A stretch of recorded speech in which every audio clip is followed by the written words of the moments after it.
Yo, walaikum salam fam. You guys good? Yo, walaikum salam fam. Yo, a bit buzzing, but we're good, yo. You get me, fam? We're not bad, yo. How you doing, man?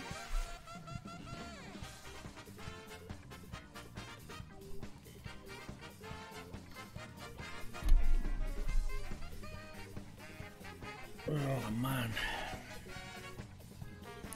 I'm playing this time of the day can either make or break your day. You notice, fam? But I haven't played it in a good while, so you can't play this daily, man. Even weekly, fam. You need to play this shit monthly. Yo, Iba, you good? I got my second vaccine shot yesterday. Man, scientist, man. What you playing at? I was straight up knocked out when I got home. I relaxed on my bed. Yo, man. Main thing is the good health, man. Inshallah, it gives you that, man. Yo, John, you good? Yes, sees that wild. Oh, man. Just looking at this Mario Kart kind of already giving me shivers, fam. Oh, Lord. This better not be an error on my part, man, playing this. I'll tell you straight.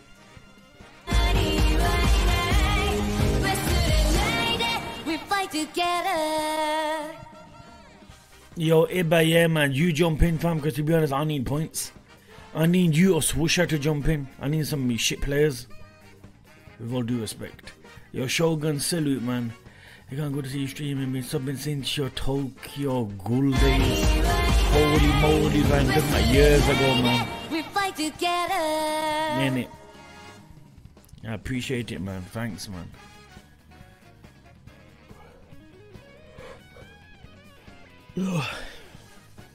Let's see what the morning brings, fam, with Mario Kart.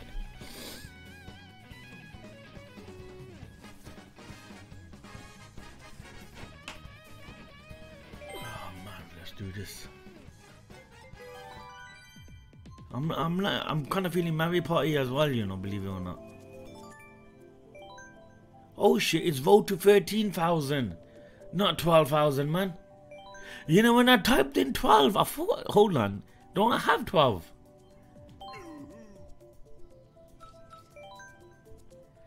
Can't hit my room, I was giving him that cause and you already had hidden now, like 10% long capacity or something like that. Nah, of course, it's like, do what you think is best, man, you know what I mean? Nah, I get you, man.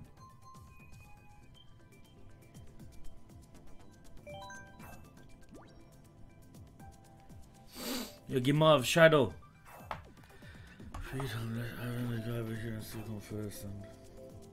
Yeah, but how many points you got? I don't even know how many points you got. Yo, Sintra, salute, fam. Thank you, man.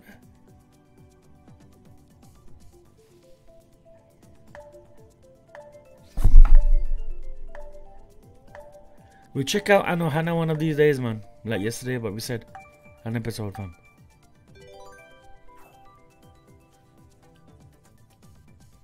Every time I wanna, you know, one of the main reasons, dude, I just didn't wanna like do other stuff is because then people would say you done this and why don't you do that. But like, fam, I might test out some weird shit, man, because fam, I only got a few months left on streaming, man. I want to check out some shit. So if it might be something random one day on stream, boys, just like understand it, fam. You know what I mean? That's why I agreed to. I go, fam, why not, man? Like, fam, I ain't streaming forever, fam. Man, do Japanese love Waluigi, fam?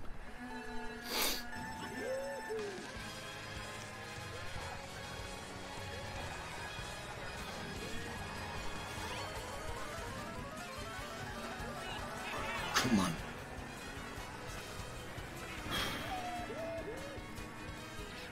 Points tonight, baby. Tonight morning.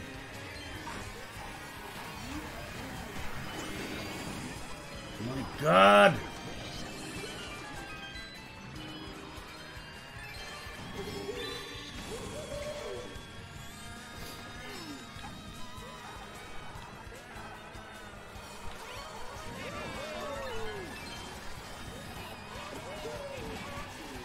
If someone else using Donkey Kong, you know, that person's a real one, fam.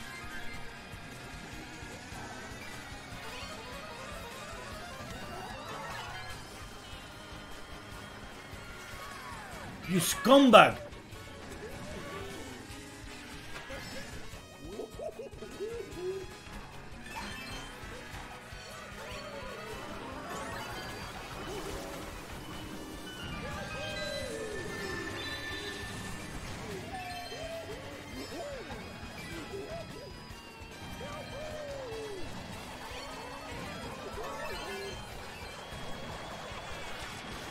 Let's go!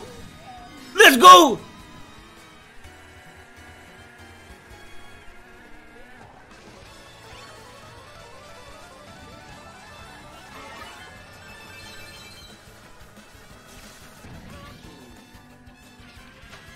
Man, this be a Dream Boy start, fam.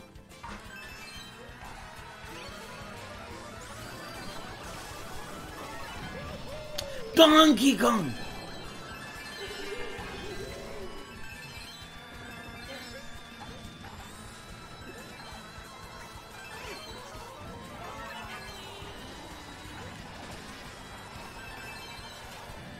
Man, let's go, boys.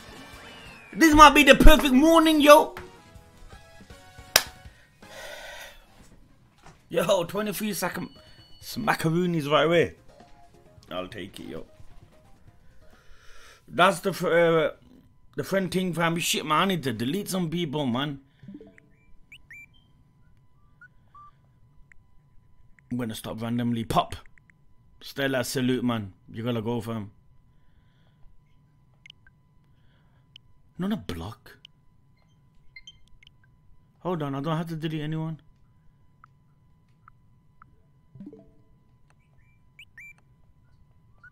Yo, who sent a friend request?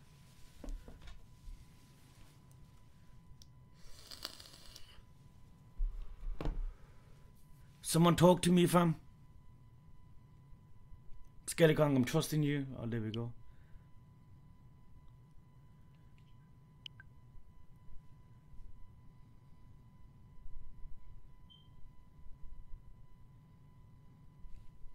It takes so long to accept the flipping... Man, Nintendo, fam, fix your flipping system, man. Holy moly, fam.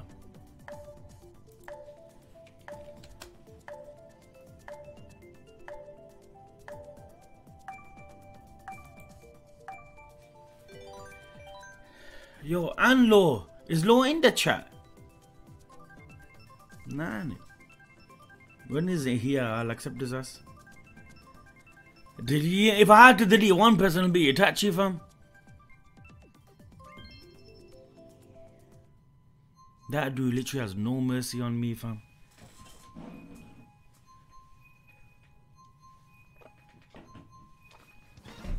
You know, Pepsi Max, boys.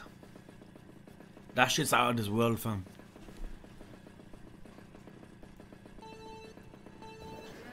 I don't know why I found it important to say that, but it's true.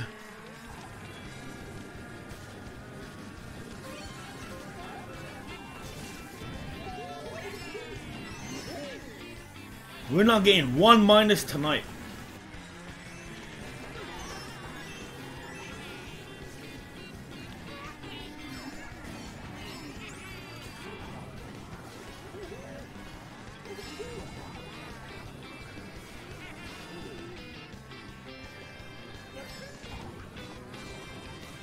We're meaning business, son.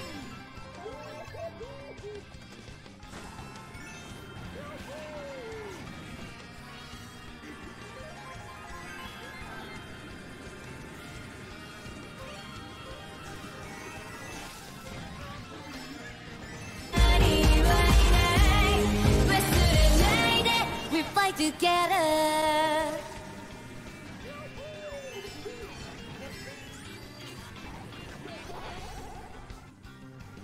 What the fish, man? Didn't Machine Rotten say hurt him? Man, this game is bullshit.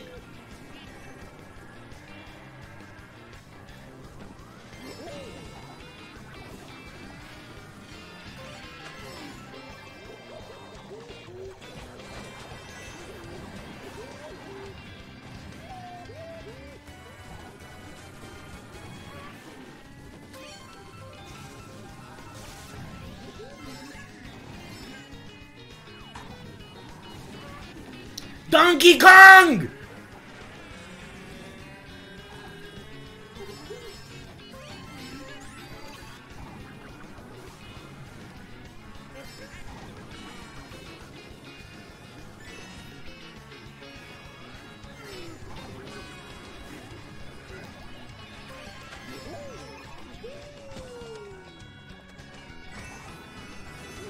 Come on, fam! I'll take it. Yo, Buster, thanks.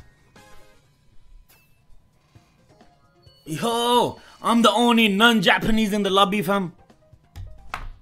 You get me? Representing the UK and that. What you mean I suck? I played sick. Yo, Nick. You know me too well, fam. Pepsi Max not good as. I hate everything to do with Coke. Coke Zero, Diet Coke. Vanilla Coke I like, I'm not gonna lie. But fam, vanilla's hard to get, man. I still need to taste that Budger Blast, man. The shop don't sell it. Ginger Coke. Buster, don't even talk, fam. I hate anything to do with ginger and drinks, man. Yo, Iba, that's the best Coca-Cola, yo, if you know what I mean. Now, vanilla Coke's the one, you know, fam.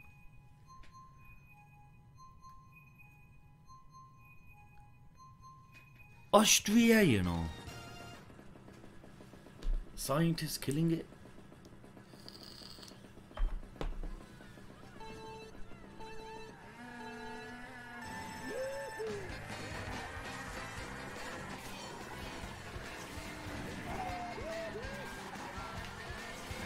Wow.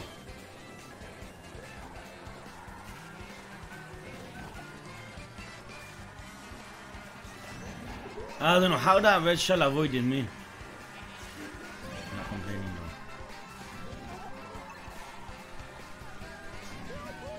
though. Scientists, you are so garbage, fam. You're not beating me, bro. Scientists, man, what the flip, man? I'm joking. Okay, man!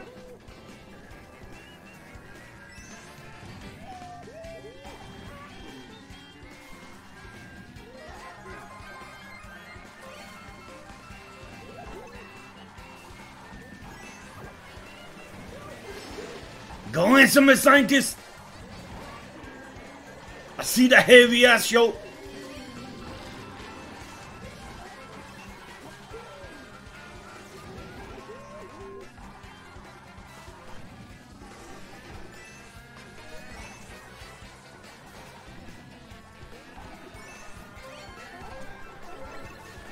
There's levels.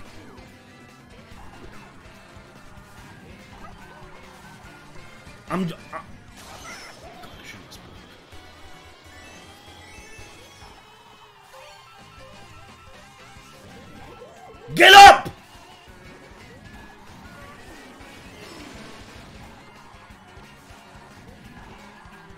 Man, Aba, what did you say?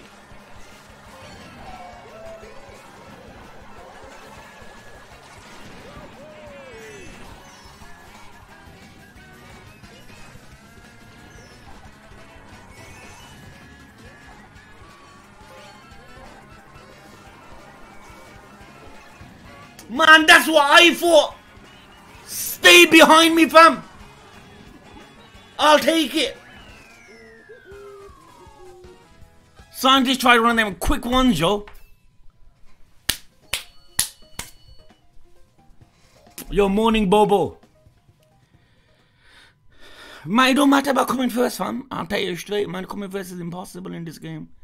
But, fam, third, anything after fifth, I'll take. Khan is at the wheel. Oh my god, that tune is cursed, you know, fam. Honestly, man, I feel like the devil sings that shit. And his only explanation, the devil's him, fam. Yo, Sintra, trust me, fam. I'm showing them, yo, even though if their country made the game, don't mean they're the best show, you get me?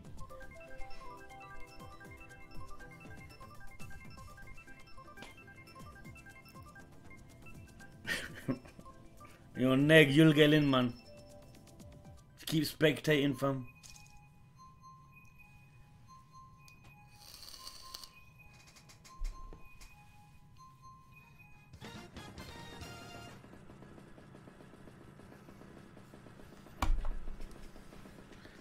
True, Jay, but come on, man.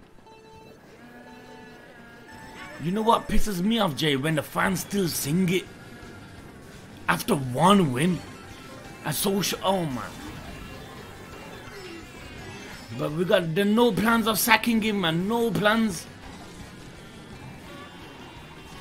Man, Villa are flipping sacking their coach, man. We just haven't got the balls to do it.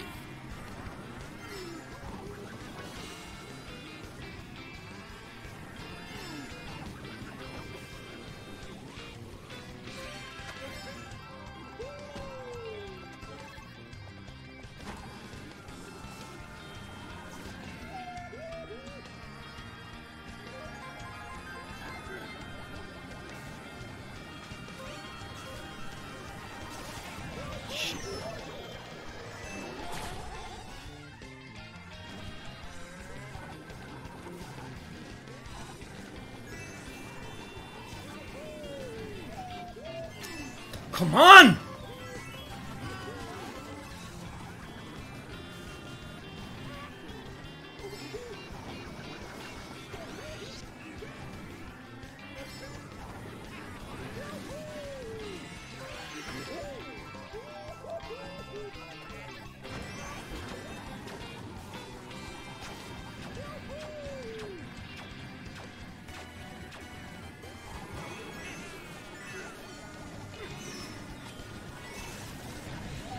Where are you going, fam? Oh, don't do this to me, fam.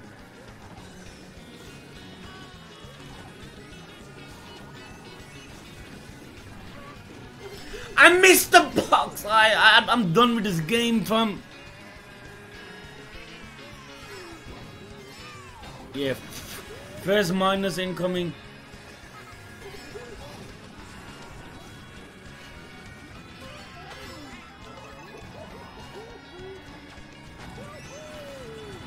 Oh, wait a minute! Yo, I'll take it! I'll take fifth! Beautiful. I'll take it. Yo, scientist, as long as I get a plus, fam.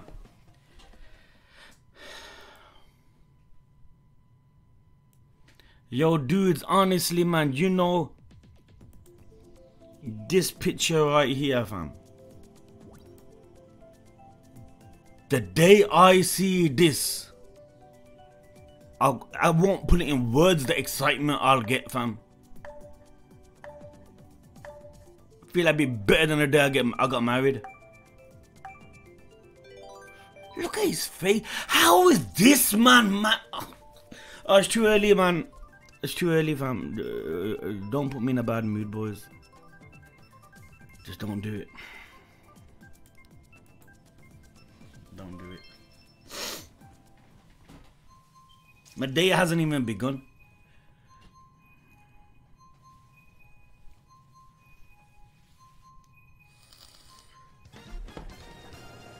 What will you take off if that happens? You know what I'll take off, man.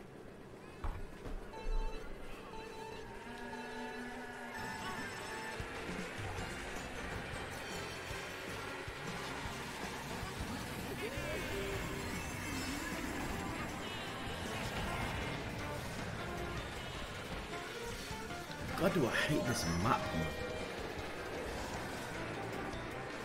Okay.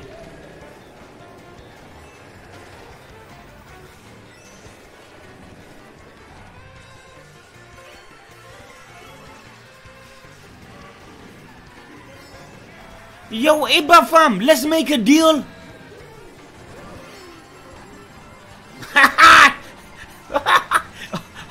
I never even thought about it, I just said it, fuck it. Let's not, man, let's not. I want to spice things up though, man. I want to play the game like my, like life's on the line and that.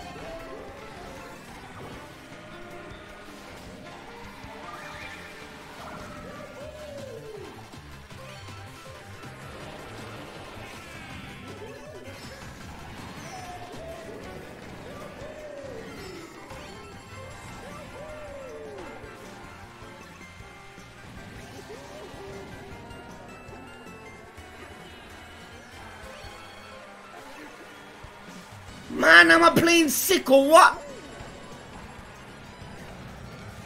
MashaAllah on that. No!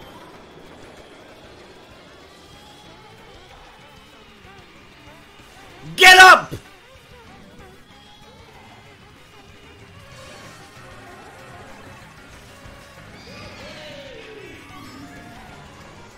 No! Oh my God, man. Fuck! Oh, I missed the box! How can this happen? I swear to God, this game makes no sense, right? Oh, 24! Everything I got today is gone. Everything I got. Yo, Dulce, you good, man.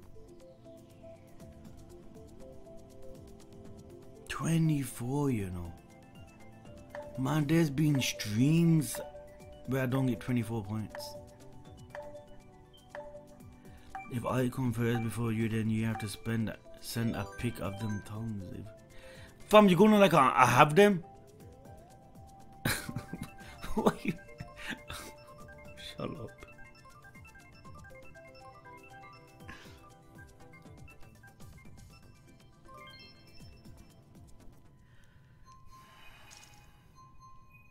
Sunachi, fam.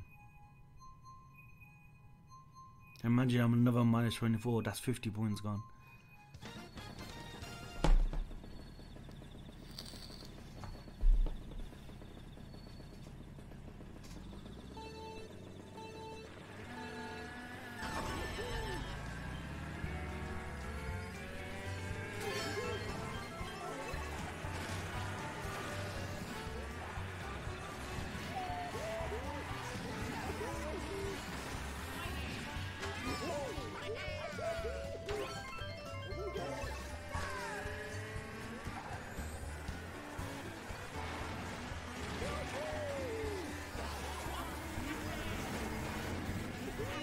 I want revenge, fam.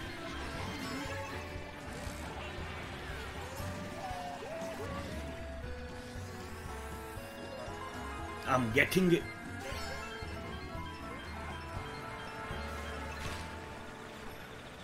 God, man.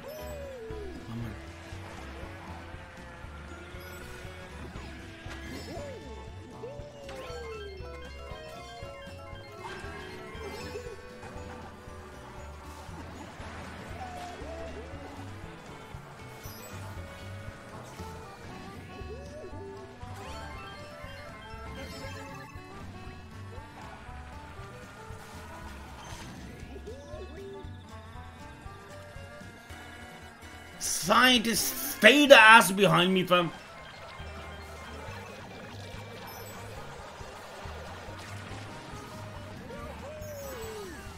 Come on!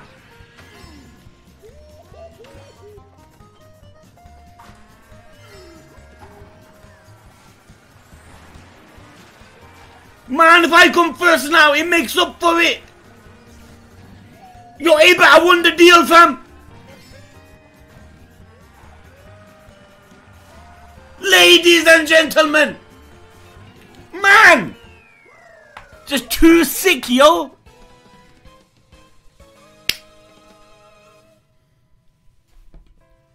Feast your eyes upon the monster, yo.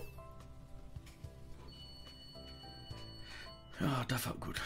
I'm gonna lie. I swear down, I feel like if I keep one verse in this game, I wouldn't even stream anything else.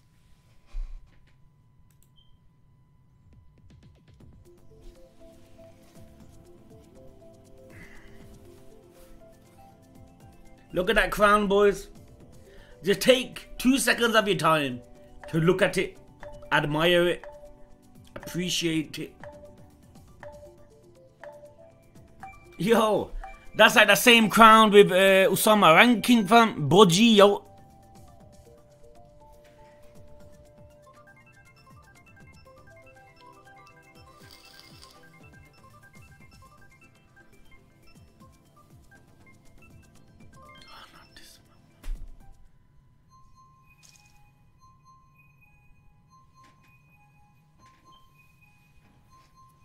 Yo, neg, Australia, fam.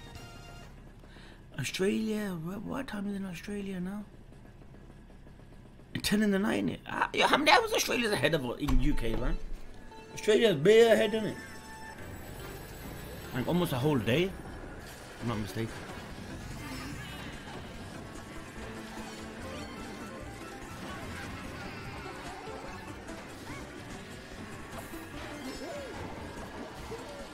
Heard Australia has bare deadly spiders, you know, fam. What am I doing, man?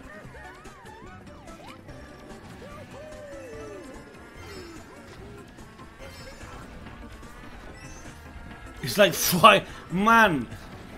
So Australia's 3 whole days ahead of us. Man, stop tripping, fam.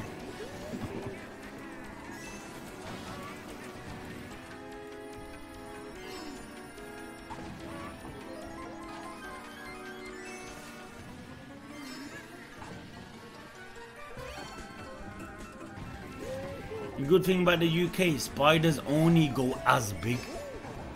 You'll never see them like deadly spiders here in the UK, fam. You see big ones, but not like flipping what you see on them, like, you know, like documentaries and shit.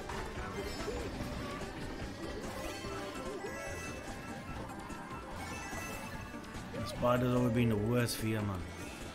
God, man!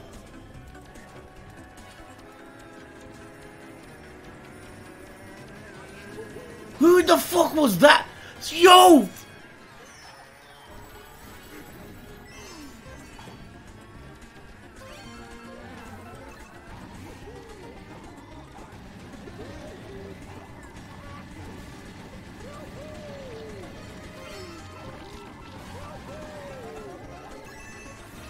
Yo, bullet of dreams, yo!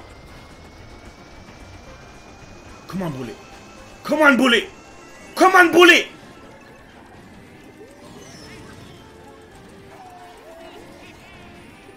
I'll take it! I'll take it. I'm terrified of spiders. Man, yo, Iba, trust me, man. Like, you know, every time I say spider in the house or anywhere, I don't touch it. My missus does it, man. I go straight up. She go, man, you're a man. Why you scared of? I go, don't give a shit, man. You could insult me all you want. If there's a spider, I'm not going near it, fam. You're taking care of it. Man, I don't do spiders, fam. I don't, man. They're the most scariest thing on the planet for me. I swear, fam. It's 9:07. Oh, okay, so you're almost like 12 hours ahead, isn't it?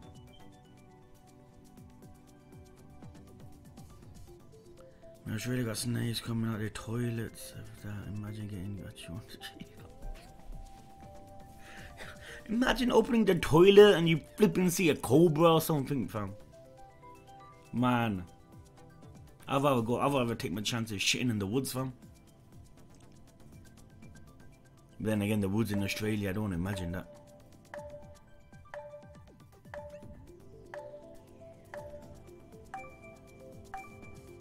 You know, when you think of Australia, what's the first animal that comes to mind? Don't even lie to me.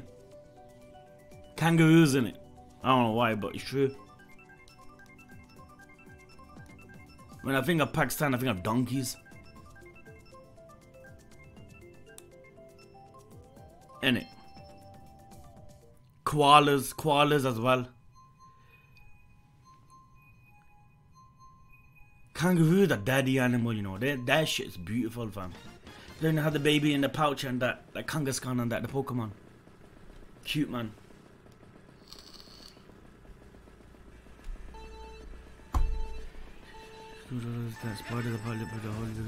Oh yeah, about the web story and its scientist.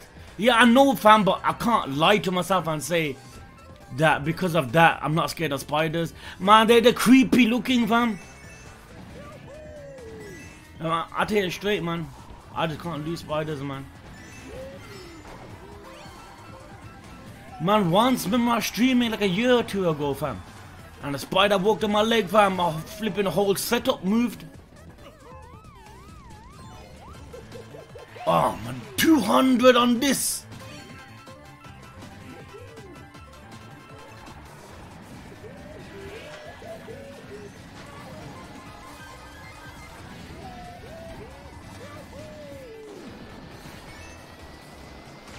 You know, ladybirds are cool, fam. You know what I mean?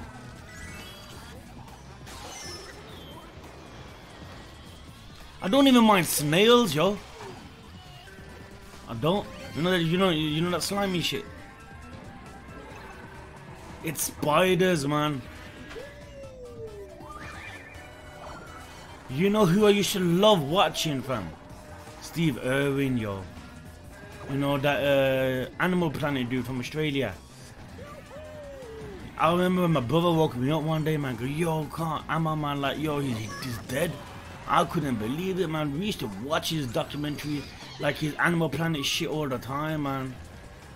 You know what's deep, boys? What he loved doing killed him. Ain't it? Look at that. That's deep, innit? Imagine something you love doing kills you, man. Now, Steve Irwin was a real one, fam. I used to love that dude. Talking about Steve Irwin, man.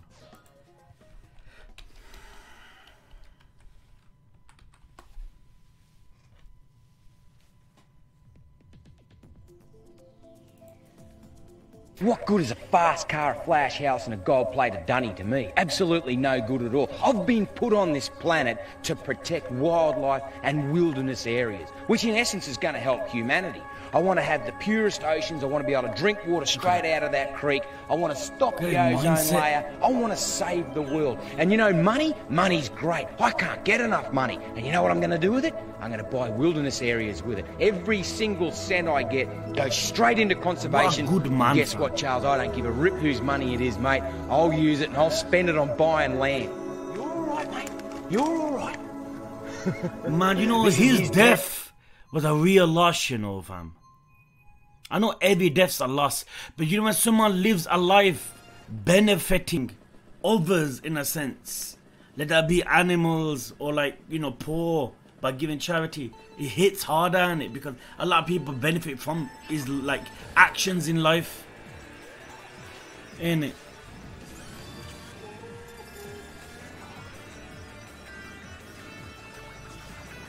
Now, Steve Irwin was a real one, man. And he's so cute seeing his kids doing the same thing what he done in the whole animal life.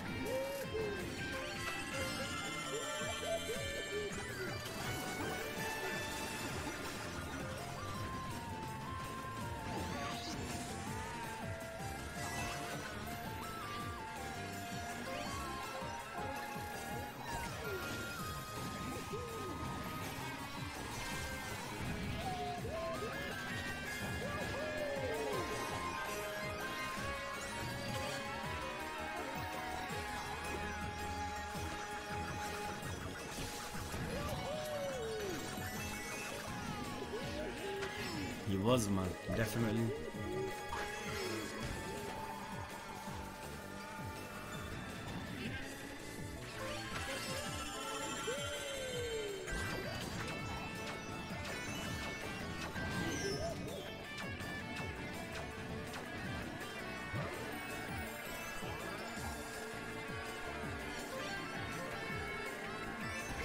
Where are you going?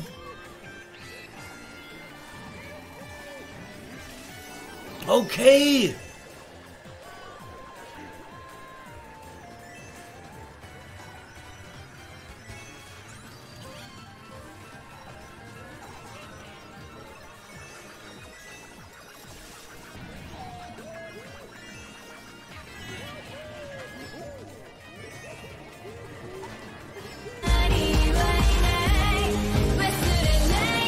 We fight together.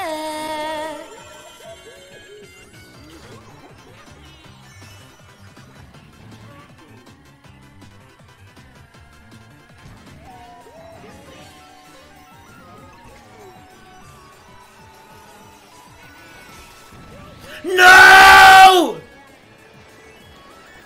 Love of God. That one banana, man. Your dark green food, thank you, fam. Thanks, fam, man.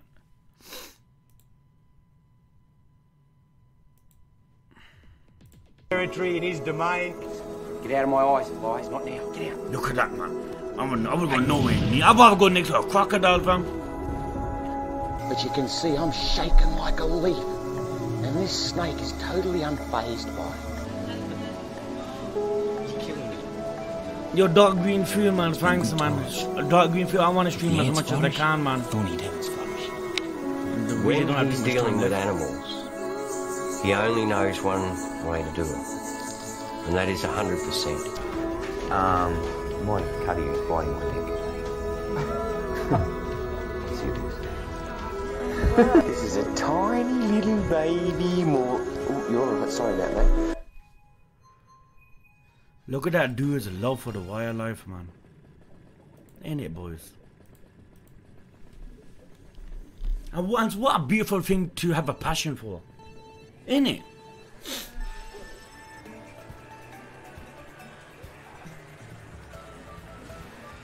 I remember we had the cat boys for like 8 years, fam. Literally, like, and one day we were walking outside the house in my mother's yard, fam, and he was lying there, and we started calling it, and he wouldn't move, and we went up to it, and it was dead, fam. We don't know how it died. I reckon it died of natural cause, because that cat was getting so old, fam, that he was struggling to breathe, and we like picked it up, and we buried it in our garden, fam, and all my family were in tears and everything, man.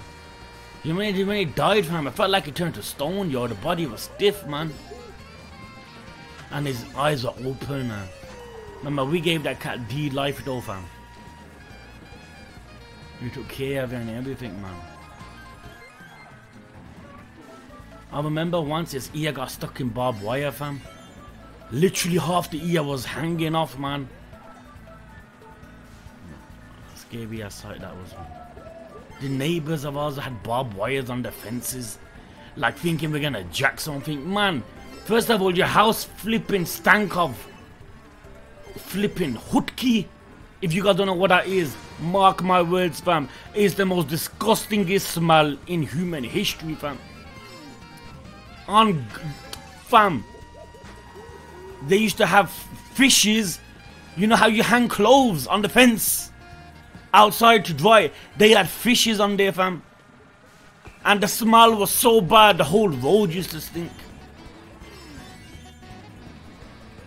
Barbed wire on your fence, you know. For what? Steal your fucking fishes.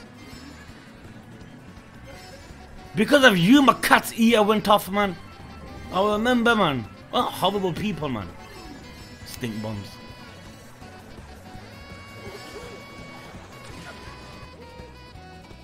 It weren't normal fishes, boys, man. Look like fucking swordfishes, man, like sharks. They were massive, fam.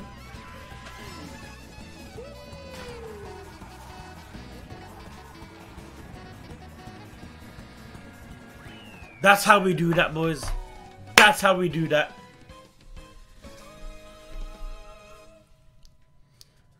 It was bad stuff, man. It stank so bad, fam. Imagine the heat hitting fishes on a line outside. Fam. It was so bad, man.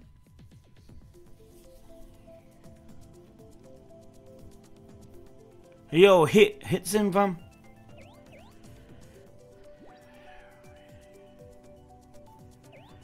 No, I mean, like, having a passion for One Piece is beautiful, man. Like, fam, but a passion for living creatures is something else, man. We can't compare it, fam. You know, he made animals days, man. Like, you know what I mean? His life goal was protecting them. You can't get a better ambition than that, man.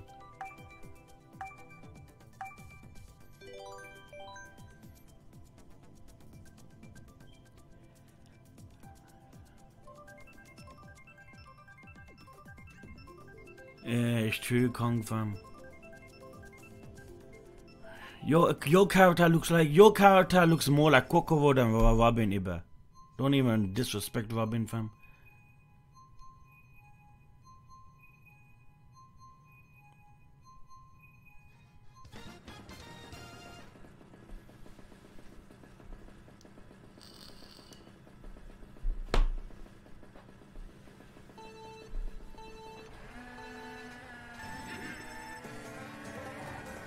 Yo, dudes, what animal would you guys want that you can't get, like, illegal for you to possess? Like, you could have possessed a cat. I know some Arab countries you can have, like, tigers and shit, but like, what animal would you guys want, fam? You know, I would love to have a boys like an owl, yo. Owls are the most majestic creatures ever, fam. Man, their design is something else, man. Them eyes, yo, like renegade and shit. The dolphin, you know, fam. A dolphin would be sick. A dolphin, fam. Imagine that. I would love a penguin, you know, fam. Don't even ask me why, fam. Penguin and that. Man, so much juke buffy mushrooms, man.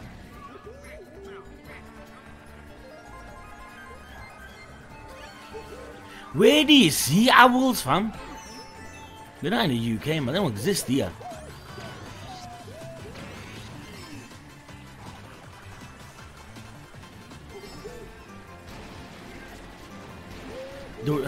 The way they move their head on that, man.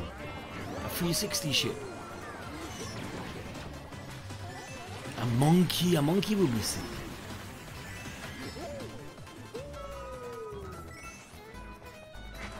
An owl or a penguin, man.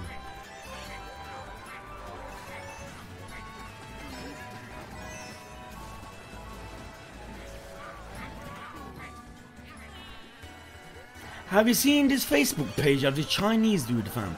He cooks live seafood. It's so painful to watch, fam. You see all these octopuses, not octopus, man. What animals, man? Like, very different animals, man, like shells and whatnot.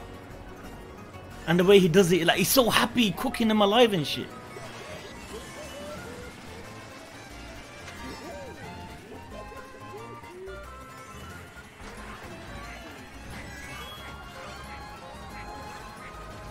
No, I never seen it. No, man, Iba! You can't make it up, man. Penguins are goated, they aren't it? Penguins are sick, man. The way they walk and shit.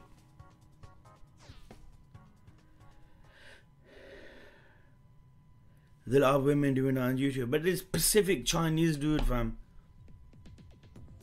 that he cooks it, then he throws it and he eats it, man. And everyone, some people like it in the chat, some people don't. A fox, you know, fam. You know, UK is full of foxes, man, but only come out in the night. You know, foxes are proper sick, man. Cool, man, that.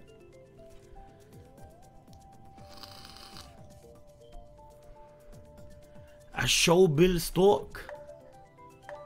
I'd be lying if I said I heard of that. I'm not even gonna lie, fam.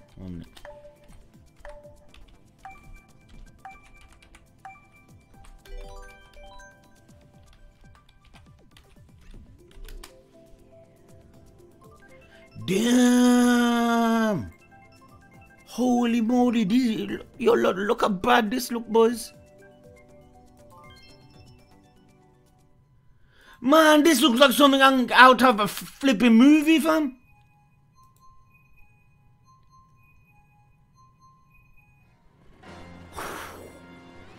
That real? Holy shit, that's massive. Yo, that's what she said, yo. One sec.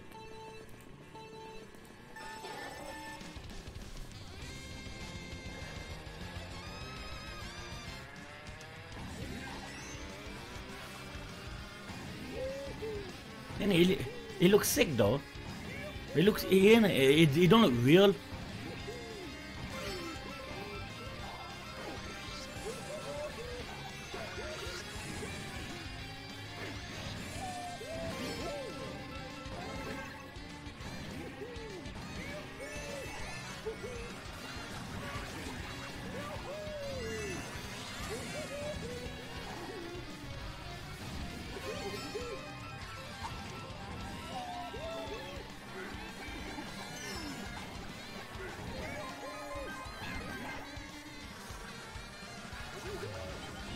Yo, Iba, man, get behind me, fam.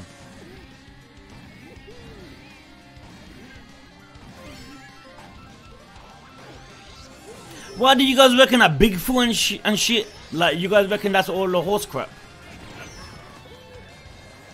Man, if you guys know how much hours I spend watching videos of Bigfoot, you guys will fucking probably unsubscribe.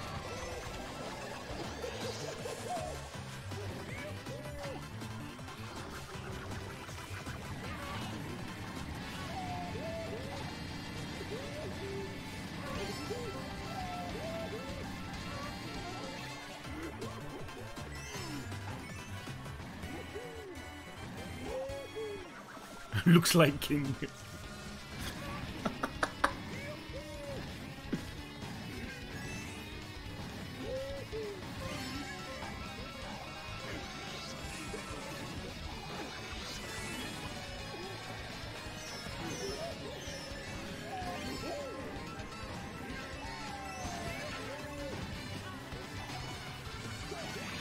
Ah, the bullet, man! Love of God, man!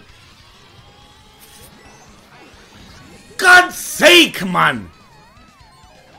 I hate this game! Too late now. Oh well, at least I'll be a scientist. At least there's one positive. Far-fetched, innit? Don't believe in Bigfoot, but I always feel like there's something in the deep ocean. Man, you know, to say that, you know, I mean, obviously to say that, I mean, if you believe in the all of outer space thing, that, you know, we know more about outer space than we know about our own ocean and shit. What did it say? 5 to 10% of the ocean's being discovered. Fam, I'm not even trolling when I say we won't be surprised there's some sea kings in there, fam. Or something, man. Watch. Innit? Man, you know, till this day, man, they're finding all these type of weird, like, towns and cities on the oceans, yo. I've been buried, fam. I mean, drowned, like, you know what I mean, fam. I mean, Loch Ness, but I don't think Loch Ness is true. Because all the footage we ever had of Loch Ness, they're all been proven to be fake. That don't mean there's nothing like that out there that exists, man. They always find these weird ass footprints in deep ass jungles, man, that when you look at it, it's nothing that we know. Like, no footprint is as big. You know what I mean? Then it makes you think, like, what can it be?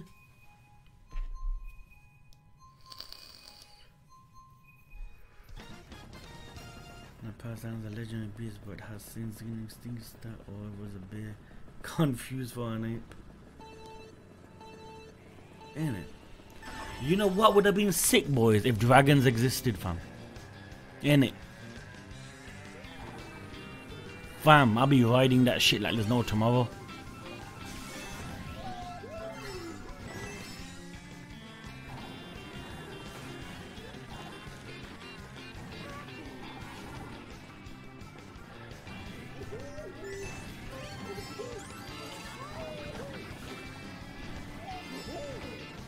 Jump up.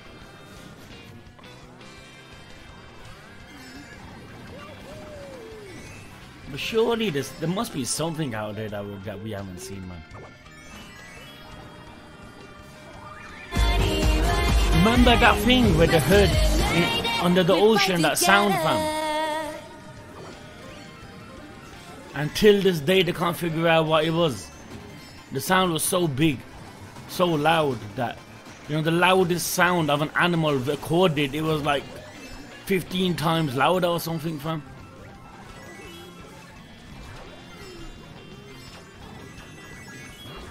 Man, I'm so shit, man.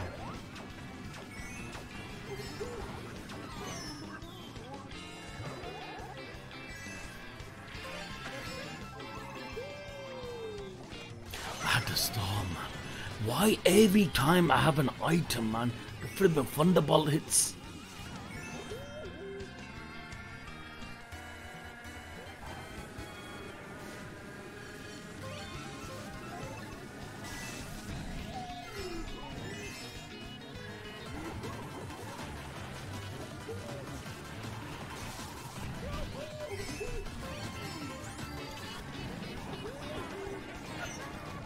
Iba, you know, Iba's so fucking hungry, fam.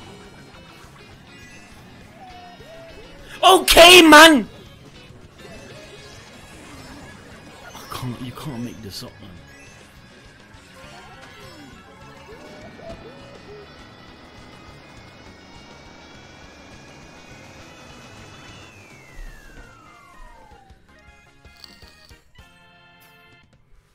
Man, yo, it was I remember like in Joe Rogan's podcast, fam. Man, there was a literal city, a big boy city, fam, that was under a forest. Like it turned to a jungle over the years. And they found it not that long ago, fam. Like they removed the whole forest and they found a literal city buried under the woods, fam. Man, you don't know what's out there, yo.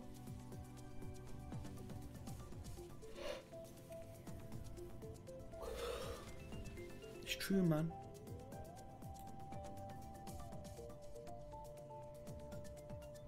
Man, that bird looks so sick though.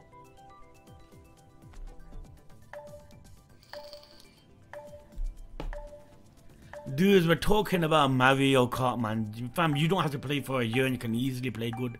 Yo, babe, my brother, thank you, man. You're 9 months, man. Salute, man. Thanks. Innit? Like, fam. Like the whole pyramid thing. Hold on, man. How many stones and how much does it weigh again, man?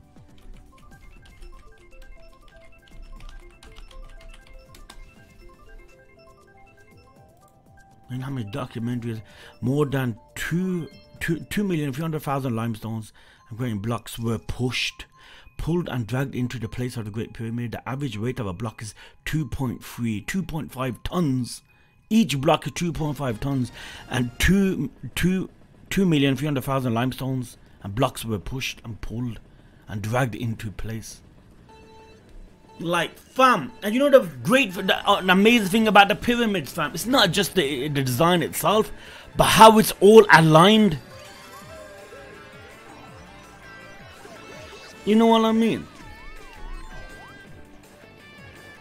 Now people say, okay, you know, there were slaves back then, but that's never been proven.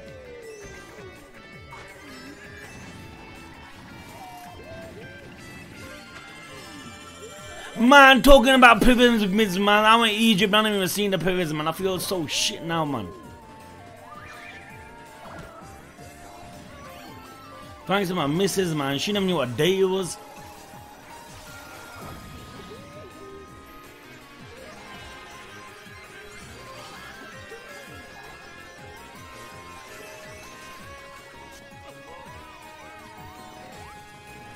You know when people say like maybe there's technology that we have that we had once upon a time that we don't have now. See, I don't think that's true, man. But how was it made? It's not even that, man. Have you looked at what's inside the pyramids, fam? Of how it's all like, I can't explain it, man. The way the blocks are inside, it's in like, how would have someone done it all them years ago?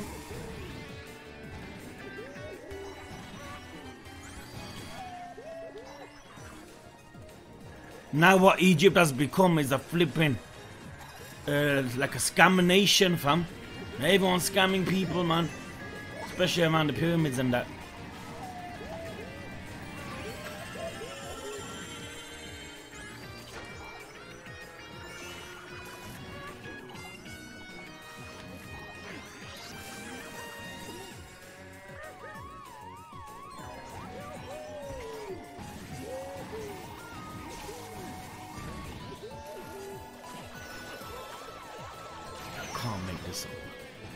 Swear to God. This is selling words, I don't see them. Yo, Nick, you know how I know they're making Mario Kart 9? Mario Kart. Fam, no DLC whatsoever for this game, man. It means they have to be saving it. Man, there would have been a DLC by now, man. Anyone follow me? Man, yo, fam, honestly, man, you know, on YouTube, it's probably all I watch, man.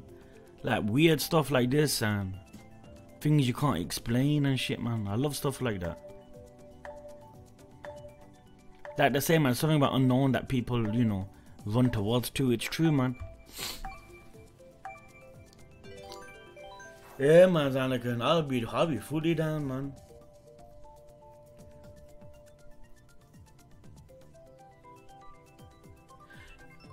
Yeah, I know, but no one could say for fully proof that it was slaves that built the pyramid. The only proof that people are allergic to that was these pictures of people dragging it. But there is no proof that what made the pyramids, fam. There's actually no proof. When people say, "Oh man, no, we know how the pyramids are made," there isn't actual 100% proof, fam. It's all speculation.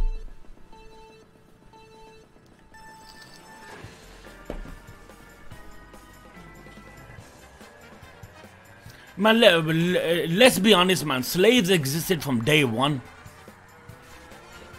It's awful, but fam, that's the way the world works, man.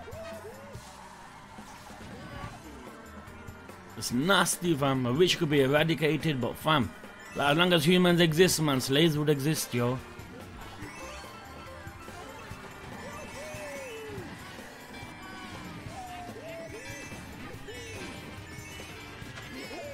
But you know how impossible it would have been to make it. You know what I mean, fam? Yo, with the technology we have today, we'll struggle. Now imagine back then.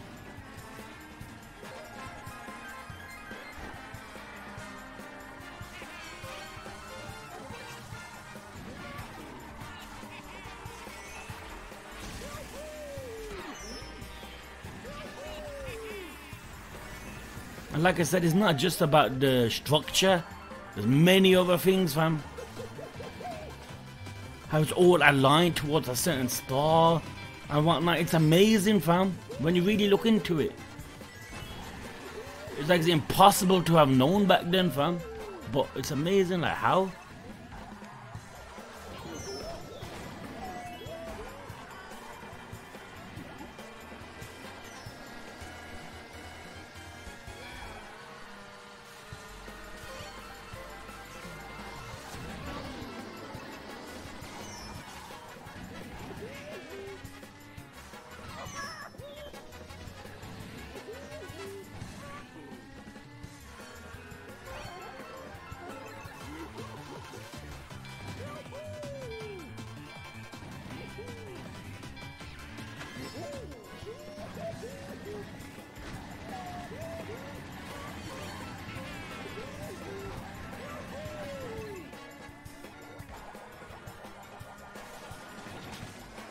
No! Scumbag. Exactly, man. Like how perfect it is, yo. Man, 2,300,000 blocks. Each block weighs 2.5 tons, fam. Just let that sink in.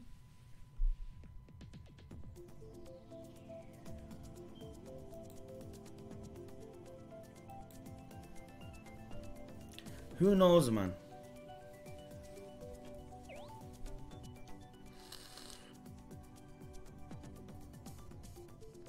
I genuinely believe that it weren't humans that built the pyramids. Man, I'm not going that far, fam. I'm not saying all fucking Saiyans from another planet came and shit. But I'm just saying it's interesting, fam. It's like the missing 411 cases, man. You know what I mean? Have you ever heard of David Paulides, man, where he writes these true stories? And how people get missing literally right in front of your face and never found again. Or when they are found again, they're found literally like miles away. And they're like 2-3-year-old kids, man, get missing. Like, how is it possible? And when they are found, some of the cases are so high that's impossible for them to reach to. But when they're found, they're chilling. Man, trust me, fam. Now, David Paulides is the man, fam. I would love for him to go on Joe Rogan's podcast, man.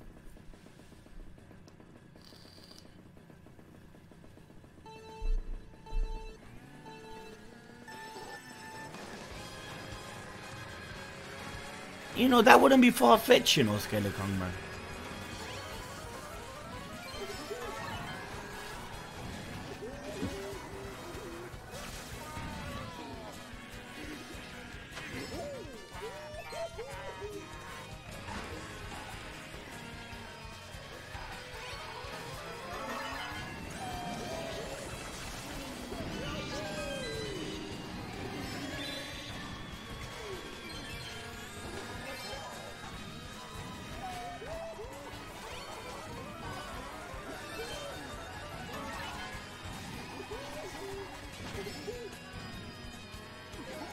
Man, I can't believe misses, man. She books me a ticket to Egypt, man. She goes, yo, man, I know you always want to see the pyramids.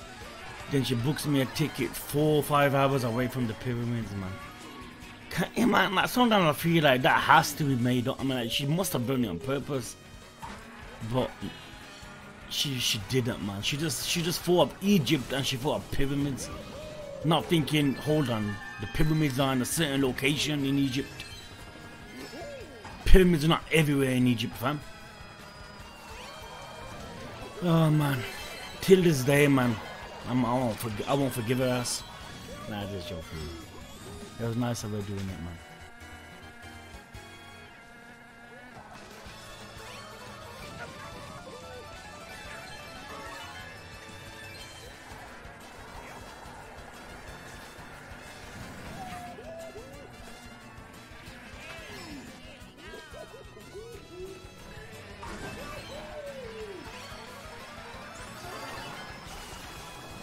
No, the day I go flipping Egypt, fam, I'm gonna try to stream that shit, man.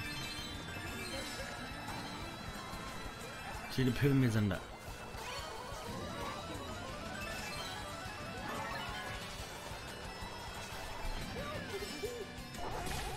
That's how you come first, boys.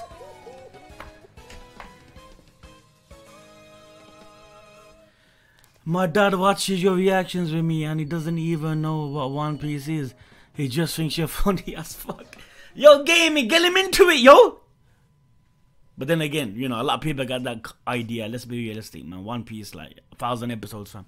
I try and get my missus into it, man. She goes, you must be tripping if she's going through 1,000 episodes, man.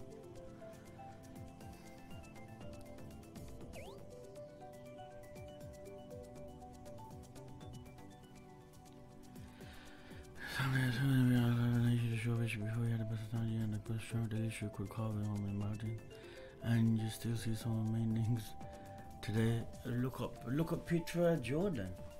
Petra Jordan. Who's that?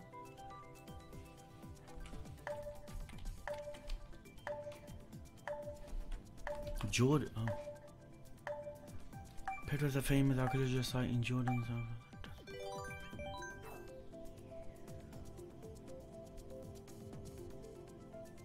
So what you reckon then? Were they more like clever in a sense?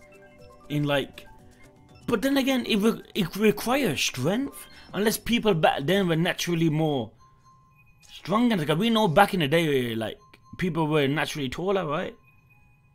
I mean, that's when, like, you know, depends what people's beliefs are, I guess.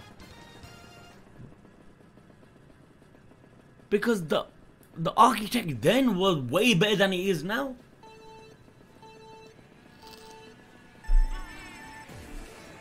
Do you want your kids to watch One Piece when they grow up? Man, you know what a real parent would say, no? I'm not just saying because it's a favorite anime, the life lessons and shit you learn while watching One Piece, fam.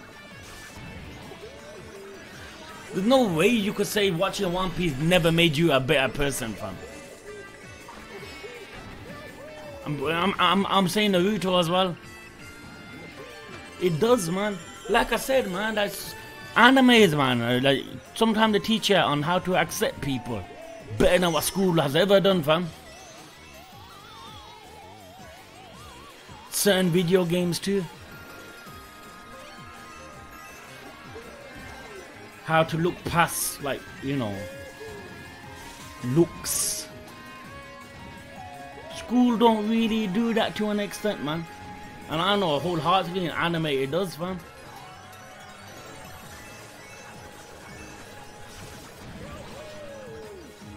Like, with One Piece, man, One Piece hits deep, man. Especially with the female hits, man. Like about slavery and whatnot. The whole Fishman Island, remember, boys, man? The Jinbei and Luffy, oh. Just the whole pirate crew itself. Look at my Chopper. Obviously, look at how he looks. When no one will think twice of, you know, sacrificing themselves for him. Look at Brook. Man, One Piece is the best, man. It is, man. Look at whole Odin's flashback. How he never even hesitated with the cat and dog farm. There's no way you could say you watched One Piece and it never made you better, man. And that's why when some people say they watch One Piece up to Marineford, but then stopped. I refuse to believe they got to Marineford to begin with. I mean, how realistically can you stop?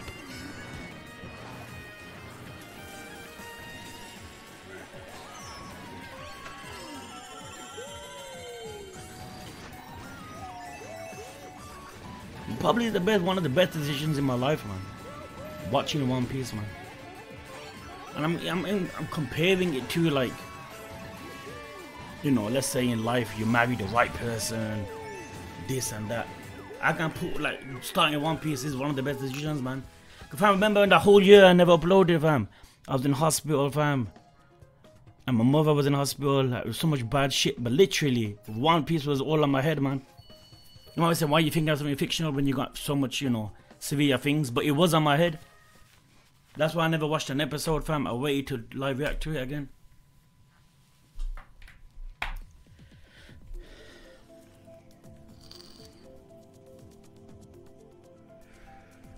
Can't agree with you more, Xanakun, man.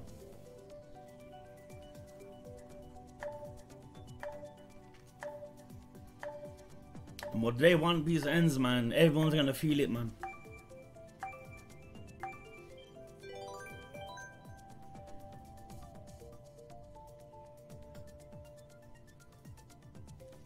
Imagine can't kids hating One Piece and love something like JoJo. See, One Piece has that thing in your head though, innit? Like 1,000 episodes. I try to get my elder brother involved in it. It's like, it's too much, man.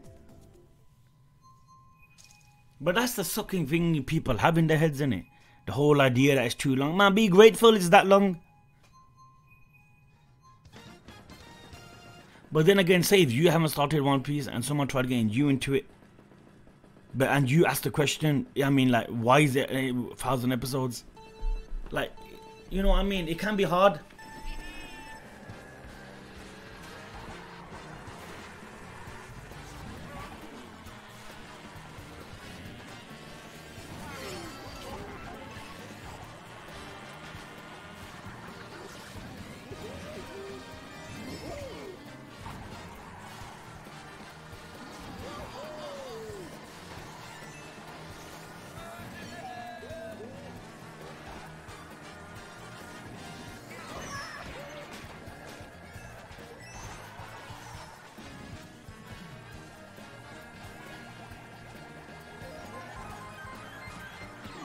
I know it's all about opinion and shit, man.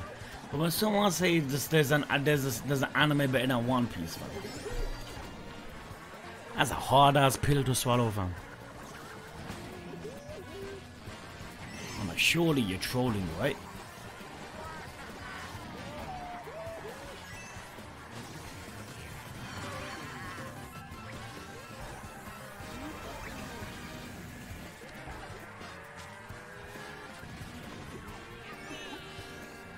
Now we're getting One Piece best arc at 1,000 episodes, man.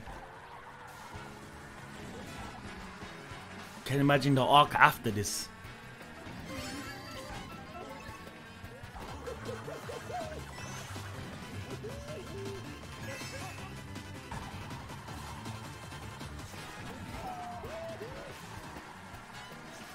I missed the box! Oh God, I hate this game.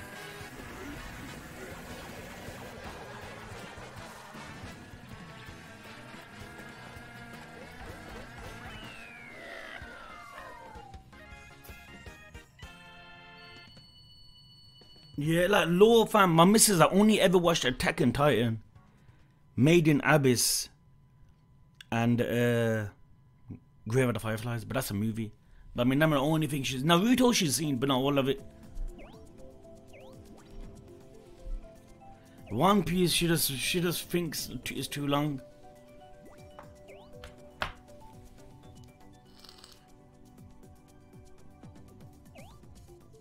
And then you notice, Nick, fam, I feel like the era where anime that has long ass episodes ain't gonna happen. You know what I mean, fam?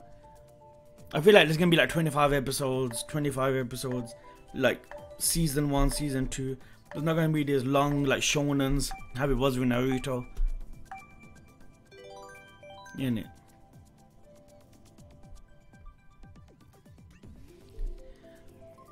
Believe it.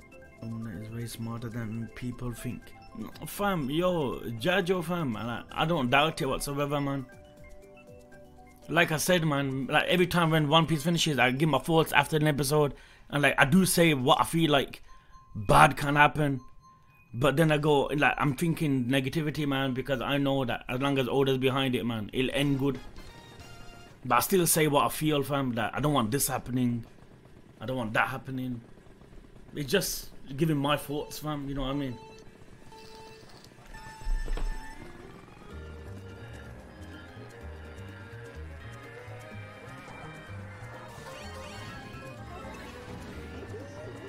It's safe to say, man. I know it's in safe hands, man.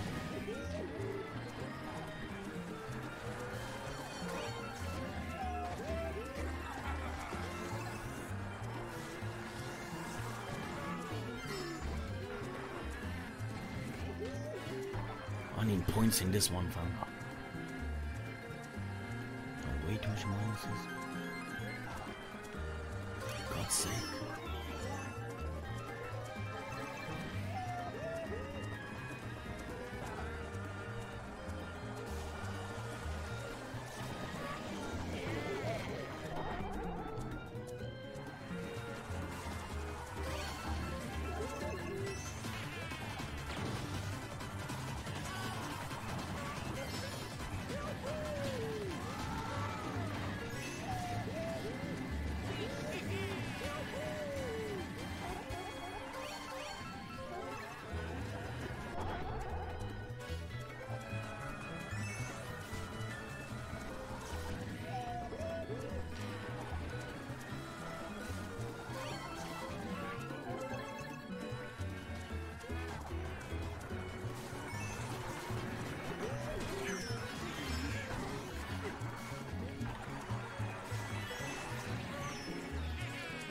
Beautiful.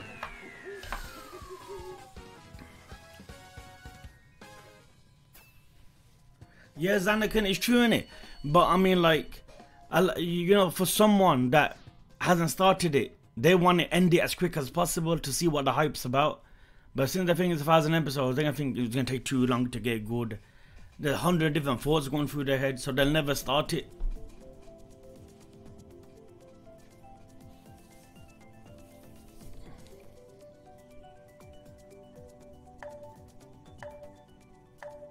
Isn't it, man? And when you think longer is worse, sometimes that's kind of true, fam. Because sometimes you will never think that you can't. Someone goes to you, yo, can't start this series from 1,000 episodes. You're gonna think like the best episodes are in the middle, innit? Everything dies down with time, so you think like towards the end of One Piece it'll get worse. But fam, look right now, we got the best character in the last episode, Odin, fam. We got the flipping best flashback in the last episode, which is Odin's flashback. We got the best arc in One Piece towards the end of One Piece, which is flipping Wano. Fam, everything at the best of One Piece is now. That's, man. You know, man, people need to start it, man. That's all it is, man.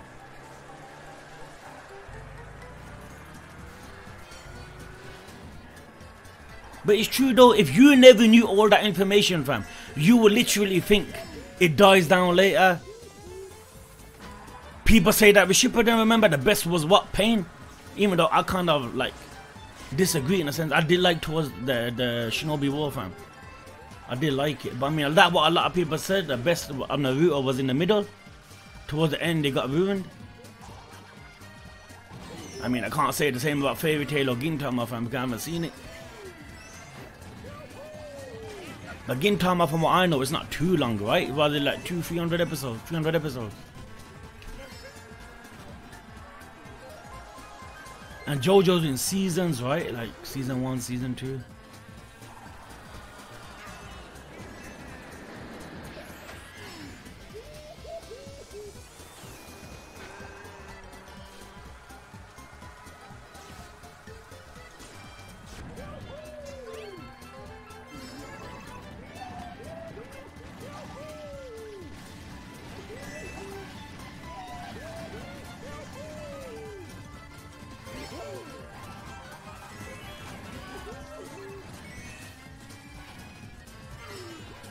I thought it was the final lap.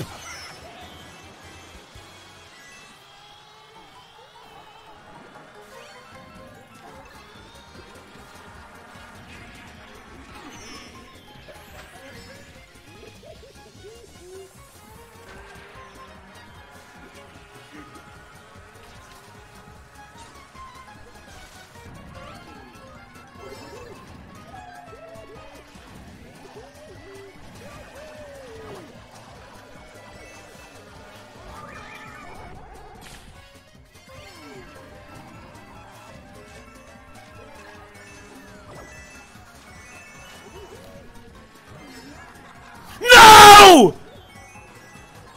I'll take it. I'll still take it, fam.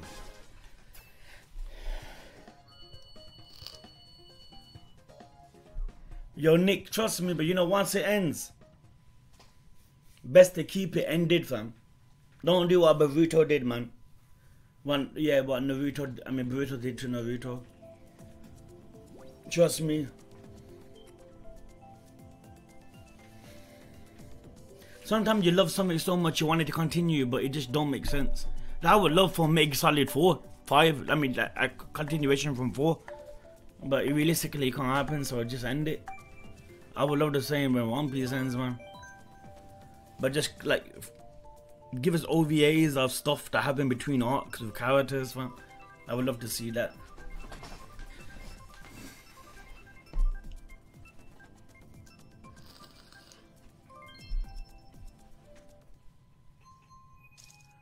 This is my #1 stocks that I read the manga. Zanaka, man, I mean, the manga gives you the enjoyment, man. Go for it, I guess, man. But I feel like the anime, to me, is just too good, man, like. Especially more so in Wano, fam. The whole Sanji King fight, man, everything. Well, let's be honest, it wasn't really much of a fight, fam. It was a flipping toy around. That old flashback, man, the Roger clash, man, everything was... I can't imagine reading the manga, fam, man. But let's be real, man, sometimes them pacing issues, man. Like, fam, like last episode, everything was going beautiful, fam. Soon as I seen Zeus, I knew I was gonna see Nami, fam. I'm like, my god, man, episode's gonna finish, man. And then again, it was a sick transition into Frankie, fam. Brook. Man, the mom, the disrespect was real though, man.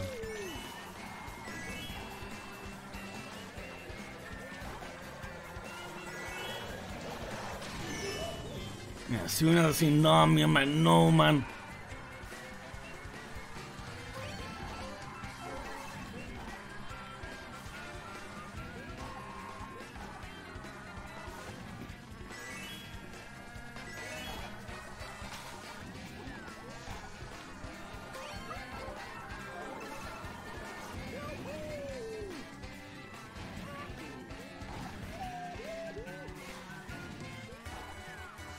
Scumbag.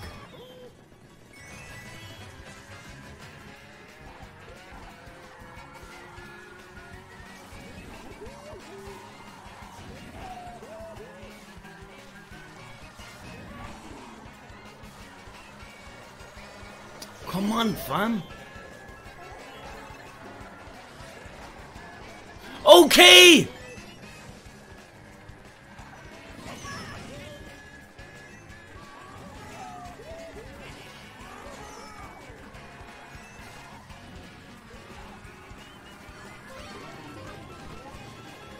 Can you believe this, boys? Can you? Are you guys even seeing this? My god, man. Worst luck in history, I got.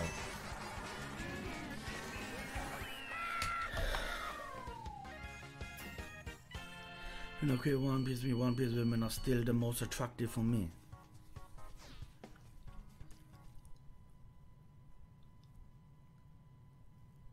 You think so, fam? I mean, over the Hancock and Robin, fam.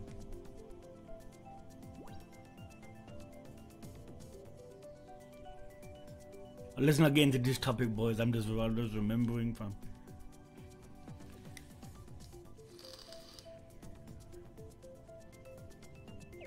Much about an over series. You know, the female characters are just love interest. Yeah, I agree. It's like, remember with Sakura and the whole Sasuke thing, fam. No matter what Sasuke was doing to her, she goes, oh man, and like, you know, I still love you, and he tried killing her. And man, but then man, I have so much things on my head, fam, but I just never said it, man. I'm like, fuck it, I love Naruto, so I love Naruto, fam. There's no bad things happening in Naruto, so I'm not gonna say anything. I'm like, fuck it. Greatest anime ever made, yo. I'm not saying anything bad about it. Yo, if you want to still love someone that tried killing you, it's all good, fam. I know, man. Trust me, I know. In my head, man, I was saying so much shit.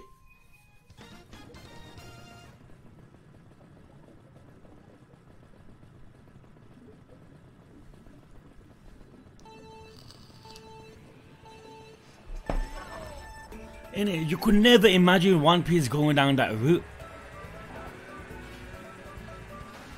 And let's hope One Piece never goes down that route. Not gonna lie though, boys. I would love to see Sanji with a good woman towards the end, fam. Say what you like, man. Are you stupid? How can you think that? But my man deserves it, man. He's one character that deserves it, yo. He does, man. Man, can you imagine Luffy saying to a woman, I love you, and having that Hinata Naruto moment? You can't imagine it, innit, fam?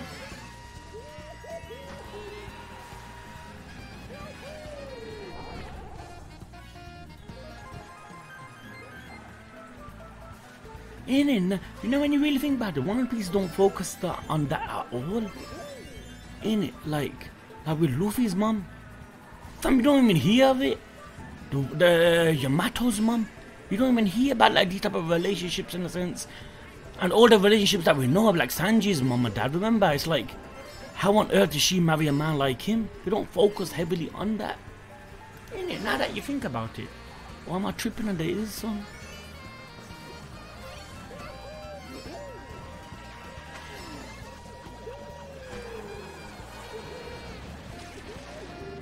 One Piece is about a journey, man. Innit? An adventure, y'all. Like, that's what it means to become Pirate King, fam.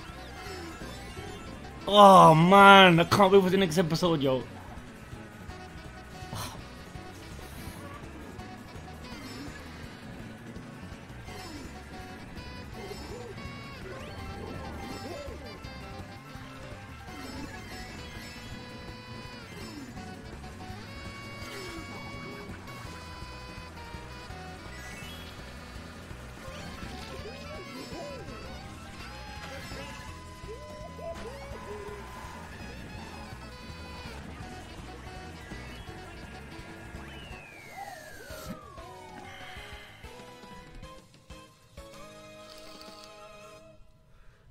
Innit? Look, Luffy is in love with the adventure, not women. That is the love, yo. And like, Luffy could find so much shortcuts for One Piece. Remember with Rayleigh when Usopp asked the question and he flipped out. He goes, it's not. He goes, there's no point becoming the Pirate King if I know answers. Because it's not about the answers, it's about the adventure and finding it yourself. One Piece is the best, man. Innit, man? Don't get me wrong, man. A good love story is cool every now and then, man. But Sakura and Sasuke's made no sense. Man, I'm the biggest Naruto fan I believe that ever existed at one stage, fam. Like, it didn't. How is that love if a man tried killing you but you're still saying I love you, fam? Try that in real life, see what happens. What Hinata done with Naruto against Pain, that was some deep shit. Remember, she's walking towards him to Pain, fam, and when Naruto was on the floor, that was beautiful. Come on, boys, let's be real, man. Give credit where credit's due. But Sakura, fam. Innit? And you know, when you think about it in Boruto, fam, how all the kids are the same age. Don't you just find it weird now that you think about it? It's like the old characters from Shippuden go, let's all get our women pregnant the same night, so we all get kids the same age. Anyway. They all happen to be the same age, innit, when you think about it. That's funny.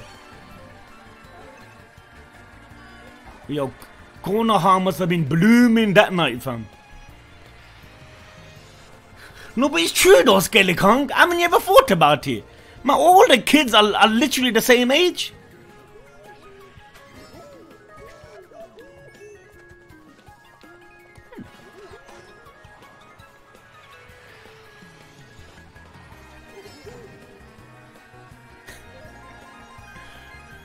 Yo, man, the sound in Konoha that day, man, must have been heard flipping where the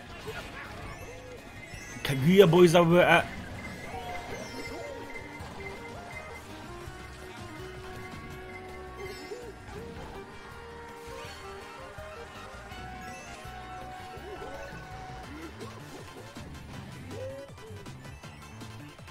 But man, you know, since Kishimoto's back writing, man, it'd be a lot better, man.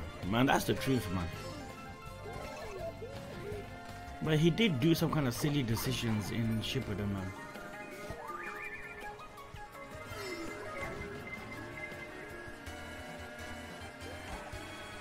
Dude, you reckon if Oda was behind Shippuden, fam, you reckon Madara would have met the same fate? You reckon he would have had a different death? Ain't it? Kind of makes you think. How would you, since you guys read the manga to One Piece, fam, you guys have a better idea how that man's mind works. How would you reckon Madara would have died in his story, fam?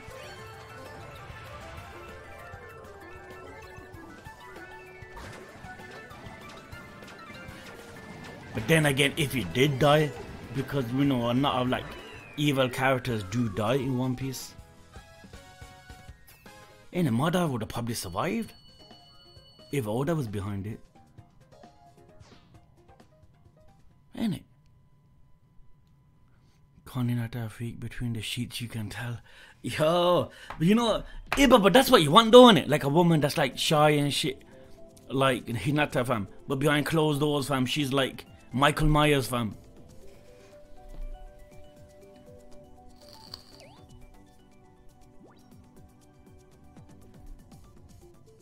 Kurama was live when Kurama must be. Forget it, man. I can't even say that. No, but it's true, don't it? That's what you like in a woman, innit? Like bare, like shy outside, but behind closed doors, fam. Like, fam, she's possessed.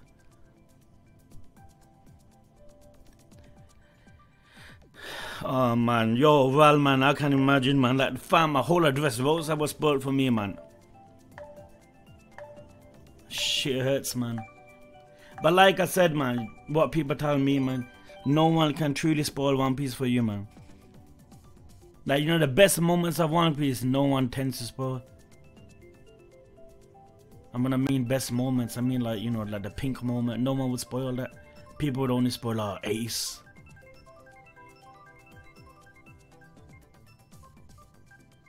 Or like Gear 4. Fam, you rather have like a Gear 5 moment spoiled for you than a moment where it's just like, because Gear 5's inevitable. You know, new power-ups are gonna happen. So that's not really a spoiler. Spoilers are like them twisting things, fam. Like Shanks would appear at Marineford. Now that's what you call a deadly spoiler, fam. That would hurt.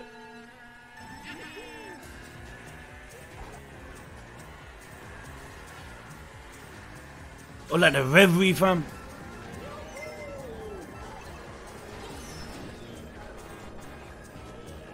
Even small things like the Sulong thing, fam. People don't spoil that. Look how beautiful that is. When that happened, the moon, all the white, and you had no idea it was gonna happen.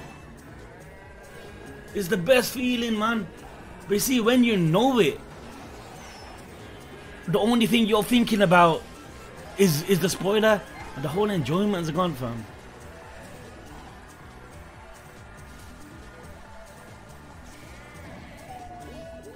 You have to remember, dudes, man. Some people's sole pleasure in this life is making others feel like shit, man. People have donated me money to spoil things, man. Look at that. You can't get more viral than that, fam.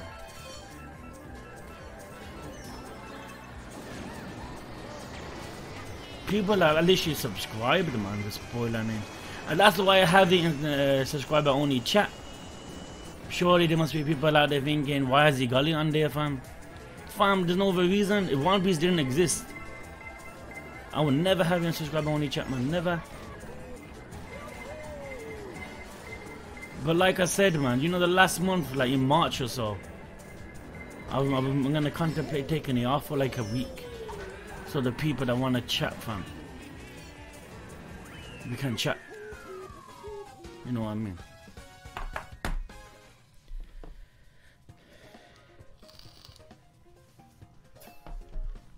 Yo, scientists, that would be sick. But imagine Robin with, oh man, like, what are we talking about, man? Let's just say hands, fam. Hands. You get me, fam. Let's not go too deep into it, fam. But imagine an experience with that. One on the neck, yo.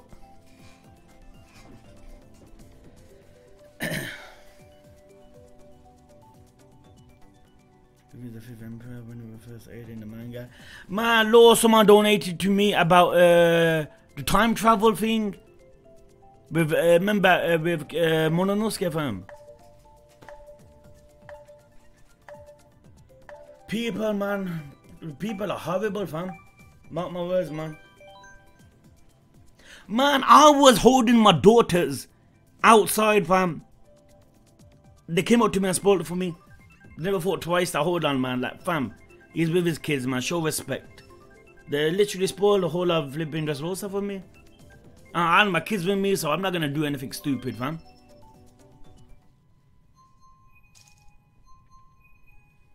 You're meant to be the best role model around your kids, fam. I don't wanna do something stupid, man. Mark my word, my kids weren't there, would have been a different story, fam.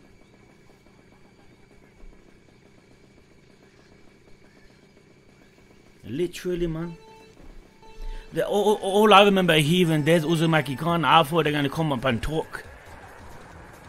Then all I remember the guy telling the other guy, oh man, they start talking to each other loud about Sabo, memories, Gear 4.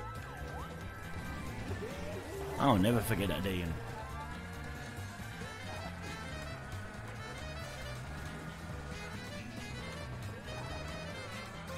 Mark my words, man. No matter how much I hate someone, and I mean I could despise someone, fam, I would never do that to him.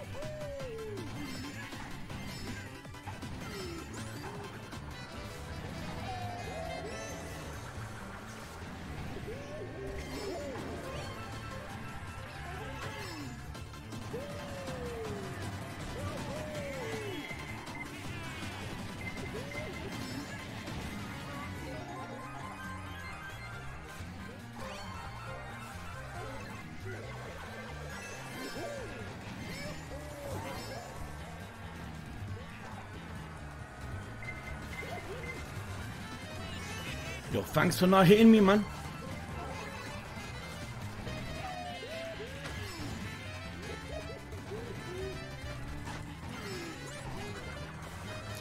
Bobo, man, your comment.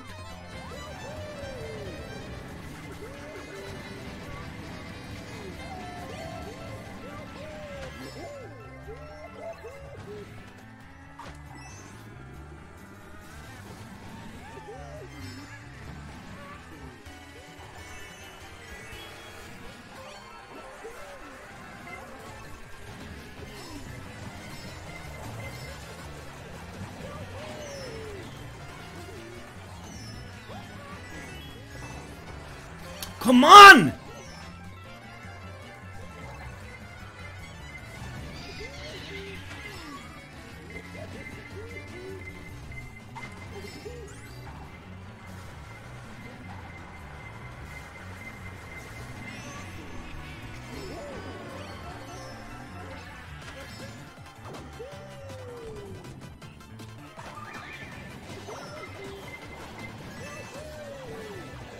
Man, that's how you play Mario Kart, boys.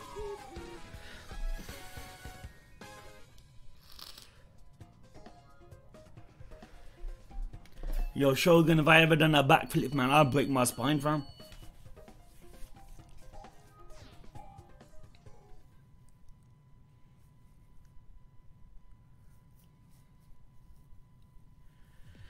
If I was there, I would have put your pants down.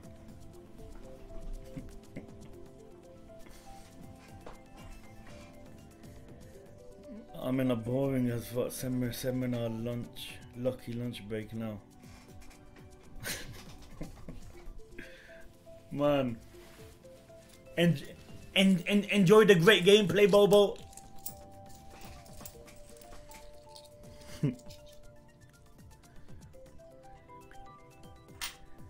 Jumbo, you touch my beard, fam. I swear down, you'll have no hands left. I'm not even trolling when I say that. I'll put your hand in my pocket. And in order to do that, I need to remove your hand. So you get it, fam.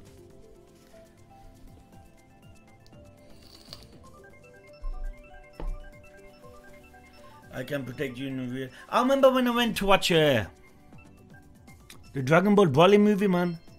I'm a broken ability. What the fuck, man? How do you guys know you, man? Like, fam, because he never knew you. But so much nice people, fam. They were hugging and shit, man. It was cool, man. Like in Pizza Hut as well, man. I met some cool dudes, man, in Manchester. But you know, when you like meet someone, you always kind of contemplate, hold on, man, is he that type of person I would spoil? But that only ever happened once, man.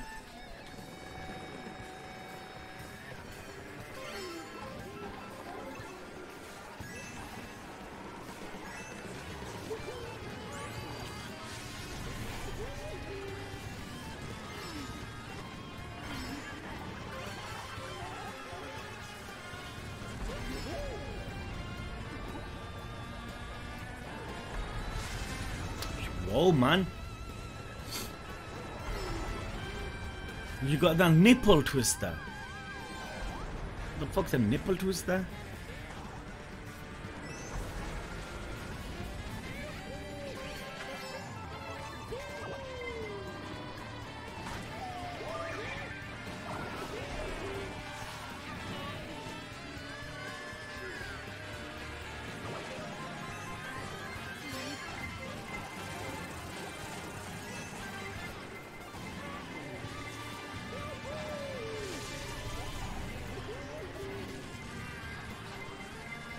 Whoa!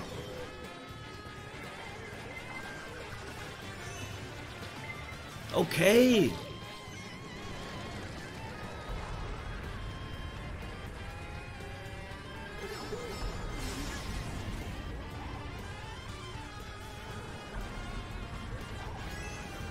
Man, I get bamboozled, yo.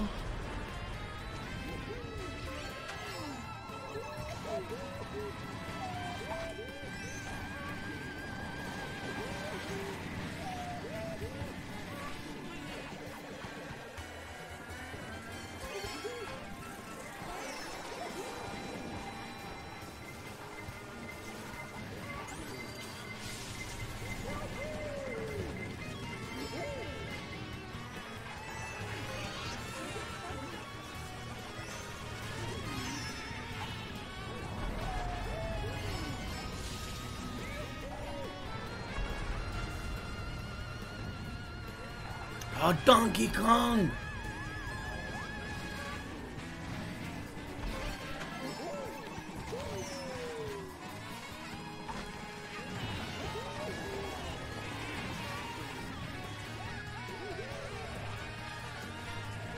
Man, I'll take it, yo. I will put you in a headlock. Hey, but if I seen you in real life, man, I'll fucking give you a Stone Cold Stunner, fam.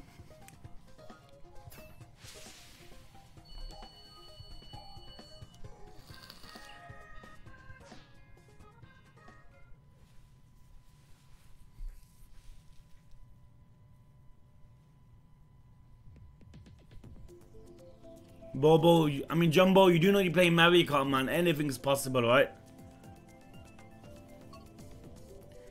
you guys ever met in real life? And the only one I met in real life in this chat is Amia. And Isa. Isa lives locally. Amia I met in some shopping place. Never met anyone else, man. Never met any mod.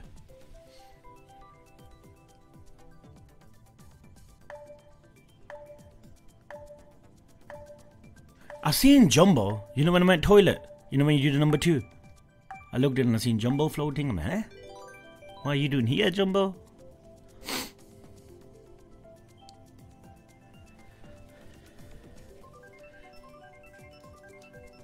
Are you still in touch with Mackenzie? We haven't spoken in a long time, Shogun.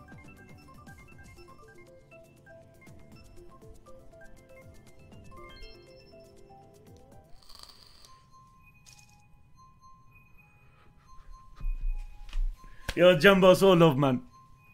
Nah, oh, yo, it actually would be nice to see Jumbo's ass, man.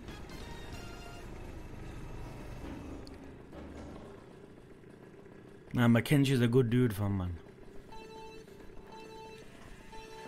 I remember it was my daughter's birthday, man. He sent a card, fam. It was like proper meaningful, man. It was proper cute one as well. Like, you see Chopper on there, fam. I still got it, man. It's in my laptop bag, man.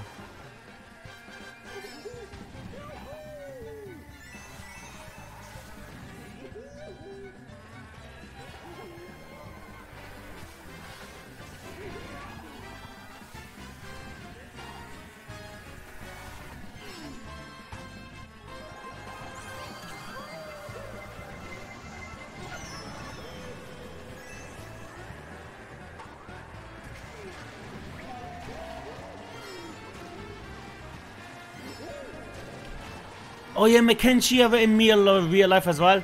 We went to the Final Fantasy concert in London.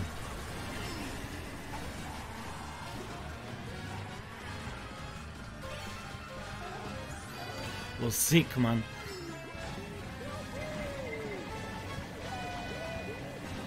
Driving in London is the biggest ball ache ever, man. I feel like there's no rules there, man. Everyone's on top of everyone, man. Felt like flipping India.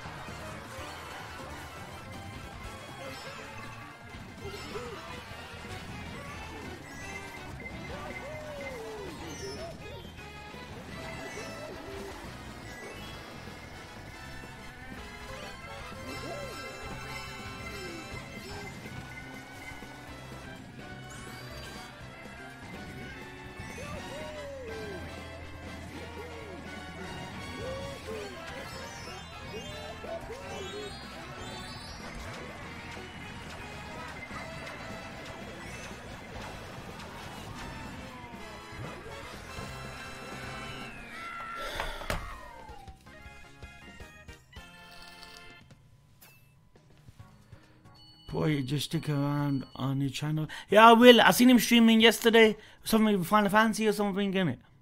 Yeah, I'll pop in when he streams one of these days. Driving in Morocco. Man, you notice in these like countries like Tunisia and Egypt, I don't know what it is, man.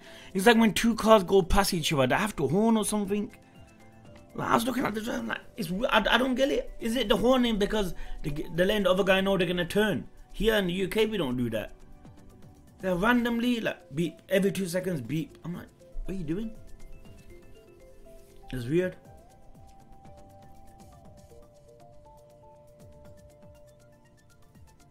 I remember the time again she called you and you had your ASAT on. Yeah, I remember we done what was it? A stream together, Andrew, Mackenzie and me. Like a live YouTube hangout, if that's what it's called. I forgot.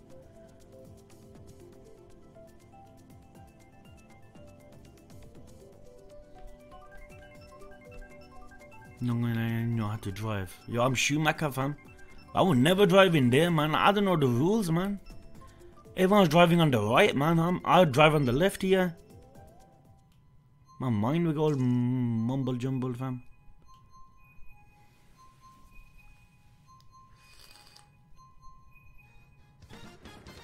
Yeah, Friday the 13th, man. That was a blast, that was. I still got it. That game can be fun, man. As long as you don't overdo it, I guess. But that's with every game, man.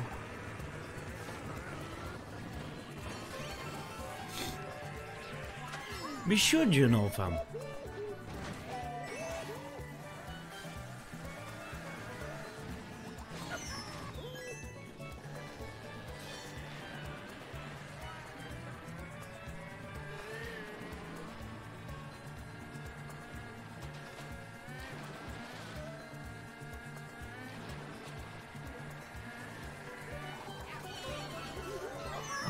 It's like I'm a magnet to bananas, fam.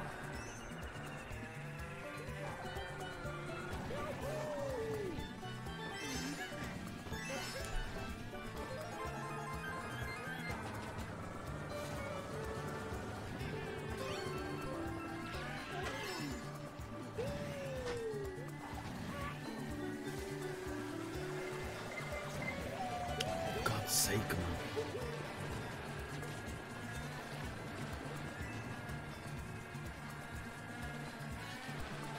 The fuel crisis is all better now. There was no crisis to begin with, man. The media made one flipping like post about it, man. Next second, everyone's topping up to the full. Normally people like £20 or so in, man. Everyone was doing full tanks, man. That's how there was a shortage, man. And I'd be lying if I said I never done it. But I need it, my fam. Like, you can't be like taking a risk on school missions, man.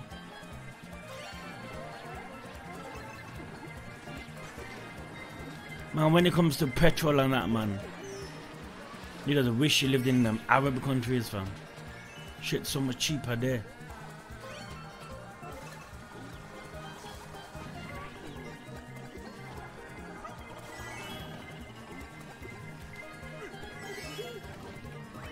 Ain't it, man? Like a full tank in your car, like £80, man. Crazy, man. Man, I'm sure with £80 in them, like Dubai or Saudi, fam, will get you like 3-4 full tanks. The prices are too much, Bobo, fam, in cars, man. Yo, your diesel, man. It hurts your wallet, fam. Yo, John, exactly. Because everyone done it. I decided to do it. Then everyone does it. And here in Saudi, full is like 50. Yo, how much is 50 riyals in pounds, fam? 1 sec, man.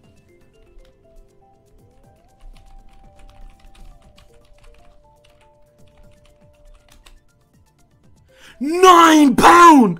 You gotta be trolling!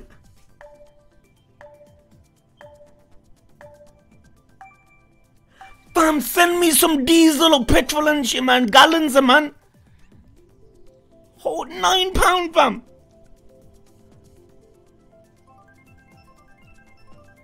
Man, £9. You know my needle, fam. It won't move that much, man.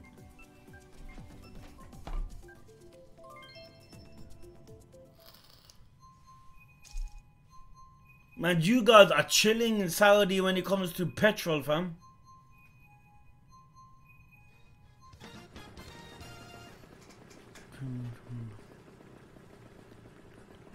Some days I feel like 3-4 times and don't get me started.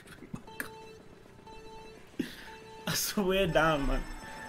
Man, nothing comes in this life and goes quicker than money, fam. I don't even know where it goes, fam, sometimes.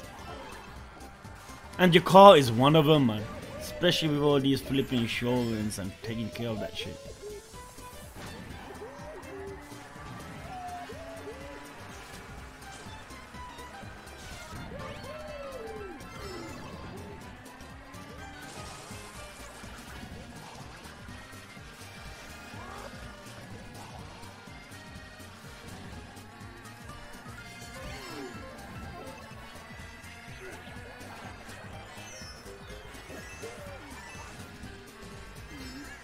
Can't bear to be on that banged up road. Imagine that in a few years we'll see one of us on there.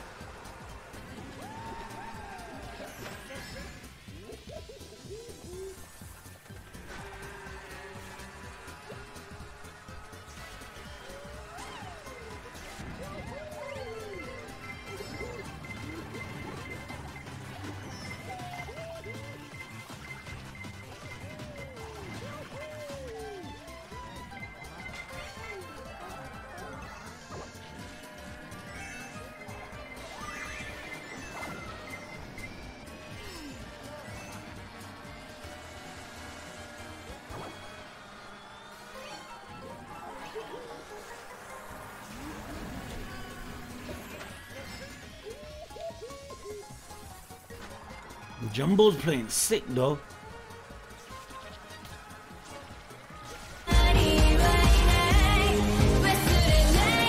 We fight together.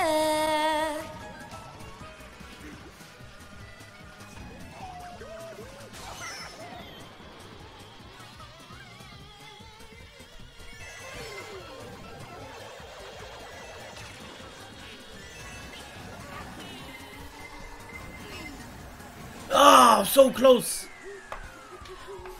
Yo, A Salim, yo, salute, man. Thank you, fam. Not earn little money and have to use their car. It's true, ain't it, fam? Especially when you got so much of like responsibilities, like what do you give it to? I mean, without your car, it's possible to do, but it's hard, man. You don't want to bust it, man. I mean, about having your own like freedom in a sense, man. Your own car is the best, man. But whoa! We fight together. Who gifted, fam?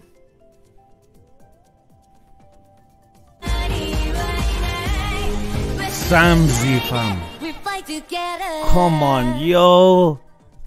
Yo, man, that's insane, man. Thank you, fam, man. 10 gifts, man. 41, yo.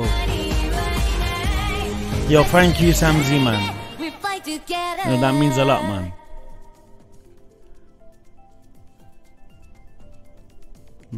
Thank you, man. Thank you, fam.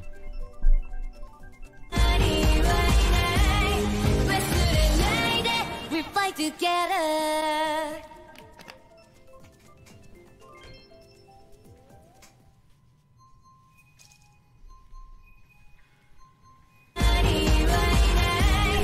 Yo, Sintra, man, salute. Man, there is no better gift than putting petrol in someone's car. Nah, but thank you, man. Yo, it helps, man. It means a lot, man. Samzy, man. Yo, salute, man. We fight together.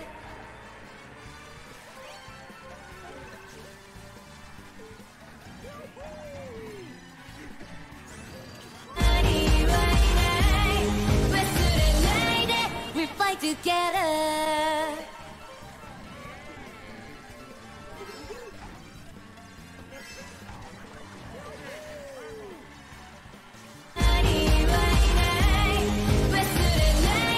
We fight together.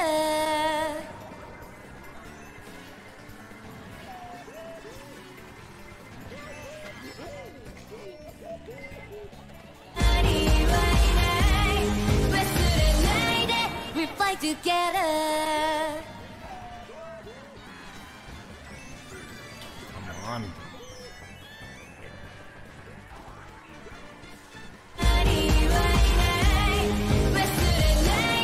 We fight together.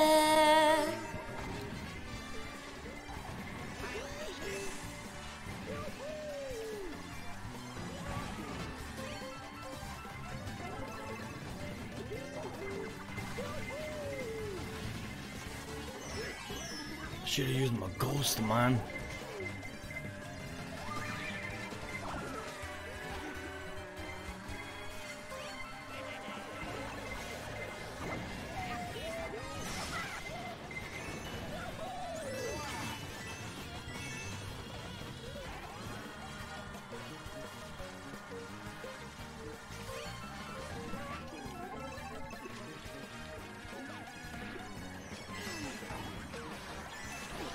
Jumbo, man! Oh, that wasn't Jumbo.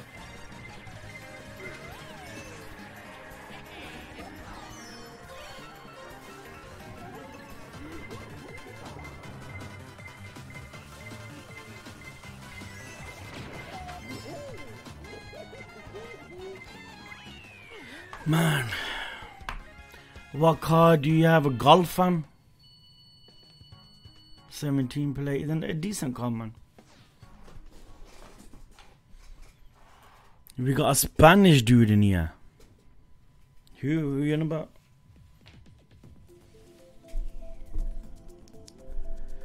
Yo hablo un poco Can't hate people who spoil. Man, who don't hate them people, fam?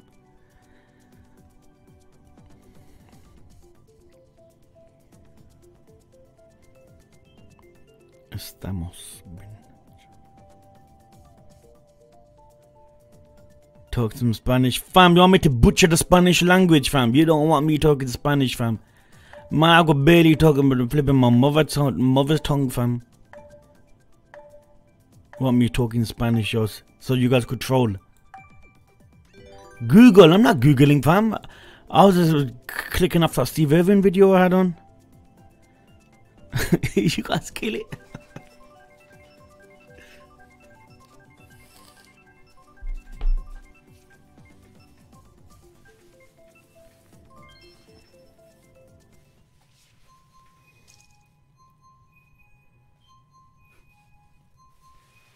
Fam, you know, languages, man. I don't know any, man. I mean, obviously, other than English and flipping. Yeah, the other language, man.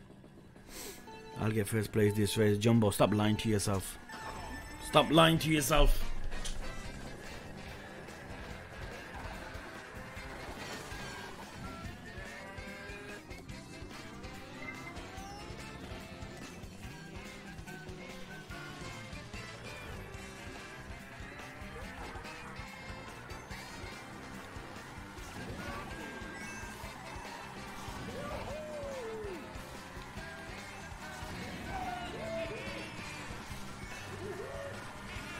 Okay, no box yet.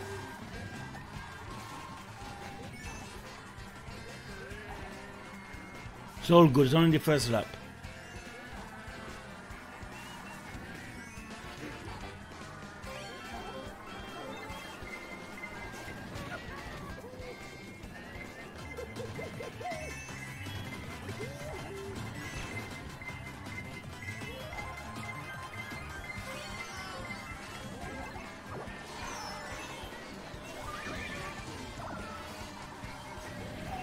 In a bit, Jumbo.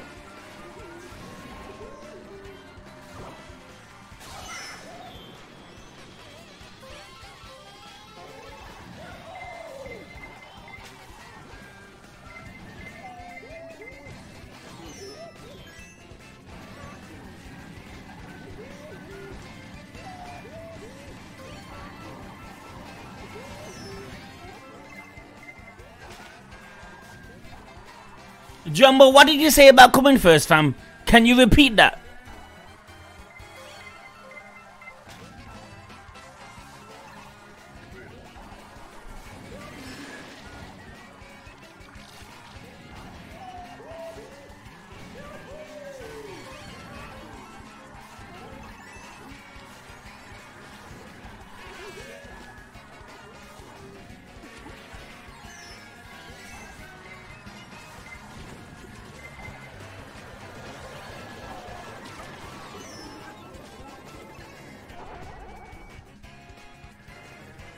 God, not Jumbo, fam!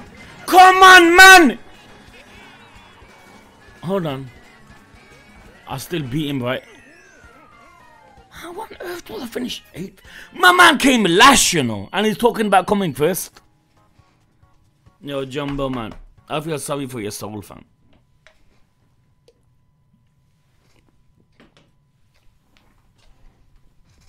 Yo, Iba, you don't know my love language, fam.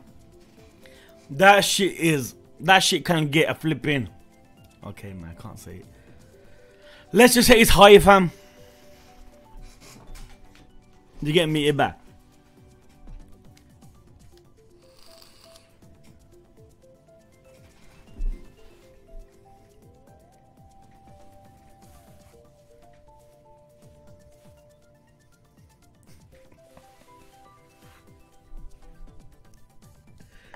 Fam, if I talk that love language, man, I'll have no channel left. Trust me.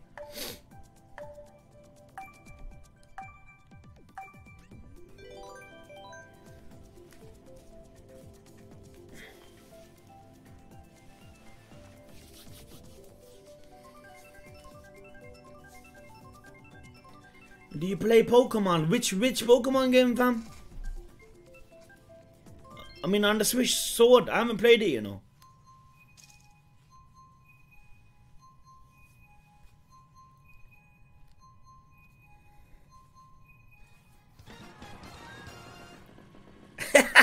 Iba, man, you're one dirty dude, you know, fam. I swear that, man, if you could read your mind, man. Iba, you need to flip me fast every day.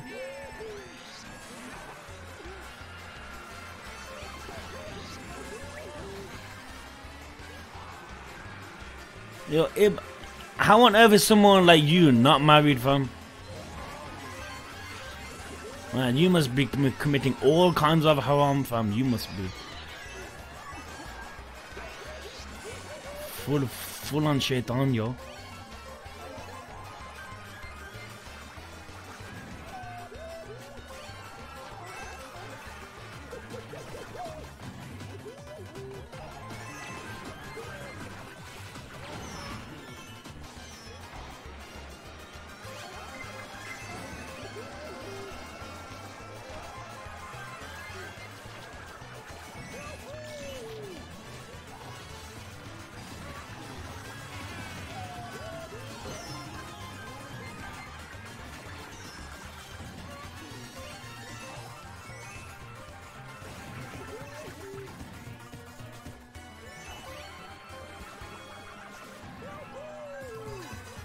Ladies and gentlemen, that's how you play Mario Kart. Thank you for watching, yo.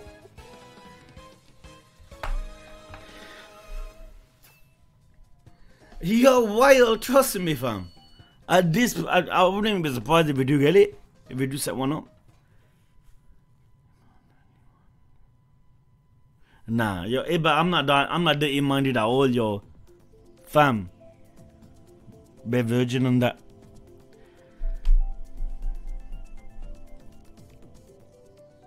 Jumbo coming 12 is like, yeah, I mean, like, we see that so much it don't even surprise us.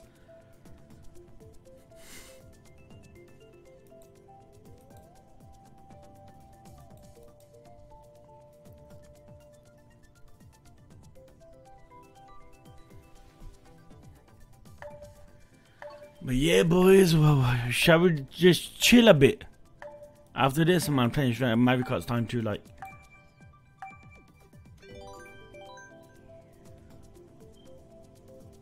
man, I wish there was a way to watch them classic, like instead of yesterday with Dragon Ball and Naruto, like One Piece, man. But fam, I can't risk it, man. And it's so be good to rewatch a lot of old One Piece stuff, man.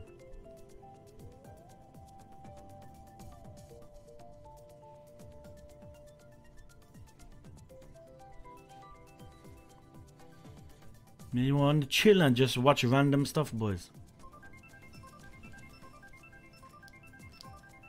I can't risk it though, man. Yo, just like, fam, I'll see something, boys, man. I'll know I would, man. Like, remember when I seen that thumbnail about Roger's Bounty, fam? But then again, I didn't have the extension in then. But still, man, I'll see something, man. I just know it, man. That's my luck, man. And right now, I don't know, no spoilers, man. I want to keep it like that.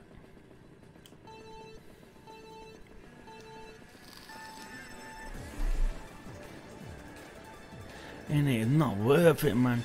We'd be so sick to go back and watch like the Robins flashback, Pinks. You know, the Luffy and the flipping Admirals. Just things like that, man. Man, we could do a whole flipping stream, like 4 or 5 hours, and just the greatness of the old episodes, man.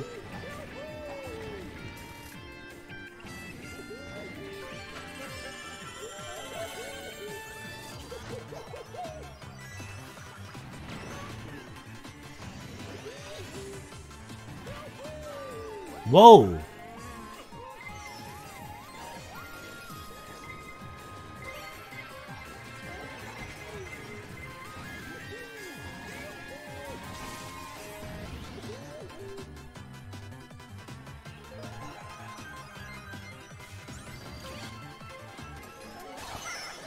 Soon as I had the stars, well.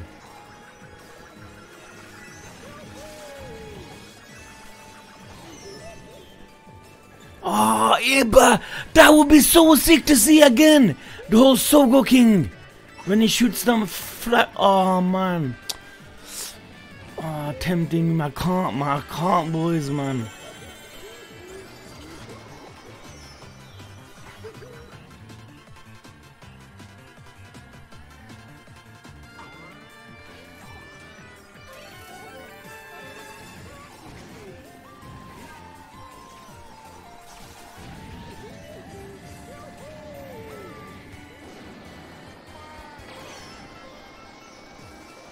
Innit, I can't do it, man.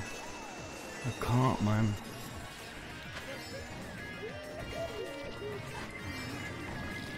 Tony, you're not going into every episode in Wano now, not knowing shit. It's a feeling I can't describe, man.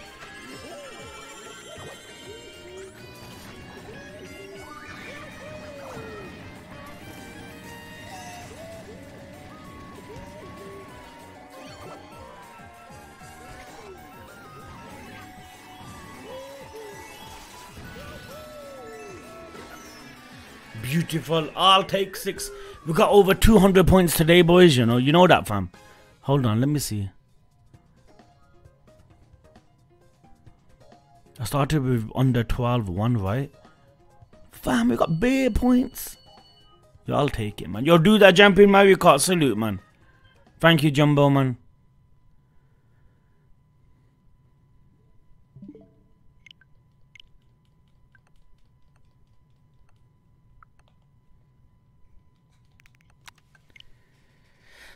Thank you as always, yo.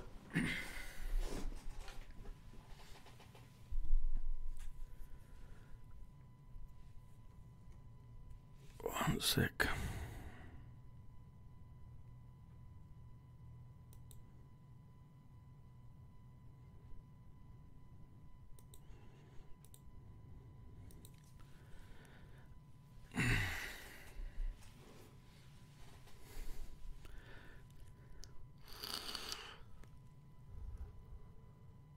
Let me think of some other classic scenes outside One Piece then, I guess. And have you guys watched your Voices of a Distant Star, fam? Man, that shit was so sick. In this Sogo King, man, I would love to see that shit, man. Ain't it, man?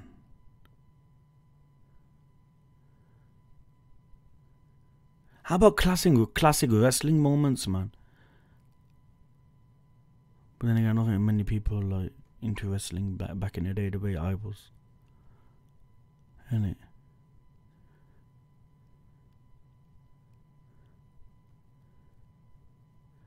But then again, wouldn't things come up for the side on that, Iba? That's not in the extension thing. To be honest, Full Metal is something I'm that 110% gonna go back to.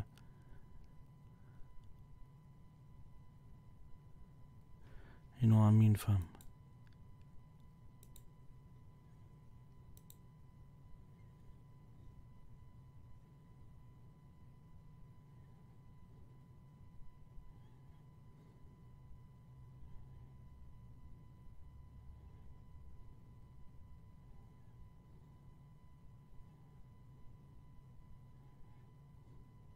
Yu Yu Hakusho, man. That shit was the shit, man. Boku no Hero, yo. Nintendo Switch overall thoughts.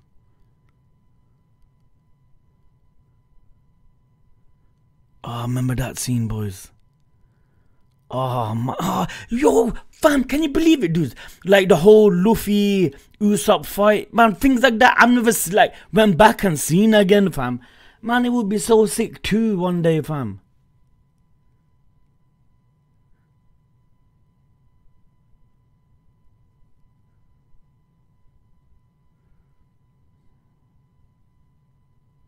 Rainbow Nisha, boys. If you know, you know. That's all I'm gonna say. If you know, you know, fam. Rainbow Nisha was the shit, man.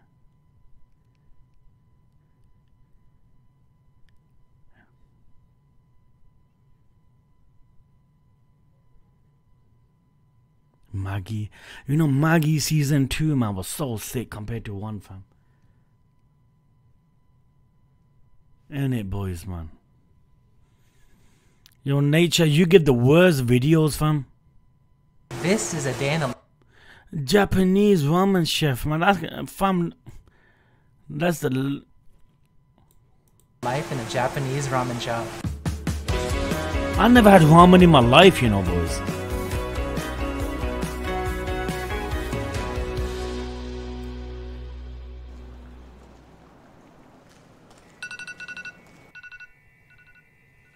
Half 6, you know. Looks like a Japanese version of Khan. This is Tetsuya, a 41-year-old ramen chef living in Tokyo, and he's just waking up for work.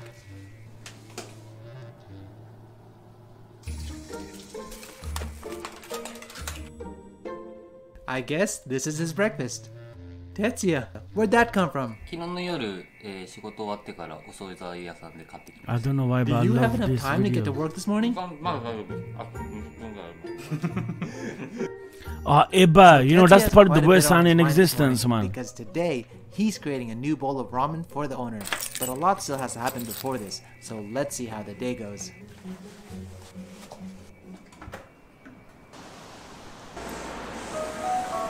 Alright, I Man, think them this Japanese train is trains are crazy arriving though, fam. right now. I feel like there's like a million people on one train. Like Indian. How'd you sleep last night? So Tetsuya manages a ramen shop I called never had Kambo, ramen in just my a few life, minutes fam. away from Condensation. It's one of the most popular spicy ramen shops in Tokyo. Persona vibes. Bobo, we know why you miss Japan. Wow, this is great. Inside of the kitchen, you can see what they actually have. The pork going Bobo right misses there them to Thai the massages and then that. To my left, they have the pork and chashu. It looks so good. I feel like I could just eat it right Innit, now. it would Oh, be the nature, man. smell here is Imagine us amazing. we're going as a So one of group, the first man. things That Tetsuya shit would needs be to do a is check blast. that the ramen broth is being prepared correctly at the central kitchen. I would buy so many manga.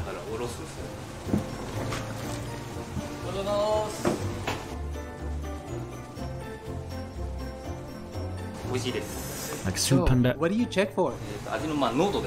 I know, man. What did they do Soup with the is things now in the ready One to be Piece heated Tower, in man? smaller They should sell that pots, shit. which then gets distributed Robin to the shops statue and to that. be all consumed in one day. So it's just about 9 o'clock right now, and Tetsuya had to go off to get the shop ready. The shop actually opens at 11, so let's just go around and explore a little bit and check out the shop before it gets super busy. when Dude, it opens. honestly, the extension would block even that. I thought I could see the One Piece So real Tower. estate Like, in Tokyo is quite I won't be expensive. able to. You'll typically find many ramen shops like this one with limited counter seating. This means for a Tokyo ramen shop to survive, it needs to get customers in Fam. and out as quick as possible to make room for Yeah, new but there's a customers. better chance of you What does finding it me take to like clean every in morning? Area 51 than in a strip mall. Trust me. Wow, you guys take cleaning seriously. So if you guys haven't noticed already, they have the ramen shop right here, and then right across the street they have the kitchen, and then back over this way they I have the never had Maze sushi, Soba ramen, shop all anything, right man. next I to each just other. had the flipping. So Tetsuya tells me that these days it's quite common to have a separate kitchen from the ramen shop, since the boiling never had broth that sushi, makes man. the ramen shop extremely hot and steamy and too uncomfortable for the customers. Oh, by the way, Kikambo is opening up a new shop in Hong Kong, so the HK staff must train here for several weeks to master the art of making Japanese ramen. Are you excited about the Hong See, Kong there's opening? no interest in watching these videos because it's food you don't like or you never tasted, so there's Tetsuya's no back. What are buzz. you doing now? 今券売機にお釣り入れてます。 Although he's responsible for all of the employees and the day-to-day of the shop, his other task is to create a new Genpei menu, which means it's I would- only offered fam, for a what- limited time at the shop. I would never degrade myself into a strip bar, man. I found the only woman I want to see naked is my wife. Why I've would I never heard of want to something see like another this. woman? Did you come up with it yourself? 自分で考えたやつ。いやいやもう最高ですね。 Apparently, Tetsuya has created 4 limited time only ramen bowls in the past, and now he's working on his 5th, which is scheduled to be released by the end of this summer. Now that the 4 large cooking pots have been emptied out, Tetsuya and his team begin preparing for tomorrow's batch. Although the process for Nah, making of the course animal not. broth There's no other woman, 15 man. plus Like, hours. obviously, Keep in we're mind trolling throughout the every day now that and this then, is it's only cool, part of the man. final soup But that's served, fam. as it's later combined with a separate fish broth. Imagine your miso, wife's and just other doing the ingredients. opposite, the same, like seeing other people naked and shit.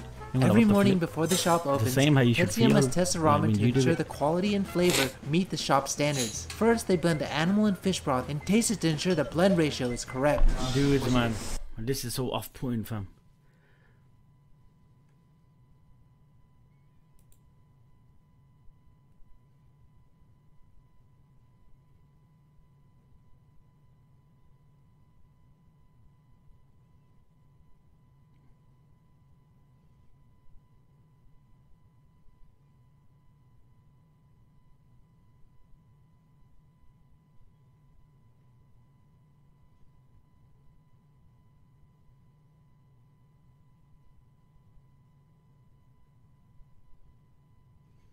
Man, look how fake that looks.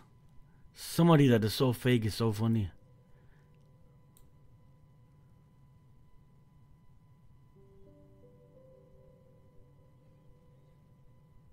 The world is full of mysteries. Oftentimes throughout history, we face stories and encounters so strange that the facts concerning their case, and the rumours that would arise from them, seem to blur into an almost unending Let's story. watch Ballin' Boys, man. leaving Yeah, dude, you experts down for Mr. scrambling Ballin', any fam? possible explanation. So today we'll be taking a look at 25 unsolved mysteries.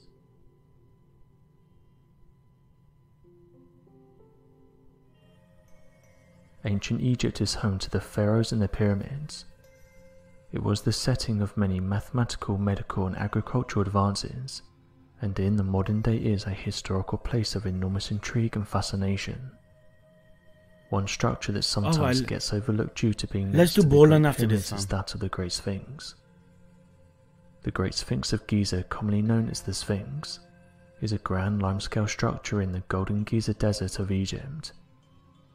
The statue is of a reclining sphinx, a mythical creature that combines the head of a human with the body of a lion. The Sphinx is seen as a dangerous, merciless creature in Greek mythology. In Egyptian mythology, however, the Sphinx is a slightly less cruel creature. Unlike the Greek Sphinx, the Egyptian one is I would love to firstly see male, this in real life, man. and secondly is described as more benevolent than the Greek Sphinx. However, they are both thought to be extremely strong, and guarded the entrance to temples in ancient times. Today the Sphinx is a tourist attraction more than anything.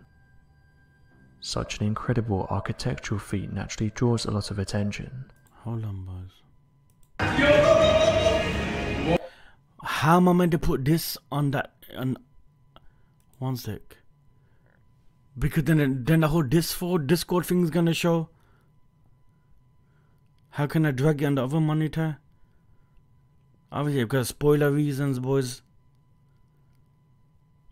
Basically, man, he's flipping in front with the One Piece tower, man. I can't make it full screen, then I can't move it.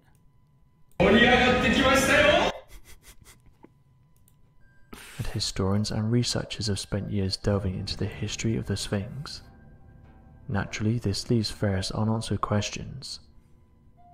The first modern archaeological dig of the Sphinx was undertaken in 1817, but it was sometime before that it had been visited and captured in painting.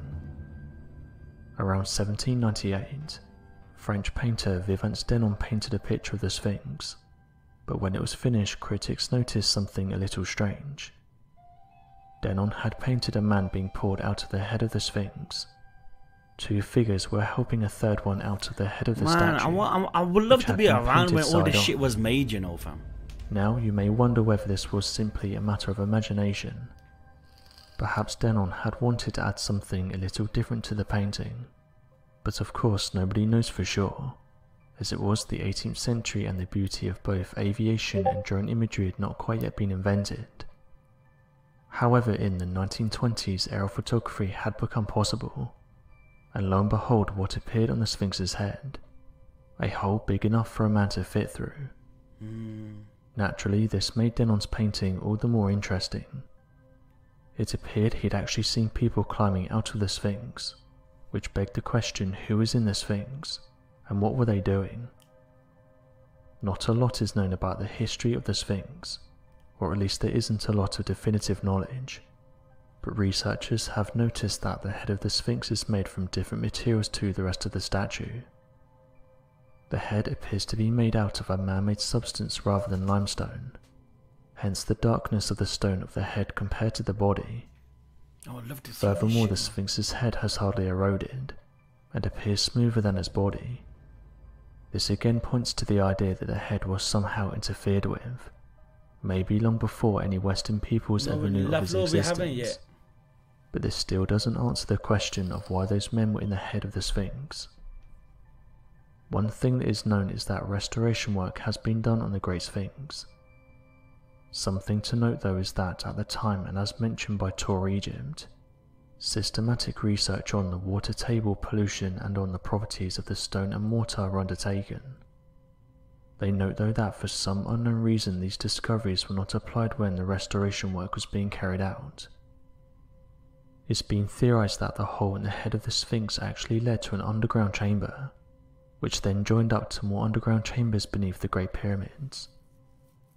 This secret city, as it was dubbed by the mainstream media, was allegedly found in March of 1935.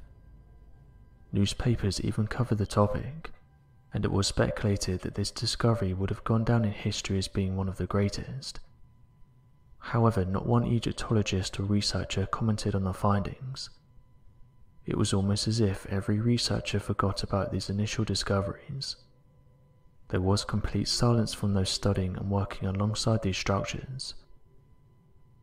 Back in 1987, a Japanese research team from Tokyo's Waseda University began an extensive underground survey of the regions surrounding the Great Sphinx, utilizing groundbreaking technology at the time, known as the electromagnetic sounding survey radar. It's interesting, man. In an attempt to better image the sunken regions of the Sphinx statue, under the direction of lead researcher Sakju Yashimura.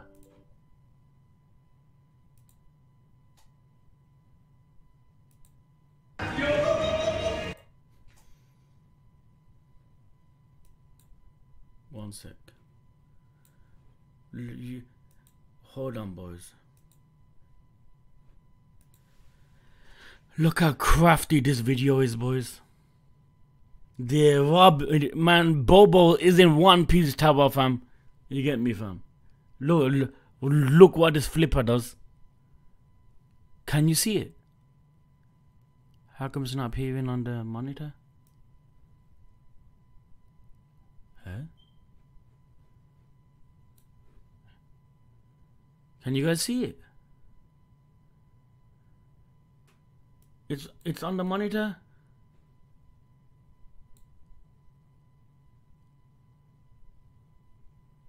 The heck?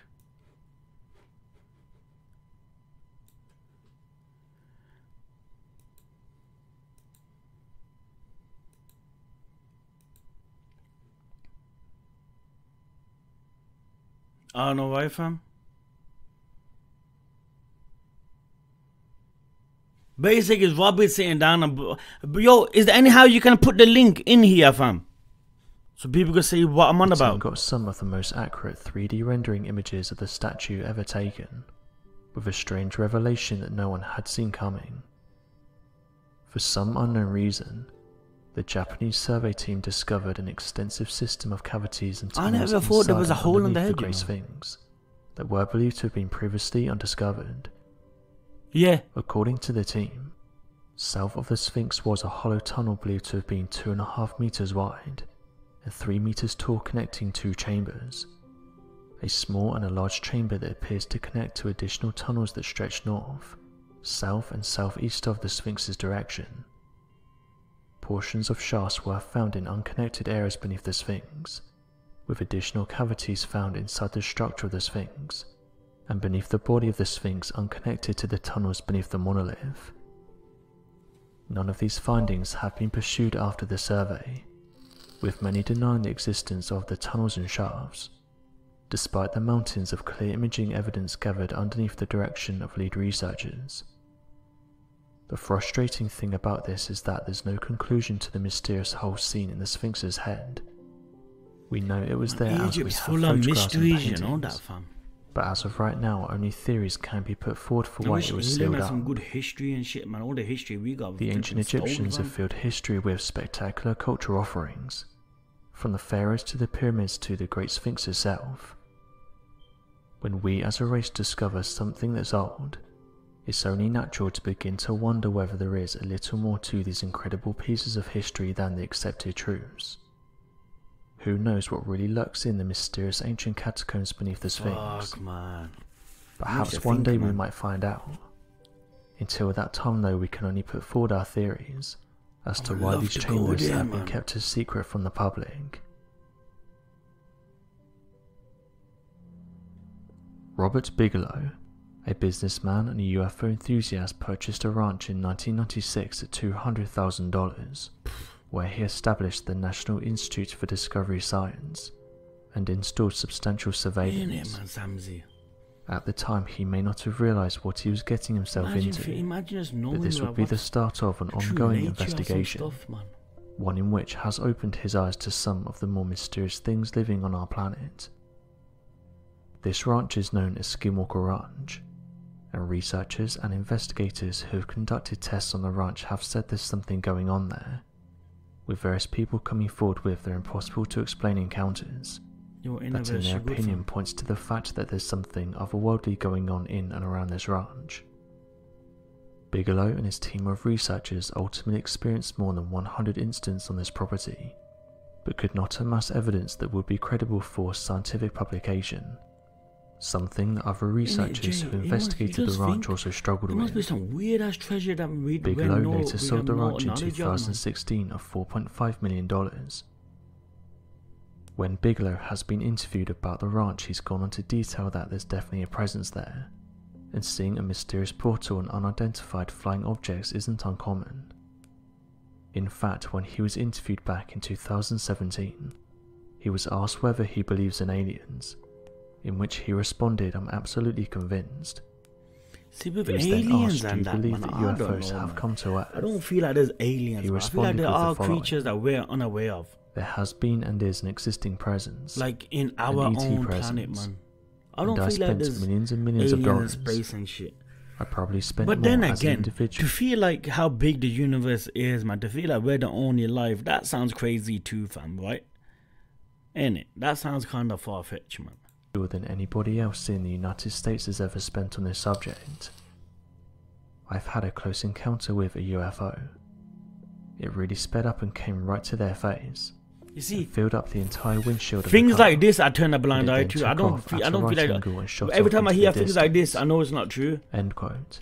I mean, I could be wrong, but When asked why we can I don't find normally alien- believe it, fam. When people say they're being abducted and things like that, fam.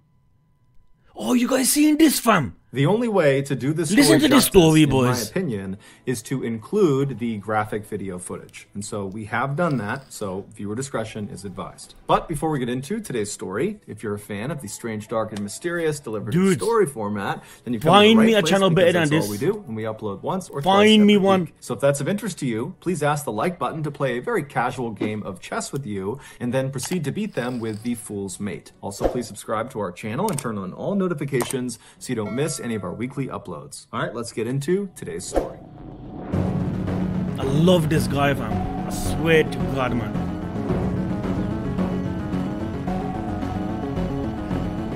Here's the best videos, man.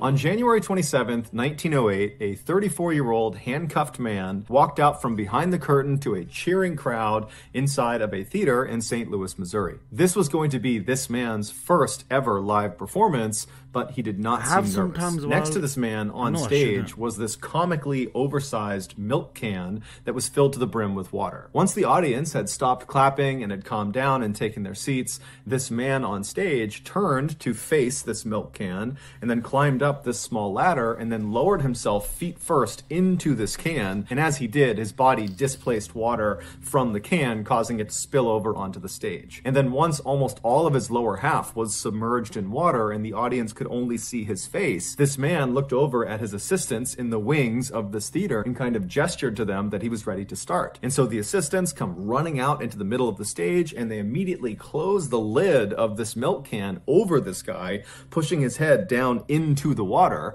And so as the audience is gasping and collectively holding their breath, the assistants proceed to lock this lid with 6 different locks around the top. And then they wheeled over this cabinet that kind of collapsed around the can, so it was totally out of view of the audience. Now, for this audience, they had never seen anything like this before, and so immediately they all began murmuring and whispering to each other, wondering how this guy is going to survive what he's doing. But 2 minutes after that lid had been sealed, that 34-year-old man emerged from behind the cabinet with his hands open wide, so he wasn't handcuffed, totally unharmed. And then the cabinet was moved aside, and the audience could see the lid of this milk can was still locked. During his lifetime, nobody could ever figure out how the great magician Harry Houdini had escaped that milk can. These dangerous stunts made Harry extremely famous, and it's why we still know him today, nearly 100 years after his death. But it wasn't just that he was able to successfully perform these stunts,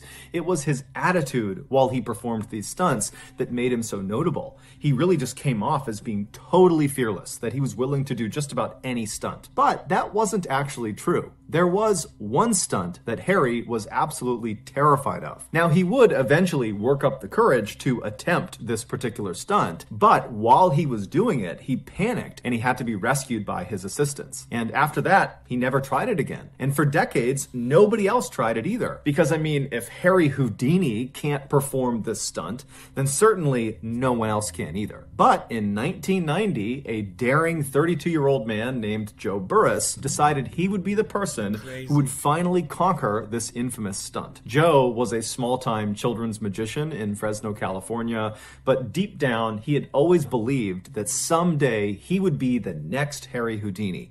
In fact, he would actually tell his family that not only would he be the next Harry Houdini, but he would be even better than Harry Houdini. And so that year, he decided it was finally time to make that dream a reality. And so he saw performing this infamous stunt as a way to make that happen. So on Halloween night of that year, so October 31st, Joe, adorned in his white tuxedo, along with his 2 young sons and his parents, they arrive at Blackbeard's Family Fun Center, which was an amusement park in Fresno, California. The family hopped out of the white limousine that Joe had arranged to bring them there, and they began walking across the parking lot to this big crowd of people. And when this big crowd of people saw Joe walking towards them, they all began to cheer. Joe's stunt that he was about to perform that night had been very heavily advertised, mostly by Joe, and so it had become this spectacle in Fresno. It was going to be aired live on TV while he was doing it, and it was going to be broadcast on a radio station. So after Joe and his family make it over to this big crowd,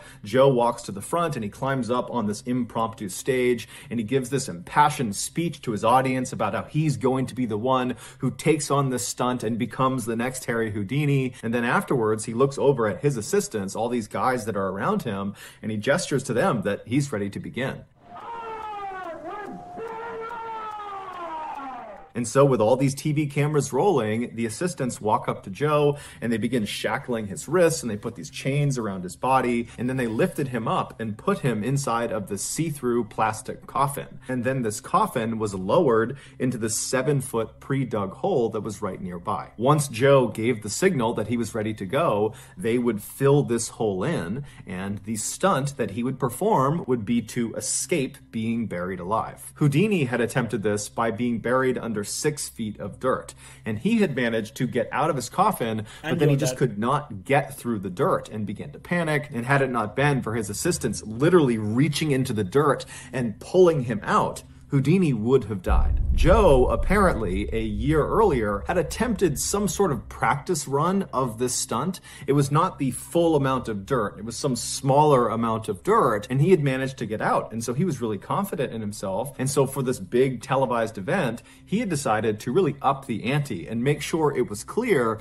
he was not only as good as Houdini, but better than Houdini. And so he was going to have 3 feet of dirt put on his coffin first, and then 4 feet of wet cement put in on top of that. Many people, when they heard this plan, both the TV personalities, the radio personalities, onlookers, they said this was a terrible idea and you shouldn't do it. But Joe was extremely confident and brushed them off and said, "I know what I'm doing." You know, Houdini failed at this and he was only using dirt.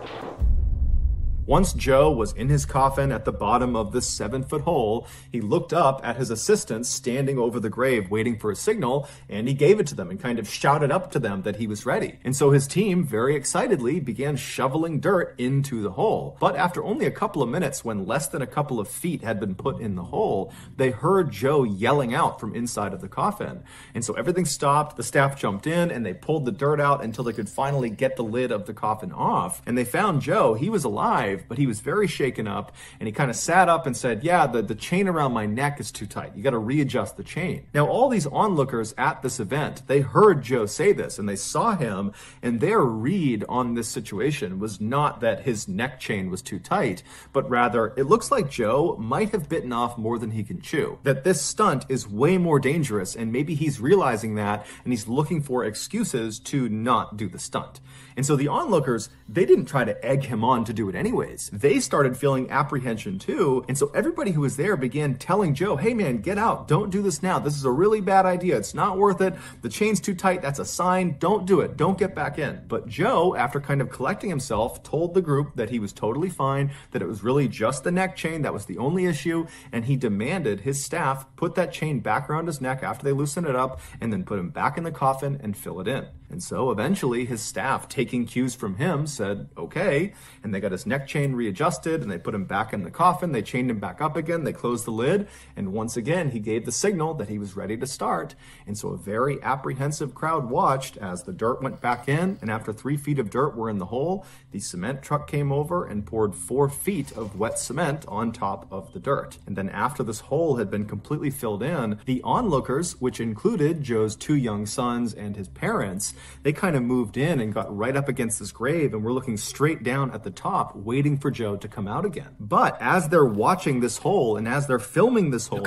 all of the cement in the hole suddenly drops about a foot. What had happened was the nearly 15,000 pounds of dirt and wet cement sitting on top of this coffin had finally caused the lid to break, and in an instant, all of the dirt and cement poured into the coffin surrounding Joe completely. He was truly buried alive. Onlookers immediately jumped into action and did their best to try to dig Joe out, but it took them 30 minutes to finally reach him, and when they did, he was already dead. Joe had ironically died on the exact 64th anniversary of Houdini's death. After an investigation, it was determined that Joe had not tested the strength of his plastic coffin against the weight of the wet cement. He'd only tested it against dirt because that was the one he had done the year earlier. He had done it under dirt, and it worked. Joe had also not taken into account that cement dries from the bottom up. So even if Joe had managed to get out of the coffin and make his way through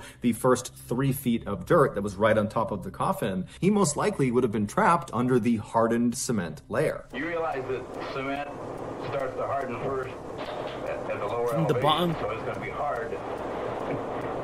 You mean it hardens at the lower part? I thought it started at the top. No, it hardens at the lower. No. In fact, I shouldn't even kid. This is very serious. This is no magic trick. This was a doomed mission from the start, but because Joe was so confident in himself and his ability to do this stunt, no one stopped him. He thought Houdini was one of the great escape artists, and he wanted to be better than Houdini. And he was close. So that's going to do it, guys. If you found the secret in today's episode, let us know in the comments section what it is and where you... These are the best stories on the internet, man. Mark my words, fam. Some of these don't make no sense, you know. Honestly, man. One sec, fam. Oh, ballin', man. Fucking, he needs to make a Patreon so bad. Hold on.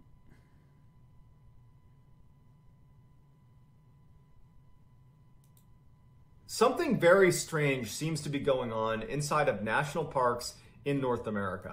Okay, let's watch this one first then. Something very strange seems to be going on inside of national parks in North America. Every year, hundreds of people go missing in these parks, but these parks are huge expanses of wilderness. So it's not particularly unusual that people might go missing inside of them. But every year, of those hundreds of people that go missing, there's always a few that go missing under very strange circumstances. And you have to remember, you know, David Polilis, fam. He only writes stories that are true. No matter how bizarre they sound, they're true. You know, when he looks into missing cases, he looks for anything like, okay, there might be beef between the kid, the family, the wife, the husband.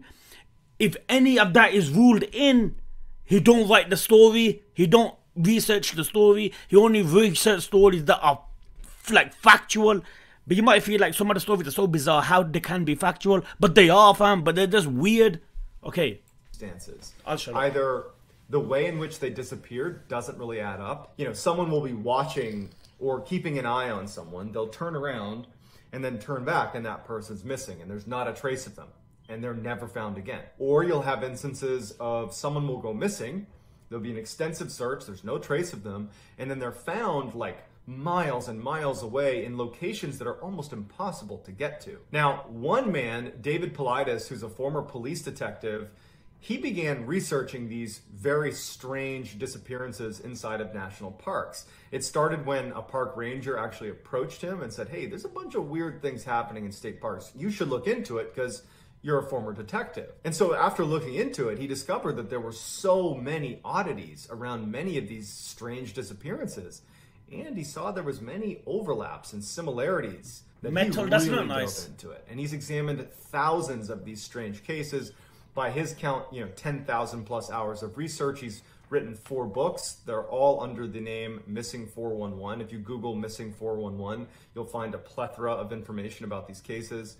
He has 2 documentaries out. And so David, while he doesn't actually take a stance as to, what's causing these strange disappearances, anybody that follows along with the Missing 411 cases is basically led to believe that something is hunting humans in North America inside of national parks. It is fascinating, it is terrifying, and I've picked out 5 of the most bizarre cases that I've come across inside of Missing 411. Before we get into those 5 stories though, if this is the type of content that you're interested in, the strange, dark, and mysterious— subscribe to his channel, boys, in this video, well, if you haven't. That's what my channel's all about. And I post 3 to 4 times a week. And so if that's your style and you like that type of content, if you could, please gently lambast the like button and then please turn on all notifications so you don't miss any of my weekly uploads. All right, let's get into the stories. On Father's Day weekend, 1969, 6-year-old Dennis Martin, his brother, his father, and his grandfather headed up to the Smoky Mountains to go camping. This was a family tradition on Father's Day, and they were really excited about it. They get to the same campsite they always used, they set up, they have a wonderful first night, they camp out, and the next day, another camper in the area happened to walk by and saw that Dennis and his brother were playing there. And so this camper had kids as well, and he asked Dennis's father, hey, would it be okay if I brought my kids by? They're the same age as your sons, and they can just play together. Dennis's father says, sure, bring them down. And so the man goes, gets his kids, they come back, and before long, all the kids are playing hide and seek. Now, Dennis's father would say that he had an eye on Dennis the whole time. He was just at a distance, but watching his son to make sure he didn't get lost. And so at one point, all the kids are hiding from the parents. And, at some point, the parents say, okay, show yourselves. And all the kids, except for Dennis, show themselves. And Dennis's father has watched Dennis go behind a particular tree. He watched him do it. He was watching the whole time.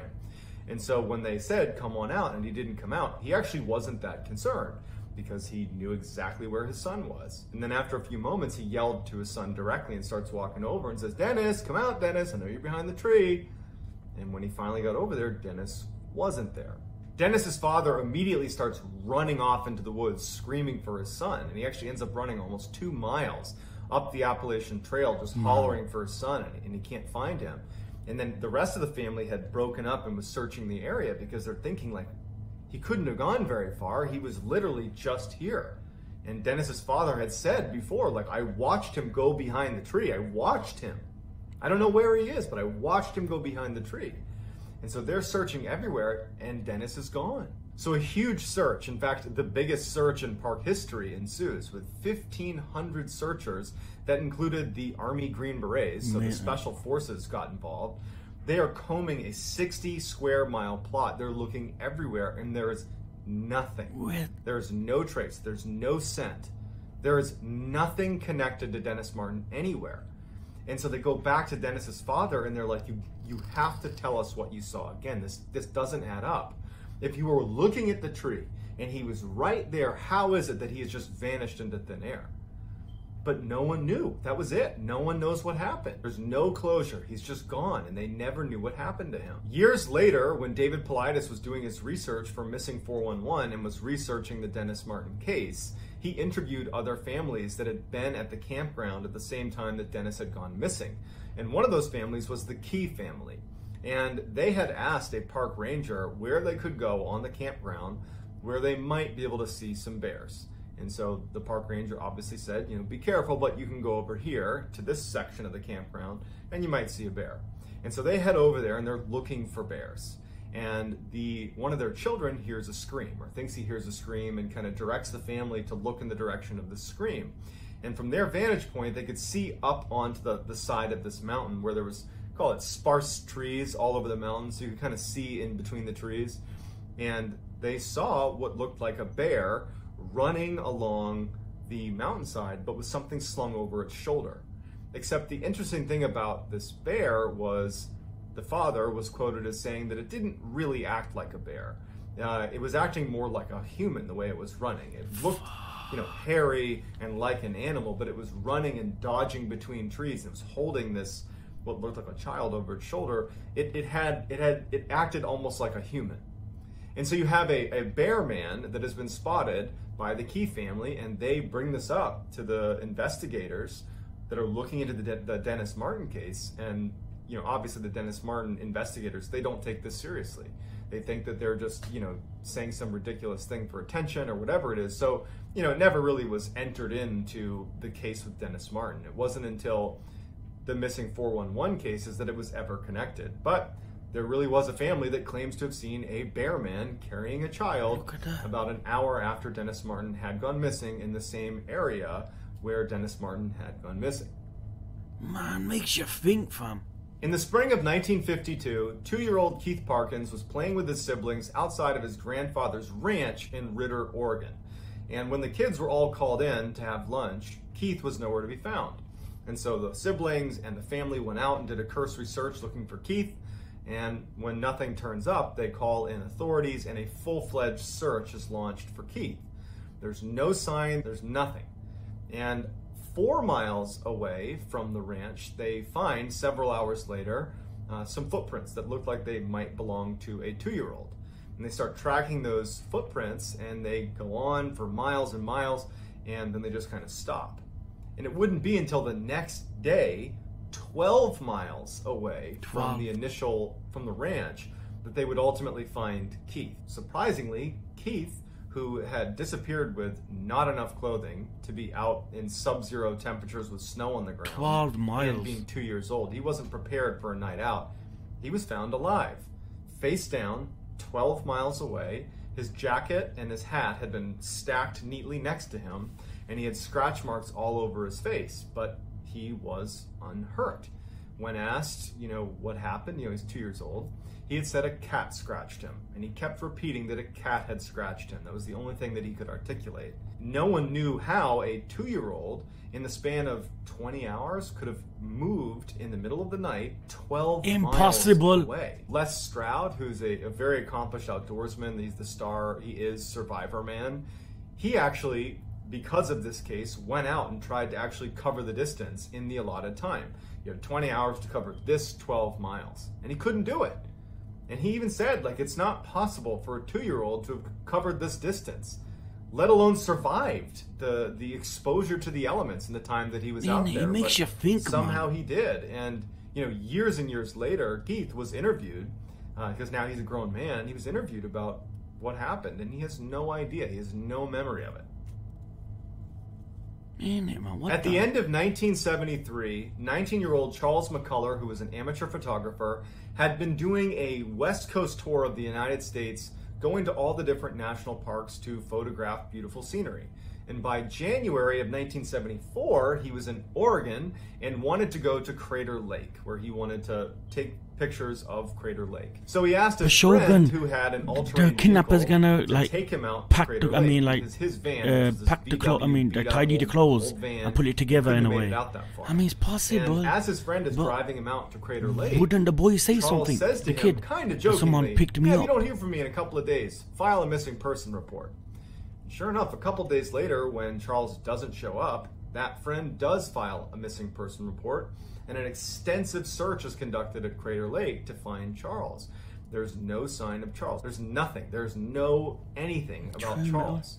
And his father actually flew out there and stayed for several months, just constantly searching the area, found nothing. So nothing is found. So a year later, a couple of backpackers were hiking the area around Crater Lake, and they get lost. They take a wrong turn, and they're well off the trailhead, and they discover a backpack. In the backpack, they found a strange-looking Volkswagen key that anyone that knew Charles McCullough knew that he had this strange key. And so when they found it, it was a distinctive key. And so when they gave it to police, it turned out that it was Charles McCullough's backpack. So investigators went out and started looking in the area that this backpack was found, which was 12 miles off the trailhead. So this is well off the trailhead. And near the backpack, they find what remained of Charles McCullough. So they found his pants unbuttoned and on a log, as if he was sitting on the log and then just disappeared into the ground. But his pants were still there. Sticking out of the pants were his socks, no shoes, and in the socks were his feet bones. There was no jacket, there was no upper portion of his skeleton. 12 feet away, they find a portion of his skull. And that is the last thing they find of Charles McCullough. And ultimately, it was determined that he died of natural causes.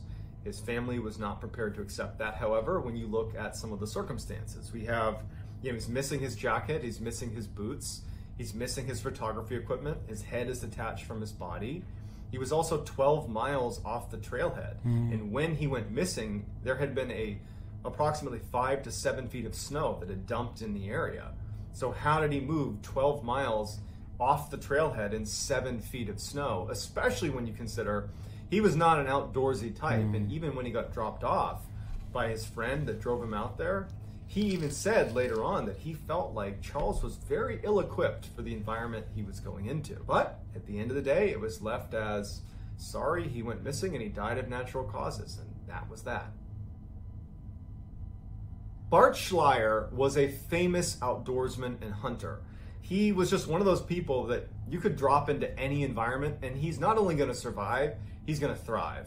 A testament to that would be he spent months in Siberia tracking and catching Siberian tigers. He was like a world-renowned tiger tracker.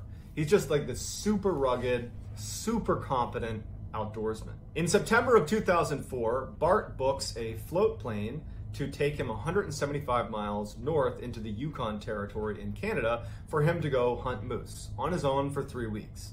He had all the right equipment, he was obviously extremely capable, and no one thought twice about it. When he got dropped off, he told the pilot, meet me back here in 3 weeks. And so off he went. The plane leaves and comes back 3 weeks later, and there's no Bart. Now the pilot knew Bart was like a god in the wilderness, and so he wasn't really concerned, but he went over to where he had been told his campsite would be, and he found the campsite. And it looked like someone was still living there. It didn't look like it had been destroyed at all. And then near his campsite, he found a dry bag, which looked like it had an indent on it, where someone might have been sitting on it up against a tree. And then next to the tree was his bow and some arrows. And it looked like an area where a hunter might have been sitting to call in moose, but there was no Bart. Near the dry bag and the bow and arrow, they found Bart's teeth and a couple of shards of bone. Initially, the thought is, well, a large predator must have snuck up on Bart and eaten him. Except there's a couple of huge problems with that theory. One, Bart, his friends at least would say, and people that knew him would say, he would never get snuck up on by a large predator. He was so accomplished in the wilderness. Like, he was always a step ahead of everything around him. So the idea that he would just be sitting there one day and a bear would just happen to sneak up on him is pretty far-fetched. Also, in the area where his teeth and some of his bones were found, there was no sign of what they call a death struggle, where you're fighting for your life, you're smashing into everything. There's none of that. There's no marking on the ground or in the surrounding areas that a large predator had attacked him. Also, his camp had food out in the open, and if a large predator had come through like a bear, after it finished with Bart, it would have raided the campsite, and it didn't. And so the way this was left was he was attacked and eaten by a predator. But nobody believes that, because that wouldn't happen to Bart, and the circumstances around his campsite didn't really add up. See, why in 2002, Christopher Tompkins was working as a surveyor, and he was assigned to this 4-man survey crew that was working in Harris County, Georgia. And they were walking along this road spaced about 50 feet apart, all 4 of them. And Chris was the last one in line. And the third one in line would later tell investigators and police that as they were walking along the road, he would periodically turn around to just, for a quick second, make sure Chris was still there. And as they're walking along with no sound or any indication that anything's happened, he turned around, saw Chris, kept walking. A few minutes later, turned around, and Chris is gone. The third guy hails the other 2, and they go, and they're like, where did Chris go? They're looking down the road, like maybe he stopped, maybe he stepped off the trail, but they can't see him. And they go back they start walking down the road towards where he would have been, and they find on the ground a pile of loose change and some of his tools that would have been in his pockets. And then they see one of his boots stuck in the barbed wire, because there's a little barbed wire fence that was running the length of this road. One of his boots was stuck in the barbed wire, and there was nothing else. They searched the area, they're looking everywhere, there's no sign of him. And it didn't make any sense to the people in this survey crew, especially the guy who was third in line, who was like, I literally saw him a minute ago. And there's no way he could have gotten away without me hearing or seeing some indication of where he was. But there was no sign of him, and he was gone. So after this huge investigation, they don't find any sign of him. And that's it. They're just like, yeah, he's gone. They did find, 9 months later, they found his other boot near a swamp 900 yards away, but it didn't provide any more clarity into what happened to him. However, if you look at the pile of loose change and things that were in his pockets that were on the road, it indicates that at some point he may have been turned upside down. And if you think about the entirety of all of these strange stories where the idea being someone could be hunting humans, just picture in your head Chris Tompkins walking along and something flipping him upside down, dumping the contents out, and then being gone in a matter of a minute where no one can see where they went. These 5 stories are just a fraction of the literal thousands of others that are covered in the Missing 411 series. And while many people believe that all of the cases in Missing 411 and any others that ultimately are considered strange inside of these national parks have a rational explanation, even if we don't know. I'll marry this dude. Whereas another group believes that this Missing 411 phenomenon is an indication that something is hunting humans in the national parks across North America. Some say Bigfoot, some say aliens, some say something else. But paranormal is certainly the other camp in terms of trying to honest to God, no notification gets me more happier than his, man. Oh, I never watch it here. I always go in bed. Whether or not we ever find a definitive conclusion remains to be seen. But I would love to hear what you think is going on inside of these strange cases of Missing 411, whether it's a rational explanation. After watching one of his videos, your frame of mind is different. You're thinking, fam. And every time when you're out and about and you go in woods, like, maybe it's just me, man, but fam, I'm always thinking shit, man. Every year, hundreds of people go missing inside of national parks all over North America. But of those hundreds of people every year, a few of them go missing under very strange circumstances. And a man named David Paulides, who's a former police detective, has made it his mission to look into just the bizarre disappearances that are occurring all over North America in his series that's called Missing 411. So there are thousands Shane Dawson conspiracy videos were sick. Inside of Missing 411 that David Paulides has poured tens of thousands of hours of research into. And he puts them into books, into documentaries.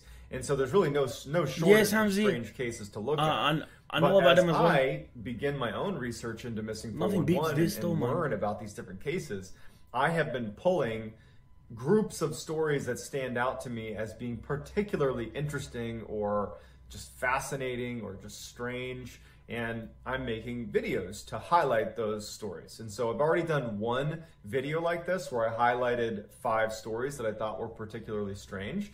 You can find that in the description. I left a link to that video if you want to check that out. And so today I'm going to be looking at another 5 cases from the Missing 411 Project that are just totally weird. But before we get into today's stories, if you're interested in the strange, dark, and mysterious delivered in story format, you've come to the right channel, because I post 3 to 4 times a week all about the strange, dark, and mysterious, like I'm promising to deliver today. And if that's your deal, I would ask you to please gently uppercut the like button, and then also subscribe to my channel and turn on all post notifications so you don't miss any of those 3 to 4 weekly uploads. All right, let's get into the story.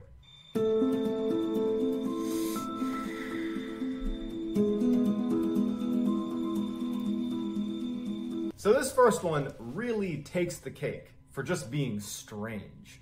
You have a family that basically has 2 experiences that are somewhat connected. You're gonna have to be the judge if they're connected or not, but very strange. On October 1st of 2010, this family, who decided to remain anonymous for the Missing 411 story, they go camping, and it's a 3.5-year-old boy, his older sister, and then the mom and the dad.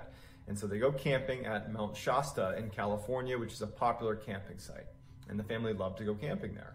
And so they're all sitting around the campfire, kind of hanging out at the campsite. It's getting late in the evening, maybe 5, 6 o'clock. And the sister would say that she was looking at her brother, turned away for a second, and then looked back, and he was gone. And it was so sudden that she actually went to go look for him and couldn't find him.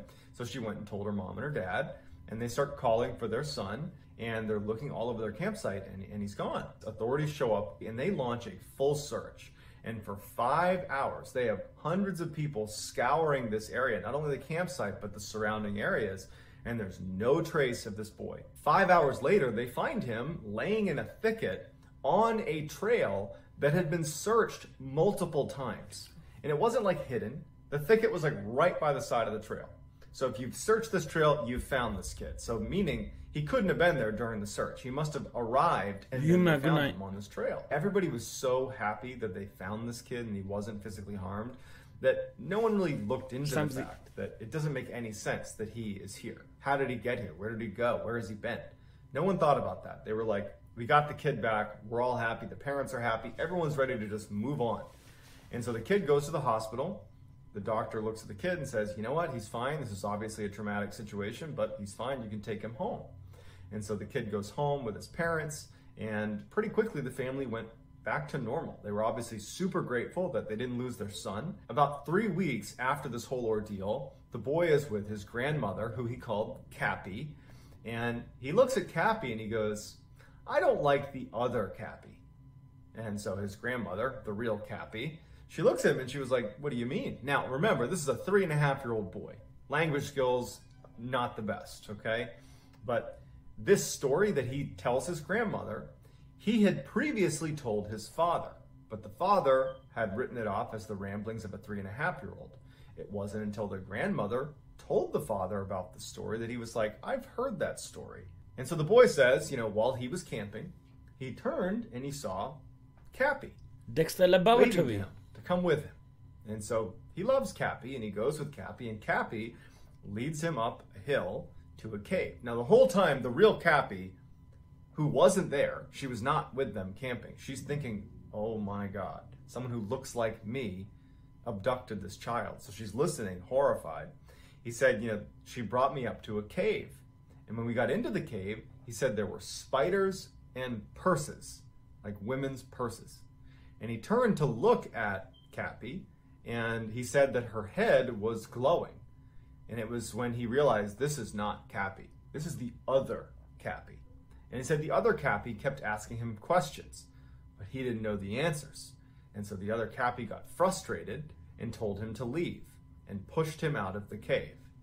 And he said that he left the cave and wound up in the thicket, and that's when he was found. And so when Cappy goes and tells the father, and the father says, I've heard that story, they're like, that's so weird. Do you think there's any truth to this? Is there someone that looked like me, Cappy, that took the boy away? And so as Cappy and the boy's father are talking, Cappy feels compelled to share her own strange story about being on Mount Shasta. Because prior to this, the family, I think the way they were looking at what happened is the boy wandered off and he returned 5 hours later. But with the boy's story being kind of corroborated by the father who heard the same story, Cappy's like, I gotta share my story now because I don't know if it's connected, but I had a very strange experience on Mount Shasta as well a year ago. She went camping a year earlier with her friend, and they go to a campsite on Mount Shasta, the same place where the boy disappeared, and apparently saw the other Cappy. And so Cappy says that night they're sitting around the campfire and it's dark, and she notices a set of eyes in the woods that were glowing. So glowing red eyes, she says. And, Cappy and her friend, they go camping all the time. And so they know there could be predators and animals all over the place. And so they grab their flashlights and they shine in the direction of the eyes. And the eyes dart away and they don't think anything of it. Over the course of the night, the eyes would keep showing up all around them. And every time they'd shine a light in their direction, they would vanish. Cappy and her friend are unable to get the light on this thing. So they don't know what it is. And so they're very uneasy about it. But they decide, you know what? We're psyching ourselves out. It's just an animal that's interested in us. And so they go to bed and they sleep in their own. She slept in a tent and he slept in a camper. And they go to bed. And the next morning, Cappy wakes up and she's laying on the dirt outside of her tent. And immediately she has pain in the back of her neck. And so she reaches back and she grabs her neck and she can feel there's a cut on the back of her neck. She doesn't know what it is, and she looks up and her friend is on the ground outside of his camper face down as well.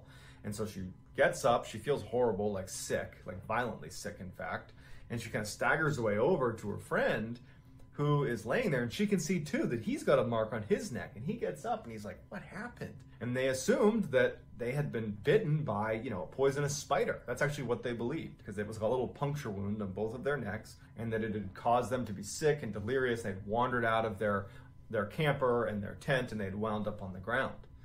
But now, as Cappy is retelling the story, she was like, I don't know how to connect that experience with what happened to the boy, but I can't help but feel like something weird's happening on Mount Shasta. And it would turn out that, maybe they weren't wrong, because Mount Shasta is like a hotspot for missing 411 strange disappearances. And in fact, our next story is another Mount Shasta case. In 1999, Carl Landers was a very experienced hiker, climber, whose passion in life was, on the weekends or any chance he got, was to go hiking and climbing and camping. That was just what he did. He's in great shape. The only Dexter I know is Dexter the laboratory. I don't know Dexter the CVS one. Being on a mountain somewhere in California, hiking around. And he had two very close friends that he would go hiking with just about every chance he could. In 1999, in the summer, Carl decides he wants to summit Mount Shasta. And it's something he had attempted to do before, and he had been unsuccessful, and this time he was going to do it. And so Mount Shasta, it's high enough. It's about 14,000. What are you on about? What Dexter, man? One sec, boys, man. What shall I Dexter season 1?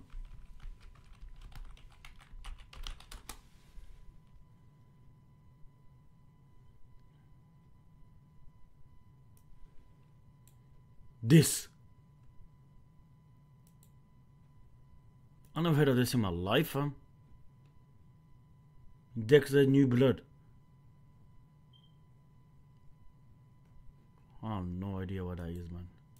Feet that it's not uncommon for people to stop at this point called Lake Helen, where hikers can adjust to the altitude, because it's certainly possible to get sick from being at altitude if you don't adjust to it, or if your body doesn't respond well to it.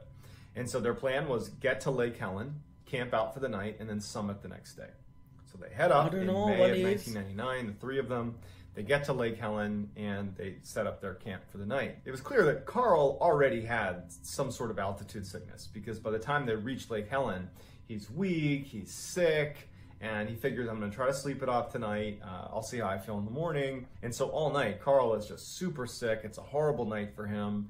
And so early the next morning, Carl is a real stubborn guy and he really wanted to climb Mount Shasta. He says to his two friends, hey, look, I'm just going to get a head start here. I've been up basically all night. I'm going to just get up the last stretch here, summit this mountain, and then come back down and be done with it. And so his two friends, they didn't like the idea of splitting up, but Carl's an experienced guy. And I mean, he's only covering a distance of maybe 650 feet.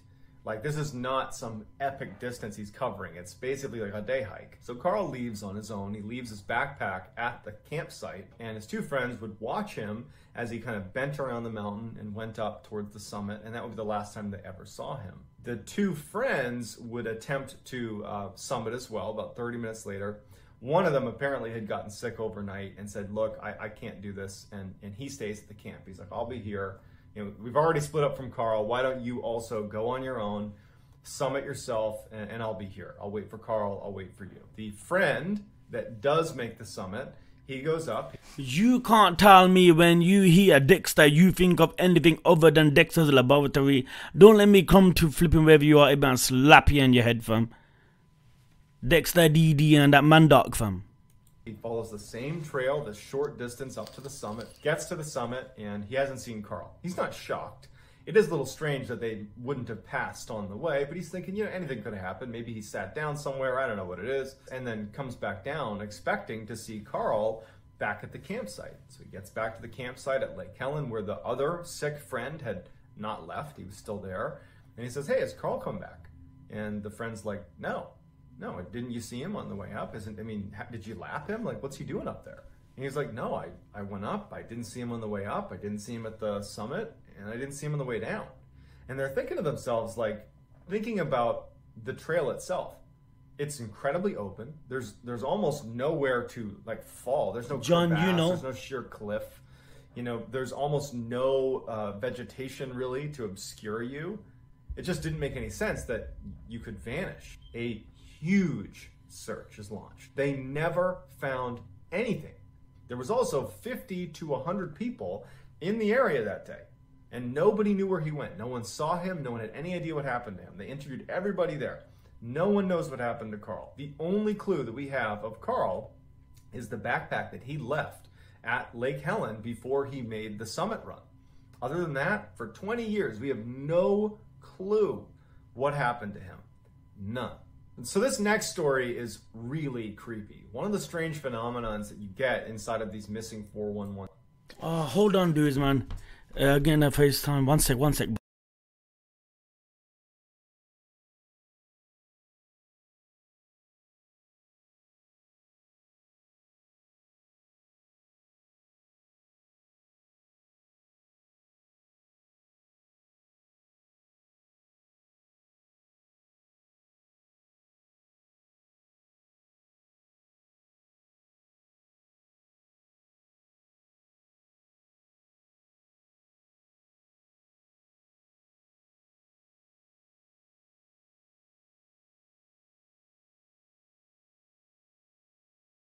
You know when you wash your clothes, fam, you can't literally dry it outside.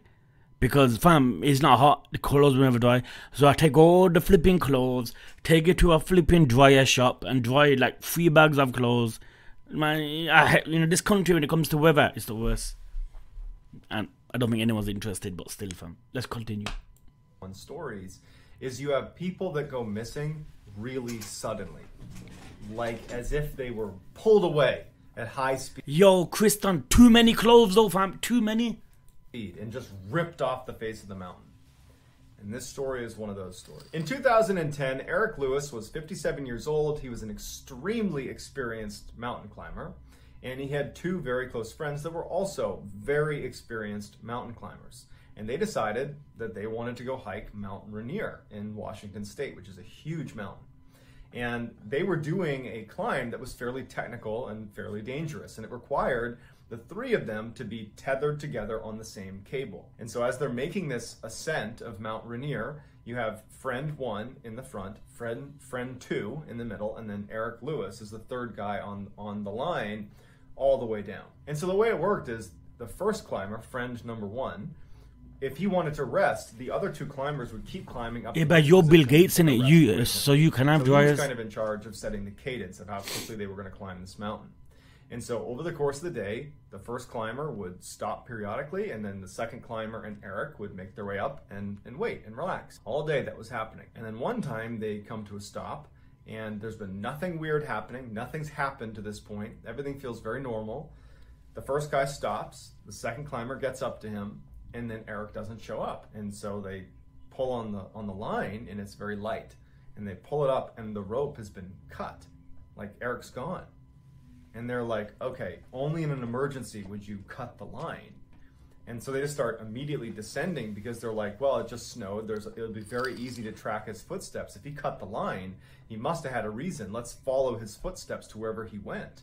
But the only footsteps on the mountain were the ones walking up, attached to the rope. Basically, Eric had been walking up, leaving footprints right behind the other two, and then the footprints just stop. There aren't footprints that go back down. It was like he was pulled off of the mountain. Yeah, and so they start walking down, thinking they're going to run into him, but they don't. You know, someone took him gets bad airborne. enough that they ultimately abandon the hike. They go down, and they're like, geez. They tell the authorities, and they're looking everywhere, and they can't find him. And then they discover this creepy cave that's like 200 feet down and away from where they were hiking. That would have been very hard to get to. Inside of this ice cave is Eric's gear, but no Eric. And they've never found Eric's body. But for that gear to get into the cave, it wasn't just, you know, hanging on the edge. It was inside the cave. But there was no footprints leading to the cave. There was no footprints anywhere. It was just like, inexplicably, Eric's gear winds up deep inside an ice cave 200 feet away, and Eric's body was never recovered, and no one has any idea what happened to him. So the last story is actually really two distinct stories, but they together make up a particular phenomenon that occurs inside some of these missing 411 cases. In the cave, but he's and not that's there. when some creature takes a child and actually protects them. In 1868, a 3-year-old... Listen to this story, boys. Girl vanished abruptly from her father's camp in northern Michigan. The father noticed the girl was gone. You know, in hysterics, he enlists the help of a couple professional hunters that were there with him. They go off looking for this girl, and after a couple of hours of looking, they start to hear what sounds like her voice. And she doesn't sound particularly distraught, but it's definitely a child's voice. And so they kind of cut through this big thicket, and out bursts this massive bear-looking thing that runs away from them. And they didn't shoot it or anything. They just saw this huge animal run away, and they're thinking the worst, because they're hearing this child, and now they're seeing this huge animal that looks like a bear running away. And, you know, they go through the thicket, and they find this girl who's totally unharmed, who was in this kind of clearing within the thicket where clearly this bear creature had been with her. And, you know, the father's elated. He scoops up the child, and the child seems unhurt. And he asks her, like, where have you been? What happened? And she says, oh, Mr. Wolf took me here. And Mr. Wolf was feeding me berries, and Mr. Wolf was playing with me. Maybe it was a bear or a wolf or something, but some animal had taken her, brought her into a thicket, and had not harmed her. And so the other instance occurred in 1955. There's something weird that happened, you know, made up that of we can't mother, explain, father, fam. and their 8 kids were staying in this camp in Montana. And they had all these different tents set up for all their kids. And some of the older kids were staying in one of the tents with their 2-year-old sister, Ida Mae, while the parents were working and the kids were doing whatever they were doing. And so these older kids were Nookies, sitting now not the inside time. tent, and near the entrance We to need the to tent is poo. where Ida Mae, the 2-year-old, is sitting. And the tent is open, like the flap is open to the tent. And as they're sitting there, the older kids would later say that a bear wandered past, reached in, grabbed Ida Mae, and scooped her up into its arm. Now, a bear does not do this with its arm, but they described it like this. The bear was holding Ida like this and ran away on 3 legs instead of 4. And so the kids are freaked out because they just saw a bear take their 2-year-old away. They're basically hysterical. They sprint up to their mom and dad. They tell them what happened. And the parents just have no idea how to react to this. They obviously get in touch with authorities. They launch the search. And as they're doing the search, you know, police are asking the kids, like, describe to us again what you saw. And they're like, it was a bear that was like holding our sister like this. And they were like, you got to be more descriptive because bears can't do that. Was it a person? Was it a hairy person? And the police just didn't buy that it was a bear. And so 2 days go by and they haven't found this child. And so the family obviously is thinking the worst. They're absolutely grief-stricken. And then one of the searchers finds the girl. And they find her about 300 yards away from the camp. She was inside of a very intentionally built structure. It was a crudely built fort right against the riverbed. And inside it was like a den. And she was in there and she was totally unharmed and she was perfectly fine. And they take her out and they ask her, like, you know, what happened? And she's 2. But she says, Mr. Bear fed me berries. Mr. Bear kept me here. Mr. Bear cuddled me. That's all we have. We don't know what this creature was, what bear is able to pull its arm in like this, but she felt totally unthreatened by it, and to this day, we don't really know if that was a bear or something else, but whatever it was, it didn't harm Ida, and Ida never felt threatened by it. These stories are just a fraction of the literal thousands of strange cases that David Paulides covers in his Missing 411 project. So if you enjoyed this video and you might want to see more content just like this, I would encourage you to gently uppercut the like button and then subscribe to my channel and turn on all post notifications so you don't miss any of my 3 to 4 weekly uploads of content just like this. So if you want to get in touch with me, you can message. 3 people found in impossible places. It is an unfortunate reality of being human and living on planet Earth that sometimes people go missing without any clue as to what happened to them. One day they're here, the next day they're gone. There's no clear indication of what happened. And despite everybody else's best efforts, nothing is ever learned about what happened to them. And so their families and their friends, they're left with this void in their lives that I can only imagine how terrible that is. There's no closure. I don't think so. There's like that perpetual sense that if you could just find more information out, you could find out what happened to your loved one, to your friend, to your colleague. But many times, people never get that. These people just go missing and that's it. But in some cases where people suddenly go missing, they'll turn up again. Sometimes days, weeks, months, years later, in totally different locations from where they went missing. But sometimes, in very rare circumstances, these people that go missing will reemerge days, weeks, months, years later, not having any idea how they got there or what happened to them. And so today I'm going to share 3 of these reappearance stories. The first 2 are the most well-known, they're very famous, and the third one is not as well-known, but equally as intriguing. But before we get into today's 3 stories, if you're a fan of the strange, dark, and mysterious delivered in story format, then you've come to the right place, because that is all I do, and I upload 3 to 4 times a week, if not more. So if that's something you'd be interested in, how can this do not have a Patreon fund? A lobotomy on the like button, and then subscribe to my channel. You know what I mean, all notifications, so you don't miss any of my 3 to 4 weekly uploads. Okay, let's get into the stories. Fam, you can make flipping millions, yo.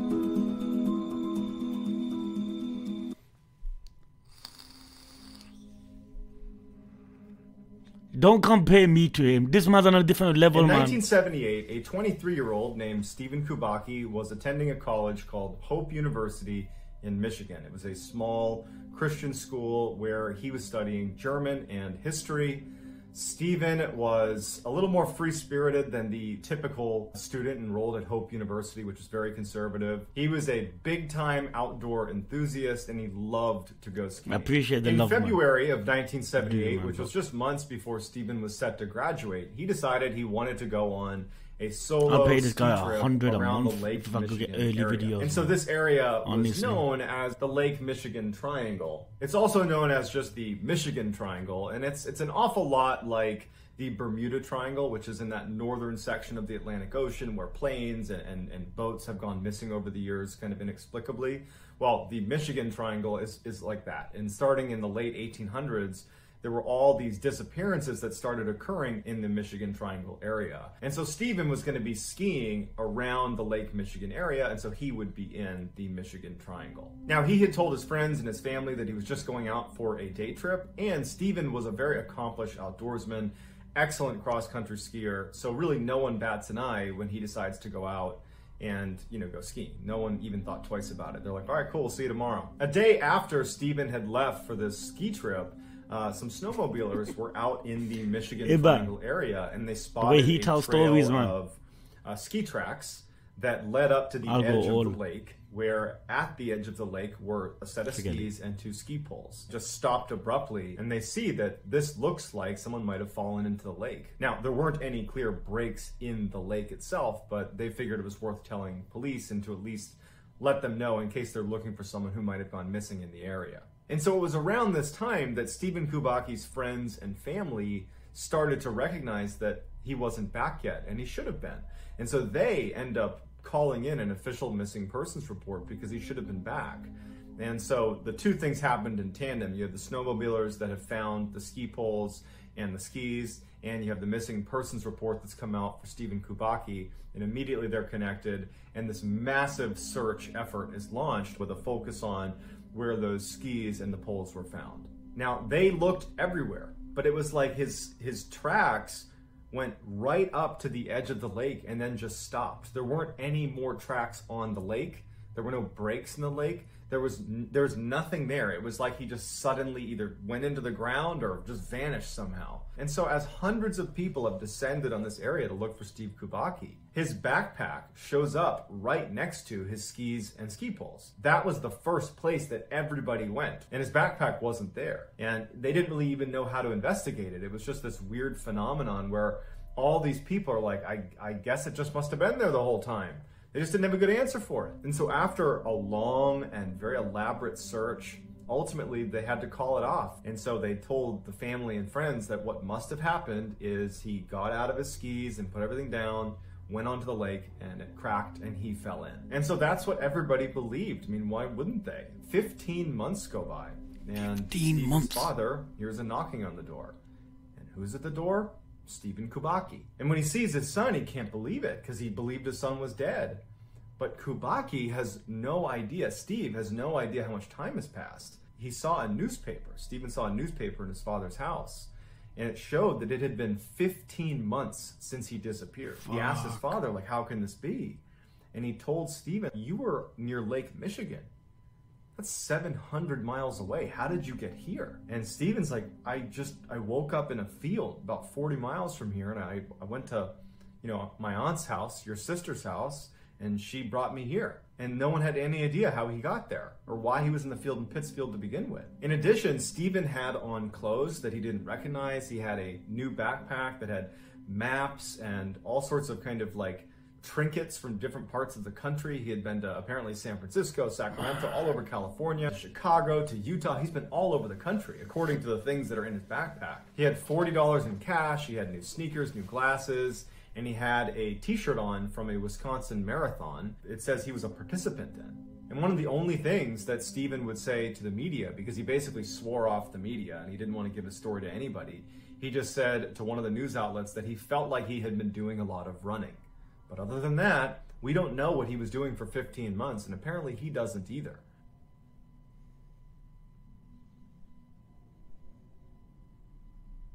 In early 2018, Danny Philippidis was a 49-year-old firefighter living in Canada.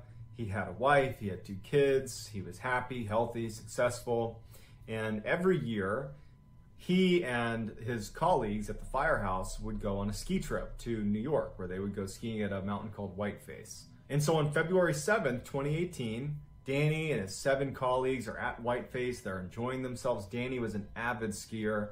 Like, this is something he really looked forward to, was this annual retreat to Whiteface Mountain. And it was getting to be lunchtime, and his 7 colleagues said, hey, let's go down to the lodge and get a bite to eat. Danny was just having a great time on the mountain, and he was like, I'm gonna just do a couple more runs. I'll meet you guys in about 30 minutes or so. I'm gonna do a couple more runs before lunch. So they go down to the lodge, and Danny continues to do a couple more runs. And so after an hour or so, and Danny still hasn't shown up at the lodge, his 7 colleagues have finished eating, and they're like, you know what? I bet Danny just decided he wanted to skip lunch, and he's probably just fine. And so they end up just going out and skiing the rest of the day. But by the end of the night, when the mountain is starting to shut down, they're all checking their phones for messages from Danny. They haven't gotten anything from him. They haven't seen him. They decide, let's go check out, his room back at the hotel and make sure that he's there. Maybe he got sick and he left, something like that. And the resort was attached to the mountain itself. So they just walked right over to his room. They knocked, he didn't answer, but then they went out back and they found his car, and his car was still there. They went to the front desk, they explained the situation, they ended up going in the room and checking to see if he was in there. He wasn't, but all of his personal belongings are still inside of the room. So Danny, who has not shown up after going skiing for this additional run, clearly hasn't left the mountain because his car's still here, his cash, his passport, everything is in his room, but no one knows where Danny is. And so they launched this massive search for Danny. And I mean, this day it was so crowded at Whiteface. There's so many people there. And also it had snowed a ton before they even started skiing that day. So it would have been very difficult to move very far off the mountain, let's say, if someone wanted to. I mean, just there was too much snow on the ground. So he couldn't have gotten very far. And there were lots of people there that they could interview to say, have you seen this man? They had a picture of him, you know, and no one had seen him. And there was no sign of him. Despite this massive search effort, no one has any idea what happened to him. The authorities call off the search and they tell his loved ones and his friends that, you know, Danny must have succumbed to the elements. That's the only explanation we can give. We can't find him now because the snow's pretty deep, but hopefully when the weather warms up, we'll be able to launch another search and we can recover his body. And so that's the news that's passed to his wife, to his kids, to his friends, and it's just devastating. And then a couple days later, Danny's wife is home, trying to adjust to this awful new normal, and she gets a phone call from a number she doesn't recognize. And she picks it up, and it's a little bit hard to hear, but she immediately recognizes her husband's voice. And she can tell right away that there's something wrong. Like he's not making sense. She's like, Danny, is that you? Is that you? And Danny's like, I don't know where I am. I don't know how I got here. Where are you? What am I doing? And so she immediately tells him, you have to call the police. You have to call the police. They have to come get you. And finally he agrees and he hangs up. The police receive a phone call from Danny, and he doesn't know where he is. He's saying that, you know, my wife told me to call you. I'm very confused. I don't know what's going on. And they ask him to describe where he is. And he starts describing what's around him. And police are able to, you know, eventually pinpoint where he is. And it turns out he was near Sacramento, California, 2,900 miles away from Whiteface Mountain. Even more strangely, when the police go to collect Danny, he's still wearing his ski gear. You know, winter jacket, winter pants, ski boots on. He even still had his goggles on his head. And he has a haircut. He has a fresh haircut. And he has a brand new phone, a brand new iPhone. But he had no money. He had no wallet. He had nothing. He had left all of his belongings in his room. So looking at him like, how did you get a new phone? How did you get a haircut? Why did you get a new haircut? And when you got your haircut, why didn't the person cutting your hair? You know, Ibba, that's the thing. None of these make sense. That's the whole reason why they're so weird, fam. Let someone know that a man who's visibly confused wearing ski gear is getting a haircut in here. And so it's just this totally strange mystery that Danny, to this day, and anybody that knows Danny and his friends, the investigators, everybody, no one knows how he got there. How does a guy without a car, without any money, wearing ski gear, go from New York to Sacramento, California, somehow get a haircut and buy a new phone, and then just suddenly come to and be like, oh, that's right, I'm Danny, and I'm going to call my wife and let her know where I am now. Like, it was just crazy. Man, there's something weird, you know, fam. Like, amongst us, in a sense. This last story I don't want to was sound too documented crazy. in the I mean, there has to be, man. Ethnology report from 1897, 1898. Although the story is, you know, well documented in this report, the location is unclear. People have speculated that it's either Ireland, Scotland, or Wales. So just take this with a grain of salt. Yo, see that? Is not known. None of these stories are possible when you think about it. But it's true stories, though, like... In 1898, I don't know. A 12-year-old boy was playing at this river that ran near his house. He was out in the forest. He was playing to this river. And he had a bow and arrow, and he was practicing shooting his bow and arrow. And after a little while, he got bored of his bow and arrow, and he went to the stream itself, and he started to build a little dam in the river to try to catch some fish. And as he's building this thing up, he's down on his knees building up this little dam in the river. Like, only because it's something don't make sense, don't necessarily mean it's not true, in a way. You know where I'm coming from, boys? Like, yeah, it might sound too crazy for our logic, but like, see, I can't, but you know where I'm coming from, fam? We might not understand it, it don't mean it's not true. I mean, we don't know everything about our own planet, fam. I don't sound like a fucking one of them history channels, man. But you guys know what I mean, fam. Someone is walking down the river towards him, and he looks up, and he would describe this person as looking normal, a normal-looking stranger. It's a gentleman who shows up. He's wearing a nice suit. He walks over to Wofford, and he apparently just came out of the woods. And he says, hey, what are you doing? And the boy, you know, he's like, oh, I'm making this fish trap. And he's like, man, that looks like a lot of work. Like, you know, you should take a break. And the boy's like, yeah, I guess I could take a break. And the gentleman just says, well, if you want, you know, while you're taking this break, you can come to my house. It's just up past the...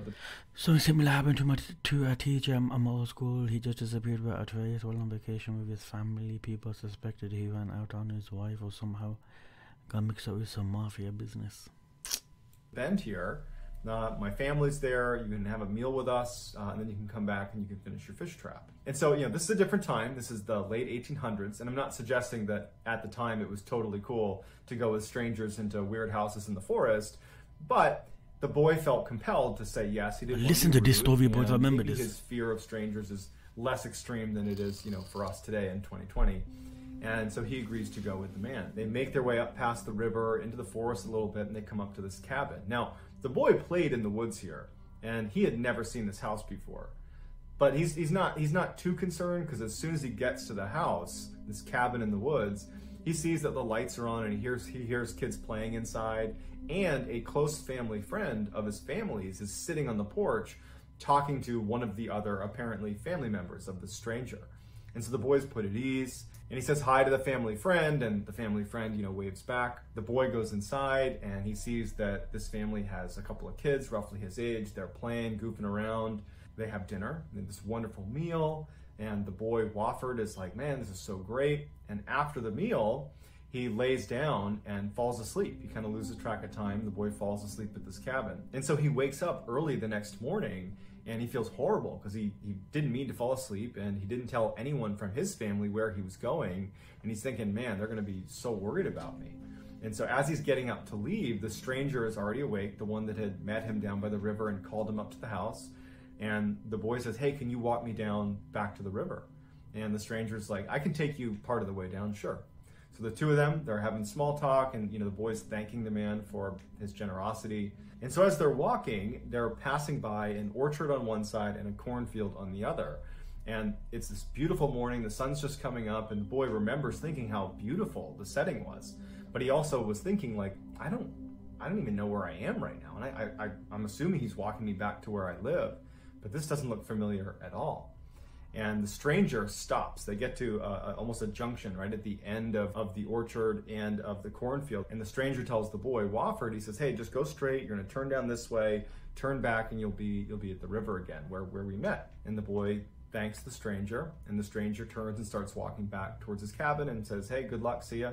And the boy starts following the man's directions. And Wofford, as he's walking, you know, following the stranger's directions, he's suddenly curious and turns around to look back at this strange person who had brought him up to the house and then now brought him back. And he's stunned because suddenly the orchard and the cornfield are not there. There is no orchard or cornfield. It's just deep, dark forest. And he's like, what's going on? He turns back, and there's a search party, or it looks like a search party, running up to him.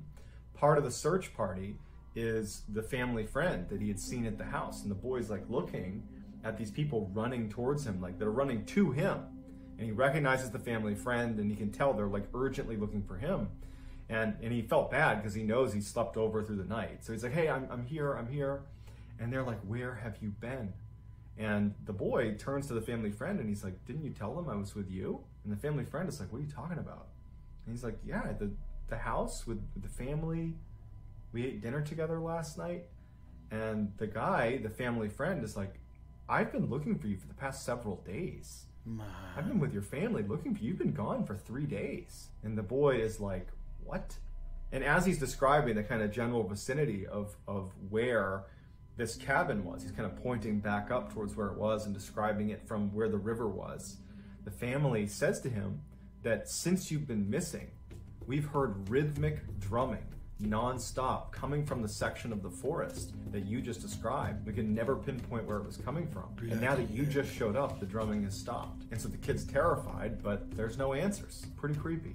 So 3 very strange stories. You know, sometimes you feel like that there's like a portal or like another dimension or there's something, fam. Ain't it, man? Like, man, this channel's too good, man. Ain't it, fam? You know, it's bizarre. Like, you can't explain it, but then that don't necessarily mean it's not true. You know what I mean? Yeah, so a person will watch this go, that can't be true. Obviously, it can't be true to your logic, fam. But what do we as humans know, fam? We don't know everything, yo. You feel me? Man, there could be some weird shit out there. We have no idea, man.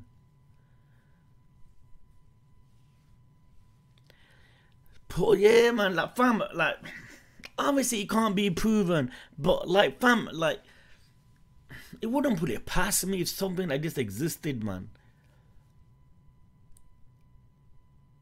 In it, like a portal or like a different type of dimension where you could go in and out and you don't even know about it, or there's something weird that takes people that we haven't seen. Remember how they're talking about how every time somebody gets missing, it feels like they're upside down in a sense, because obviously all the money and everything that falls out, then they're never found again. Like the dude in the backpack from there when he's climbing the mountain, the backpack was found 200 yards away in a cave. But no sign of him. Like, how? Someone pulled him off the cave. I mean, the mountain. He never fell down the mountain because there are no signs of struggle. So they took him off. The backpack was there, but where was he? I don't know, man. But the channel, man.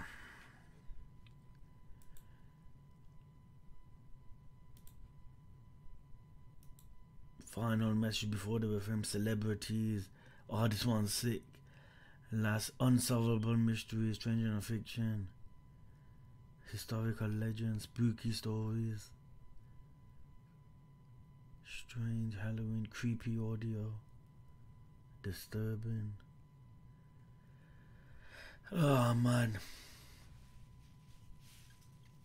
I swear down, if I can see this guy in real life, fam.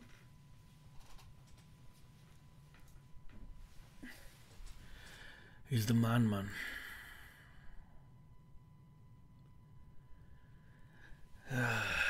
You gonna stream tonight? Yo, Panda Lunch.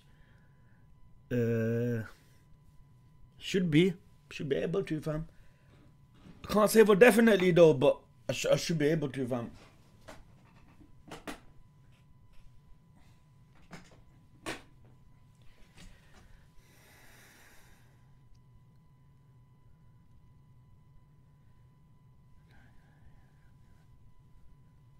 I mean, a dude got mistaken by some org that tried to kidnap him, realized he wasn't a dude, got to say, not to make the mistake again, got my new phone, apology way to get back. Man, they, literally speaking, I don't think there is a wrong answer, man. I don't know. All I know is strange, man. That's when people ask David Polilis, man, the one that the investigator, about what do you think? He goes, I don't know. He goes, what can I say? But he goes, these are the stories, these are the friends, the families he's spoken to relating to the case. And he goes, I just don't know. People try bugging an answer out of him, but what can you answer? What can you say? All we can say is something that, like, we're unaware of, in a sense. Yo, Ibba and your Metal got 300 points alone today.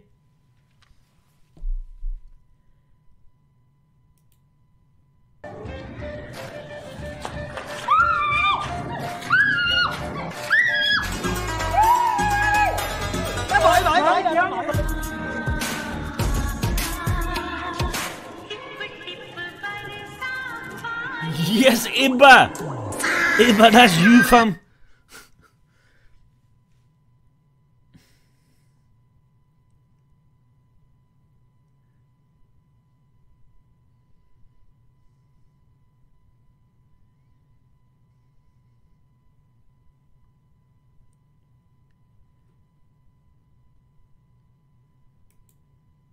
Every year, hundreds of people go missing under baffling conditions in the woods of North.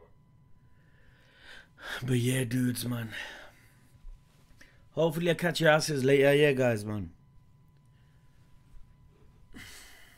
But like I said earlier on in the stream, boys, fam, like, man, like, if this it's something random, I'd just do a live reaction to, because, you know, like, then I'll probably explain it later, fam. Like, fam, because I don't have too much longer to able to stream, and I want to get out. Like, I just want to randomly do stuff. So if you see something, and if you don't see anything else after, like another episode or something, just try not mention it, boys. You know what I mean? So I'm just saying that I was talking to Iba earlier, and he mentioned Anohana, fam. I'm not saying I am, I'm not saying I'm not, but if I do decide, we just check some random stuff out, fam. You know what I mean? No, we wonder, fam. That's what we used to. About what? About?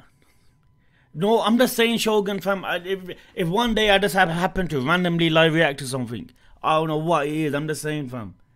It just like expect it in a sense. You know what I mean, boys? That's all I'm saying, dudes. And try to get. Yeah, I'm gonna have to, metal.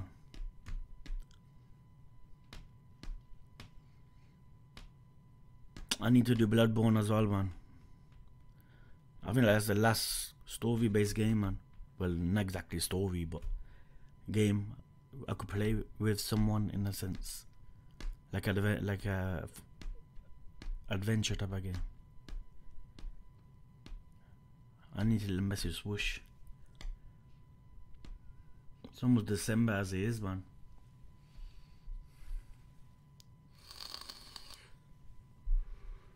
But like I said, dudes, man, if I just randomly do a search on Google to try finding something like a story-based anime short episodes, I don't know, and I decide to look and do it, just expect, like, because I don't want to, like, not do something now because time's short, fam. You know what I mean? I want to get out, like, whatever I want, basically. Before I was hesitant because I don't want to continue it. If I don't continue it, people will be angry if I don't do that. But now I'm not thinking of that, boys. I'm just thinking of whatever, like, I kind of want what I want to do in a sense. Obviously, One Piece is a given. Flipping Osama's a given. Everything else is not a given. So if I do it and not continue it, it is what it is, boys. You know what I mean, fam? Yeah, Panalush, man, we need to do more Street Fighter, man. We will, man. Shall we do it tonight? But then again, Armor, man, he's gonna kick everyone's asses, man. Yeah, but that's what I'm saying, fam. So if you randomly like a random anime, even I'm not aware of, fam, just expect it, boys. You know what I mean? And if you don't see it continue, just expect it again. You know what I mean, guys, man. I just want to do like what I kind of want to do in a sense. Like, I don't want to, like, when I'm not streaming, think, oh, maybe I should have checked that, maybe I should have checked that. You know where I'm coming from, fam. Alright, Iba. Yo, Osama is, man, really good, fam. If it's FIFA, I'll let you know, Iba, innit? If it's Street Fighter or something else, I don't know you're my Street Fighter anyway, innit? Or maybe we could kick Vista's ass. A Bloodborne I need to do, man.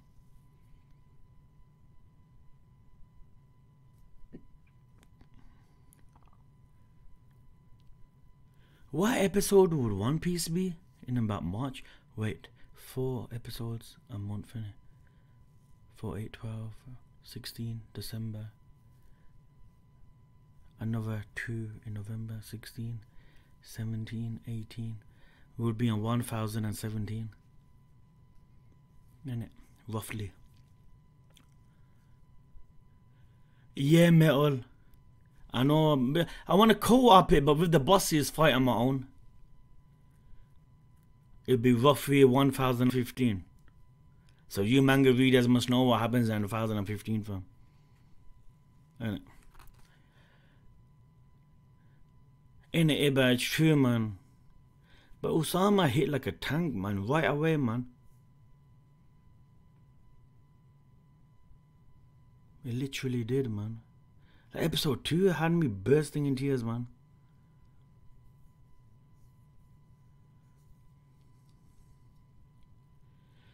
We're gonna house manager, whatever it's called, find you a house after March. Will it be a problem to move after the baby? No, you're scientists. You got my word, fam. After March, when I'm not streaming, fam, don't feel like it's over.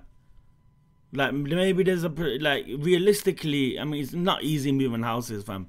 But soon, the day I do, fam, or soon I can extend this house in some manner, I'm jumping back and streaming in a heartbeat. And now until March, I'm trying. I'm still looking on the list, fam. I'm gonna do what I can, fam. But I did say by March, like when March comes, I'll give it up. We agreed on it. And she like, it's cool, fam. You know what I mean?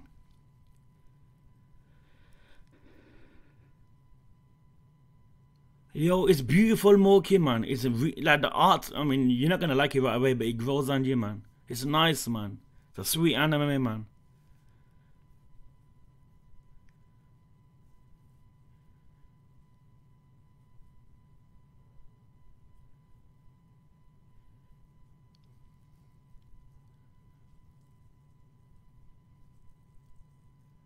Ain't it, man? But the thing is, this, where the F am I gonna put all of this? There's no way I can pull it. PS5 I'm gonna bring downstairs.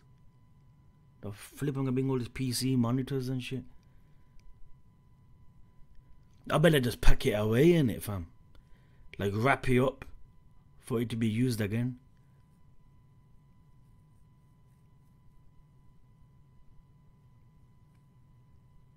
But yeah, boys, man, in about 12, 13, 14, about a month away from finding out the gender, fam. About a month, just under a month.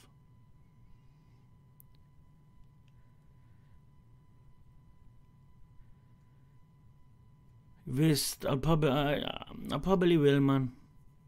I mean, like, I want to get 3 movies out before March. Anyway, the Stampede's in there, man.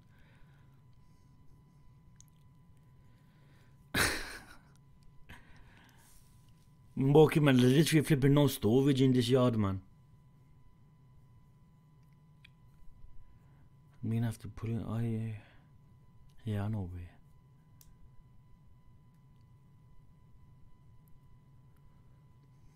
Can't you rent like a small storage room? If you ain't going, no, cause I can't be away from the yard when I stream. I can't. I need to be like a text away, like if I'm going down. I can't rent a place outside here. Swear to God, only if there was an attic, man.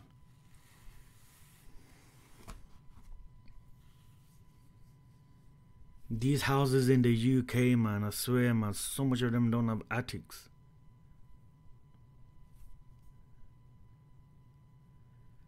I can't take the garden, man. That's my daughter's playground, man. I'll be horrible if I do that, man. I can't, man.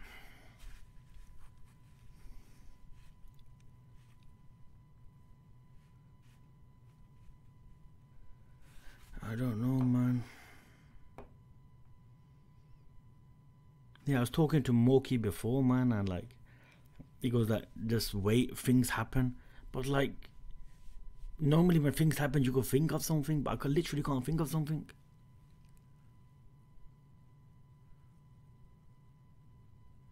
It's just that list, man. That website. I'm keep refreshing it every day, man. But you're not seeing anything with 4. You see everything with 2, rarely 3.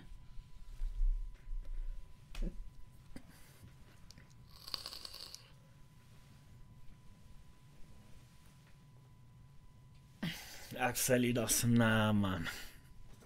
Man, I feel bad when like flipping someone donates 1 when we're flipping scientists. I give it back, let alone a house, man. I would never be able to accept it. We'll always be in your corner watching you. Nah, man, just remember, boys, man, after March, fam, don't feel like as soon as I get an opportunity, fam, I'm jumping back on, fam. Don't think it's over then, man. But it's not like it's an easy thing, innit? Like a house. It's a house, fam. People normally change a house like once, twice in their lifetime, man. When they're bigger.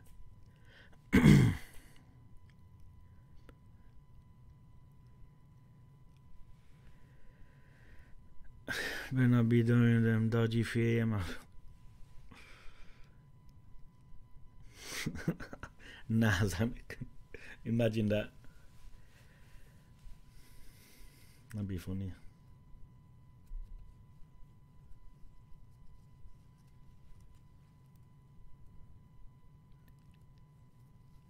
So Aprilish, it'd be born, fam. You know, when you think about it, it's almost flipping that time now. And this year's basically done. December, that's it, in January.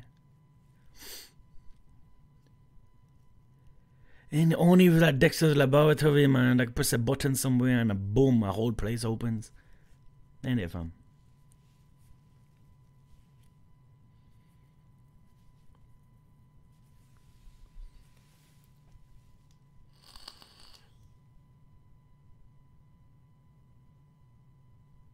Ain't it? Just under 5 months. November 9. That's the thing, innit? Once everything's out, we're gonna put like new shit in this room, man. Carpet, man. Half the flipping carpet is mangled, man. Make it proper nice for the boy, man.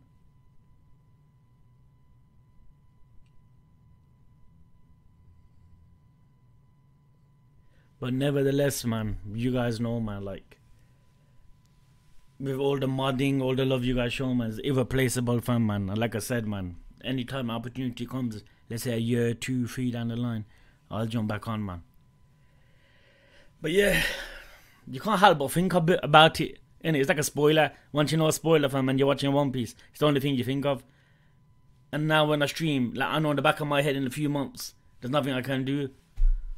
That's why I want to stream as much as I can, fam. You know what I mean? Enjoy it, fam. Which I always do, man. Persona, when is your birthday, fam? My birthday's next month as well, yo. Man gonna be 18 and that, you get me, fam. Yo, Vist, we'll probably play Street Fighter today, then I will see, fam. Nah, I know Iba, man, that's love, man. Honestly. December 12th. I feel disgusted because I'm December 10. Fam. So you were born like not that far after me in days.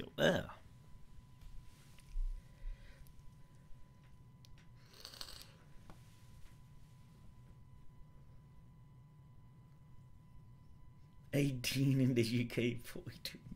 Xanacan nowhere near 42, fam. Man, don't compare me to Jumbo, fam. Yo, Ace and Luffy and that, fam. We just need to find a Sabo, yo. Okay, man, I'll shut up. Ugh.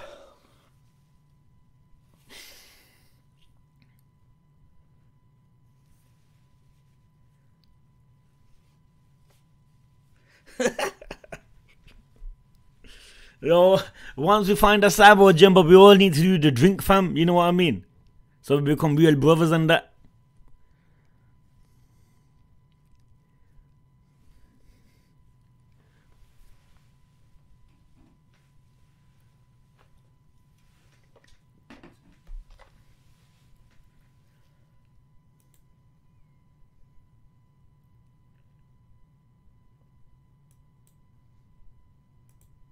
Passenger has to go through. But are too scared to come. Okay, so we're waiting for this train with the locomotive attached to move. It started moving a tiny bit. We thought we needed to hop on it, and then it stopped immediately.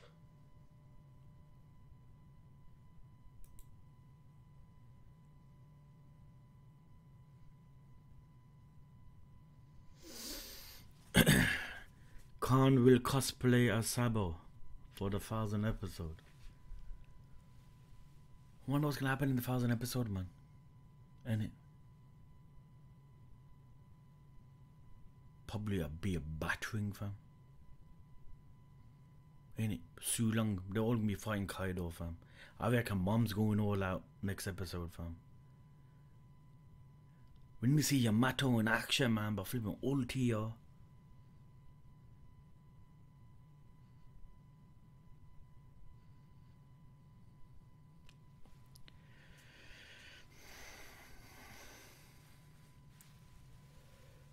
I want it to snow here.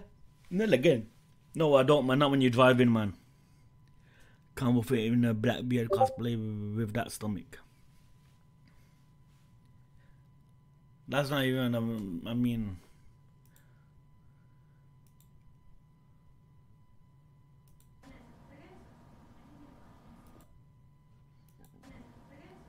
Damn. That actually looks beautiful, fam. Innit? It's like you can't be never too old for snow. Innit, boys?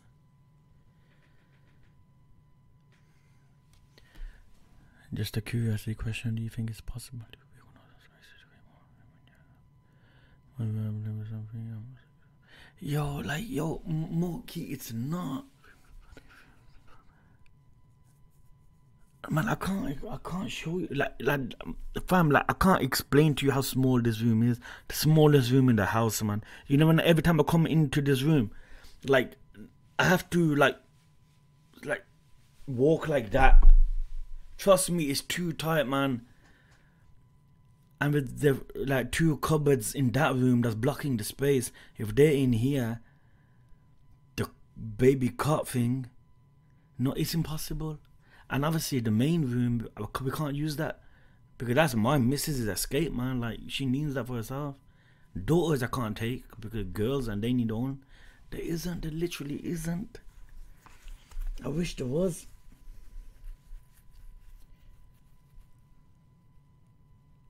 There isn't, fam. Man, I don't care if I had the smallest room, one where I could barely breathe. As long as I can sit and stream, I'll do it. But I haven't got it. There isn't. No, downstairs is impossible. Living room I can't do, fam. The other room, my daughter's flipping, everything is impossible. There's no room there. Kitchen I can't do, fam. Toilet, no. There's nothing else. The hallway, can't. There's no garage or anything, fam.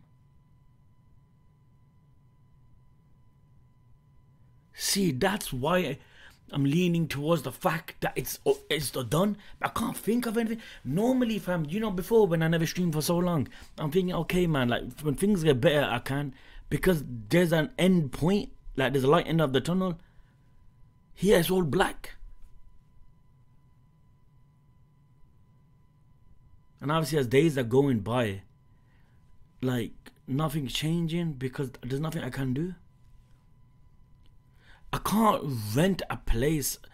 I need to be in the same house with the kids. I got to. You have to remember, dudes, man, like, yo, all my, 2 people in my house suffer with a disability, fam. I can't be away from them. I can't.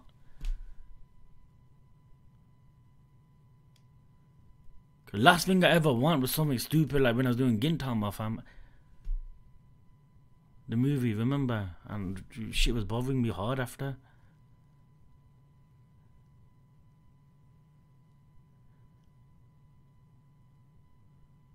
Unless I had another place, and every time I do stream, I could just bring my daughters over with me and make them chill down.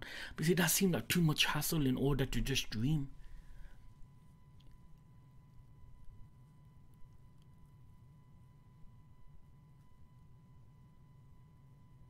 Isn't it?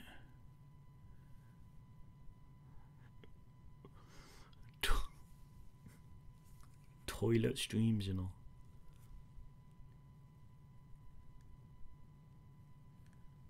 See, you know, about 2-3 months ago, we kitted up the garden. Like, we made it look sick. Now that it looks good, the daughters love it. Now imagine me putting a shed there. They were, Daddy, you put your selfish desires before ours.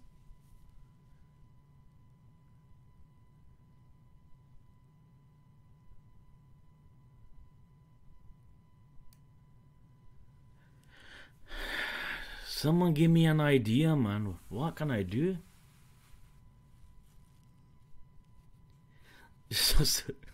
Yo, John. John, that would be jokes.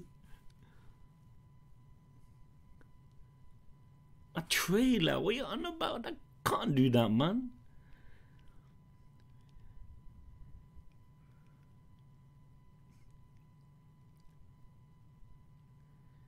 To rent one room. Yo, Shogun, I'm not gonna do that, man. You know the way people mindset work out there, man. I'm not gonna do Patreon, fam.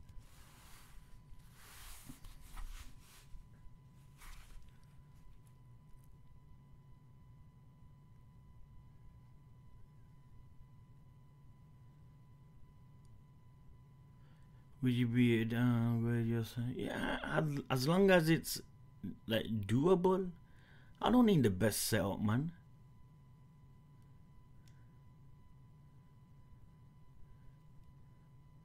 But you see, that's the thing. I won't be able to stream in this room. Once my son takes it, I can't. Daughter's room, I can't. The other room, impossible. That's where the missus be, fam.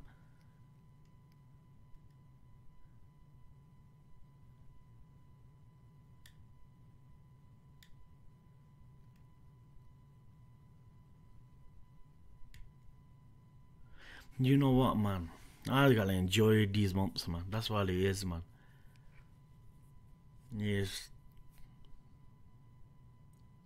That's why, man. Any time I get, I try streaming, fam. Because I know, like, you know, enjoy it while it's still there, man. And Jumbo, like I said, man, if someone goes to me, can't you could wish anything for right now? I would ask for one more room, man. One room, yo. Someone go, no, man, yo, fam, you could ask for a Ferrari. Fam, shove it up your backside. Give me one room.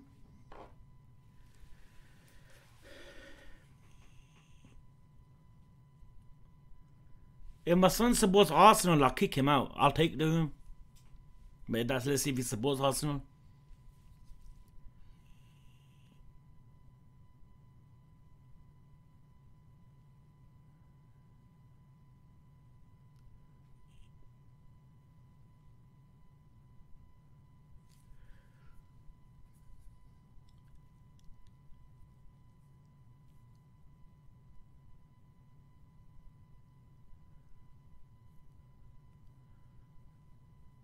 I was drinking water.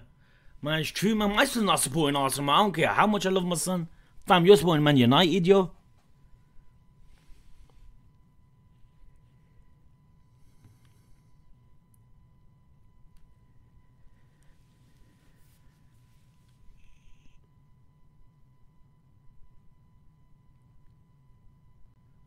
It's not possible. It's not possible, Ibe.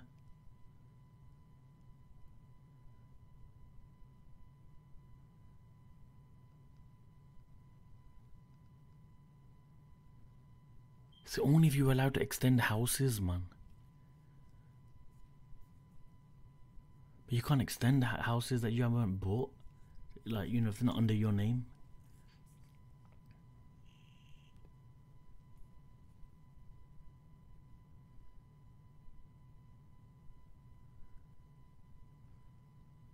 Man, only if you guys seen how small these rooms are in this house, man. Man, I don't know what the houses are in Canada or Tunisia and that. But my God, are these rooms tiny, fam. And trust me, when any of you guys got a kid, man, you know how much room it takes up.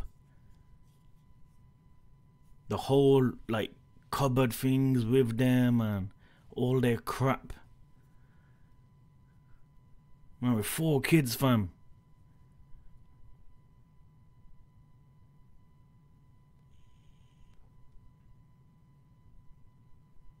The house, yo, John, you know, fam, from experience, how small some of these rooms are in the UK.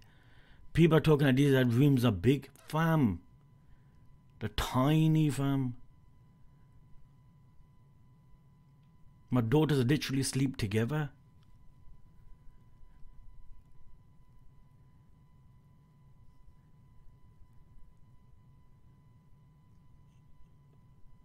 If I had a basement, Nick, I'll jump in there like no tomorrow.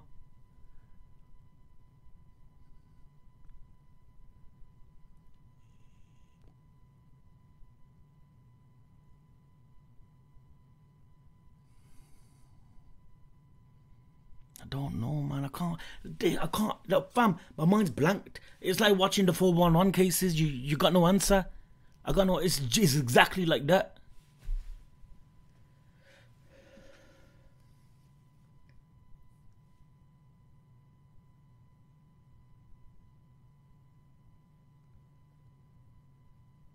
Man, people that live in the UK, you guys know how rare 4-bedroom houses are. Man, be realistic. You're from the UK, you probably have a bedroom that's three bedrooms, a house that has 3 bedrooms. Isn't it, fam? Look.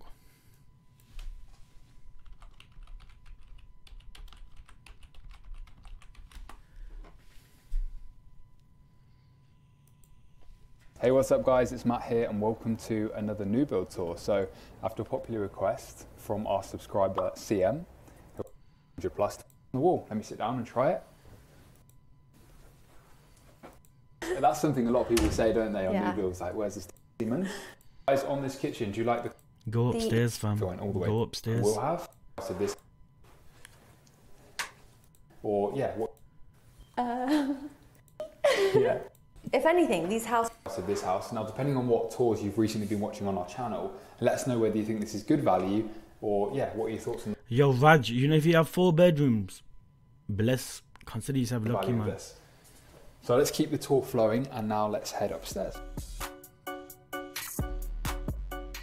so sorry guys, at the start I said this is a 3-bed, it's actually a 4. Is it? Yeah. That Man shows, never knew when himself. we do these tours, we haven't seen the properties before. We like to bring you along so it's like you get our first impression. And we want to make it feel like you guys are viewing the property with us. Yeah. This would be bedroom 4. Man, that room itself would be the one piece for me. Man, half of that would be enough. It's always so much better when there's furnishings in it and it's dressed. If we were touring this house without, it'd be a lot harder to get perspective, wouldn't it? I look like I'm about to rob a bank in the reflection. It's that cold. Yeah, it's a spacious room for, I'm guessing, no, that's the 3rd smallest room. That's the bedroom where all the magic would happen, if you know what I I mean. think that one is over there. Okay, we'll just wait and find out. Yeah, comment below what you think when you see it. This is bedroom 2, and I know that because it says on the sign. And wardrobe space over here.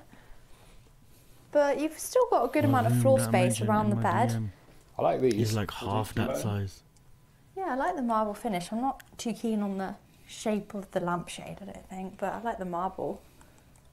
So this is a Nero sliding wardrobe. 360 grand, boys. So makes you look better. More tanned. Yeah, more tanned. You could put a nice TV up on this wall. And this is, you've got the garden view on this bedroom. Yeah, okay. Let's keep it moving. So Man, these houses are non-existent over here, the fam. main bathroom. Let's put that light on. There we go. Oh, actually, Well, I'm not going to lie. distractor off. My bathroom is way better. So we have a shower over bath with...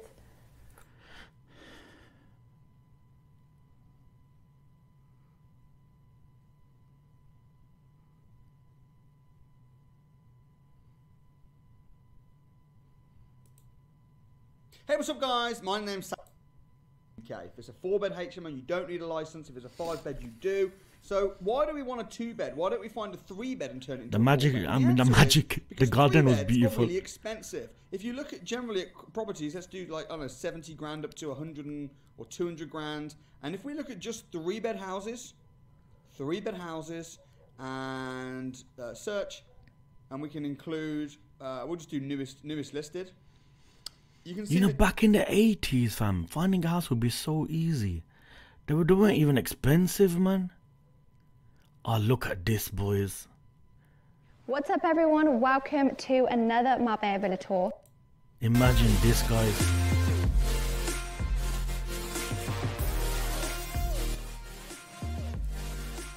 See, I hate having this mindset though, where you start feeling this, I wish this. I always hated that.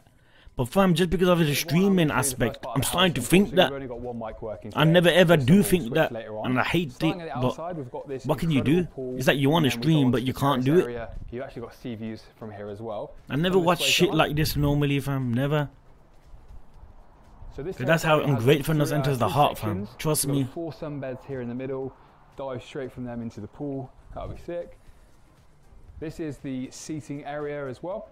It's quite a nice space to just relax in the evening. And if I take you to the other side of this terrace, we've got like a breakfast dining area.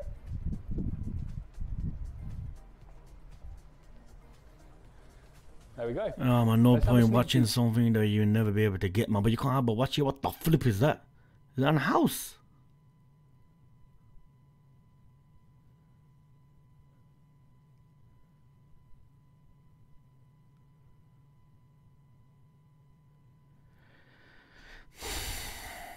Man, look how beautiful that looks. Yeah, that looks nice.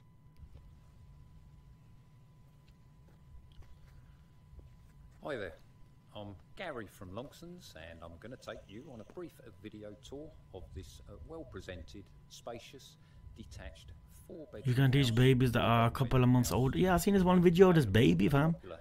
Felt like a flipping dolphin, yo. Swimming on the front, back and everything.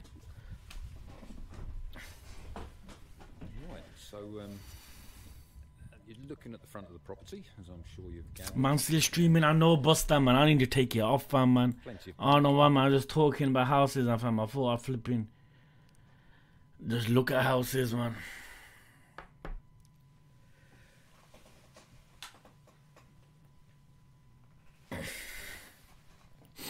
Let me DM you a picture of my room.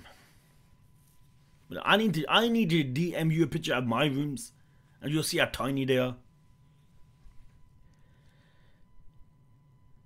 Oh yeah, was it like people that died or something, Iba? I don't watch news anymore, man, but I seen a link of it on Twitter.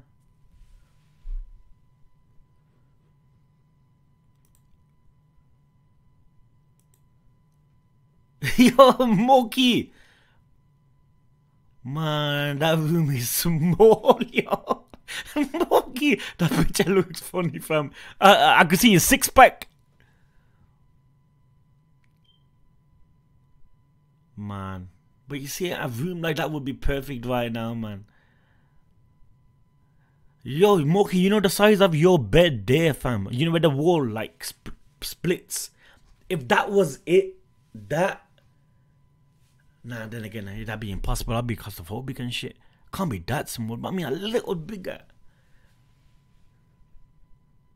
Man, Moki, that picture's funny though.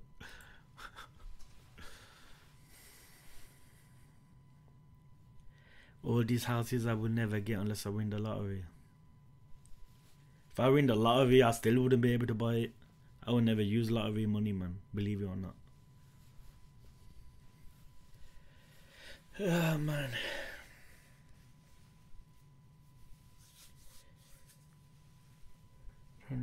Country a set up, cupboard, coffee table, and that bed, and all in that room. What the flip? You must have no room to walk in, man.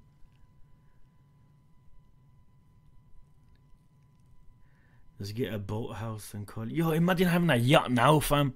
But then again, there is no water. But I'm just saying, man, imagine that. You know the yacht in GTA, the Merry, fam.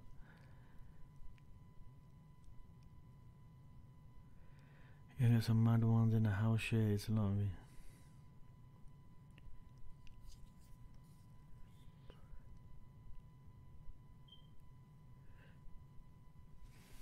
But you see, but that's the thing though, Moki, man. You know, in order for me to do what I do, I need like a room for me, in a sense. Don't care about the size. It could be the smallest room ever. But I can't use someone else's. I can't go on my daughters and use theirs. I can't go on the missus and use theirs. I can't come in the sons and use his. I won't be able to do it. I just need something that I can use. Like, I can go in and out when I want. Setups there is all good.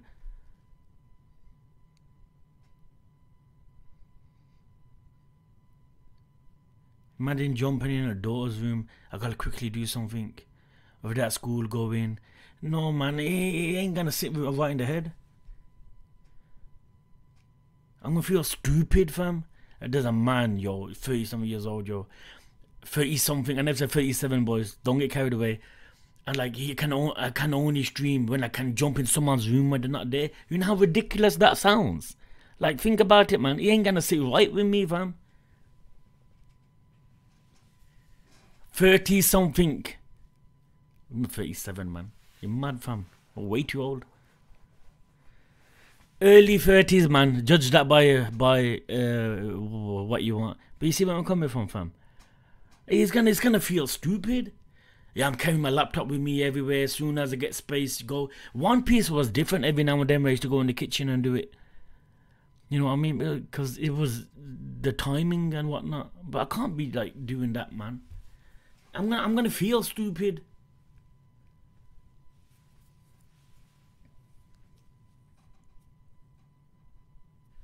There's no option, boys, man. But now until March, boys, man, yo, we'll have a blast, fam. You know what I mean? I will do flipping. I try my best to get some movies in. We'll do Bloodborne, fam. You know what I mean? But like I said, man, after March, boys, man, I don't care if it takes a year or two or however. If I can eventually get another room, I'll jump back on streaming, fam. You know what I mean? Well, then you get a shed, man. I can't use a shed because if you see my garden now, I'd be a cruel father to do that. Man, literally about 2 months ago, we spent like £800-900 just setting up the concrete and the artificial grass, and now they got like a swing there, you know, like mini house where you go in and play. Imagine me taking over that. Like, fam, like, the worst of fathers won't do it. I don't consider myself the worst, fam. I won't do it, man.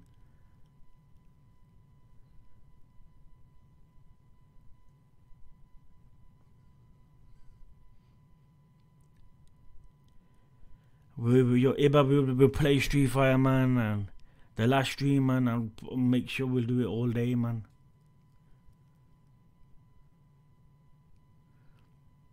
Then we're going to kit up the room. Then in about April, the baby will be in here, man. Yo, Shogun, we can't extend the house. Because you know if it's a council house, you can't extend it unless you buy it. If I could extend it, yo, fam, in a heartbeat, I'll get people to do it. But we're not allowed. Yeah, Lord, probably be Street Fighter today, you know. Probably. Don't hold me on it, but probably, fam.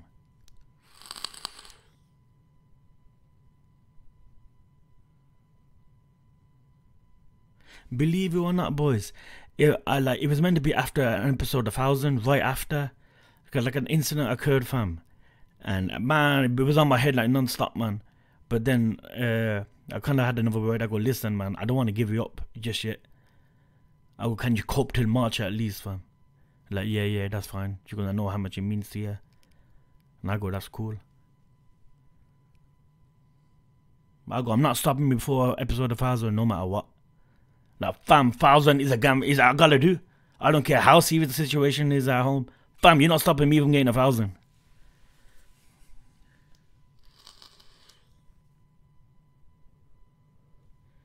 That shit is bullshit. Extend the house and the housing council got a bigger house when you move out. What you mean, scientist, fam? You can't extend it, like add another room. The only way you can get another room is if someone that has a 4-room want to swap with a 3-room. You might sound like, why would someone with a 4-room would want to swap? You'd be surprised. Some people have more rooms than they need. I slept watching the Mexico. How can you sleep during that episode, fam? Alright, but I will, man. Fam, I called them. I spoke to them directly. You can't extend the house if the house is not yours. Man, I spoke to them directly. The house is not on my name. We're renting it. It's under the council. Oh, you mean it's bullshit that it shouldn't be allowed? Now then again, I mean, you can understand, right? If the house was bought, fam, I got the perfect place to extend it. Because you know, on my daughter's side, there's a side that's popping out. And it's free room. I'll be able to extend it easily. But you know, we're not allowed to do it. That actually would be perfect because there's free room there. Add floorboards, walls, a ceiling, fam. We'll get someone to do it like that. And it'd be cool as well because my sons and daughters will be like right next door to each other. Instead of here going down the hallway. How long are you renting the house? How long until we can buy it?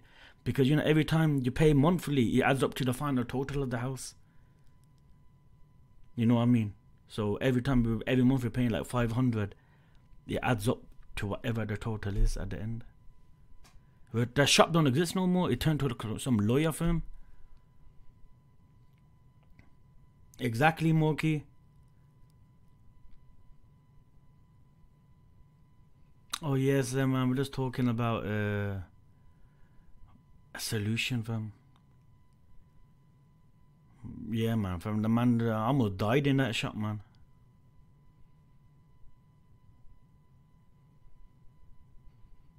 There needs to be something, man. Like when I was talking with Moki, man, like there has to be something, but like what?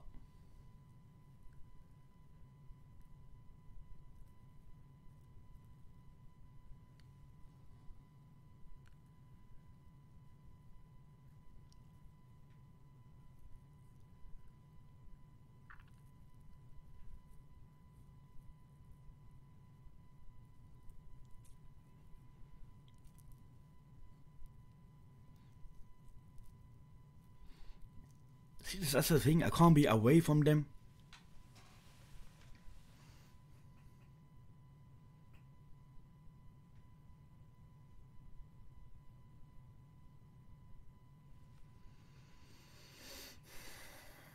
Yeah, as you do live reactions, remember in that Tokyo Ghoul days in my mother's yard, then I done like the Reverie in the other yard, and Wano in this yard, done it in the shop, kitchen. My live reactions were everywhere. Front room.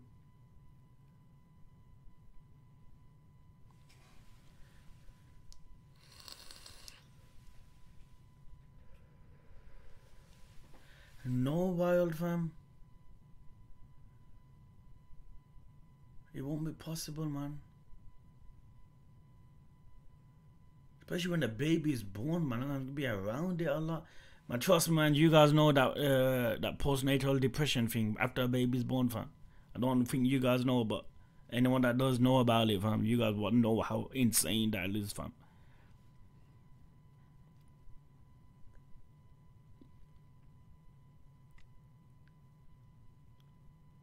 Egypt. Imagine going to Egypt just to stream.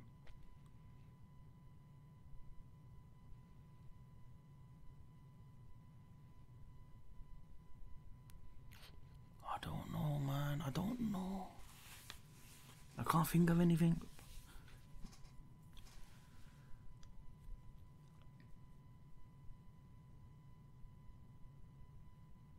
Man, I showed you guys the front room. Remember when I went in before I went in my car? Man, you guys, it's like a flipping play area, fam. Like a nursery.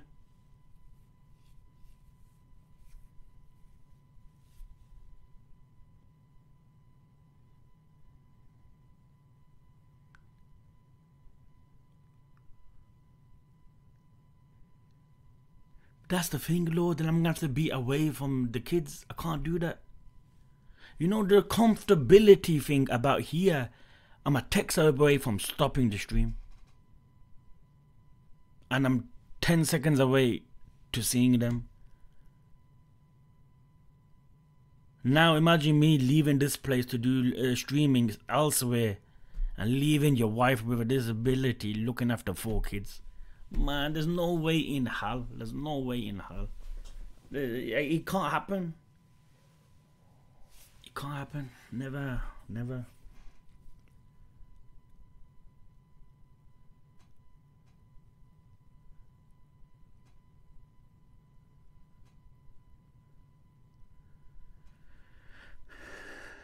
You know, Moki, I just want an idea so I could delve on it, like sleep on it. I can't think of it. That's the thing. And in March, fam, then we're gonna start unscrewing these flipping V-shaped tables, whatever, man. Then it's gonna be too late. Then I won't be able to stream.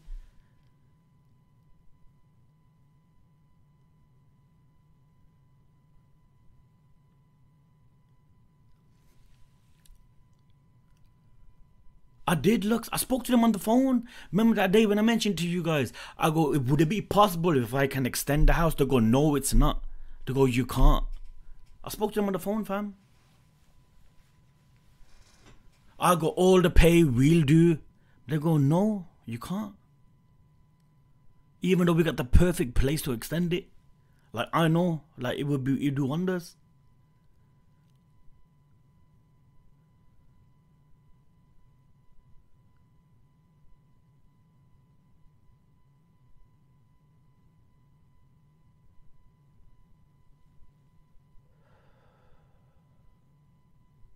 Man, and you know one thing, truthfully, boys, man, like streaming is something, fam, that, like, it's the only escape, man, like mentally, fam. But then again, something you have to sacrifice if it's for blood, basically, like kids.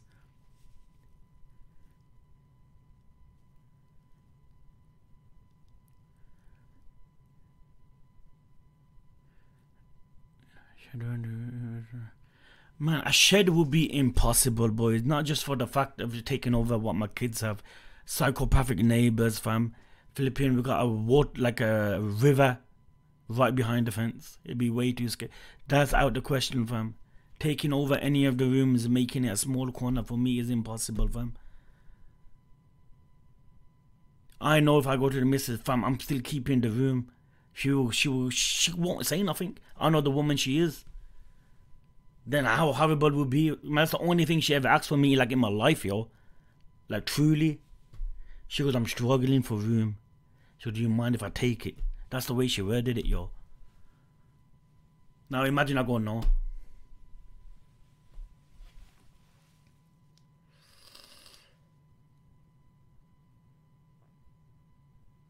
There is no space though, Moki. I can't use the upstairs.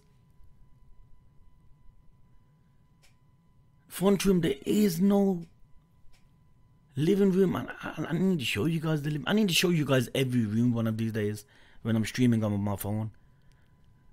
You guys will see literally the upstairs rooms are tiny, fam. I seriously need to show you guys it. Space, more key, but that won't do good. You know what I mean? I feel like no matter how small a room is, I'm gonna need a room. Think about it, fam. Imagine taking a setup like from different rooms, and it'd be impossible upstairs because that's where all the kids are.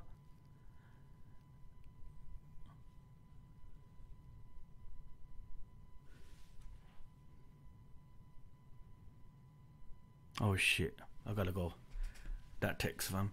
Okay, boys, man. But like I said, dudes, man, if any solution comes in my head, man, I'll let everyone know, fam. You get me, man. But until then, man, we'll ride everything out, man. You get me, fam. There's some things I wanna like do, like gaming and movies and whatnot. We'll do it, man. But like I said, even after March, man, if a year or two down the line I do think of a solution, fam, I'll jump back on streaming, fam. It's all about finding something. But take care, boys, man. You know what I mean. And thanks for hanging out, man. It was a blast, boys, as always, yo. You know what I mean. Take care, dudes. Later Street Fighter, probably. Yo, salute, dudes, man. You know, last stream, man, we'll have a proper blast, boys, man. You know what I mean. We'll probably try doing it all day and night, man. Alright, guys. I love you guys, man. Take care, fam.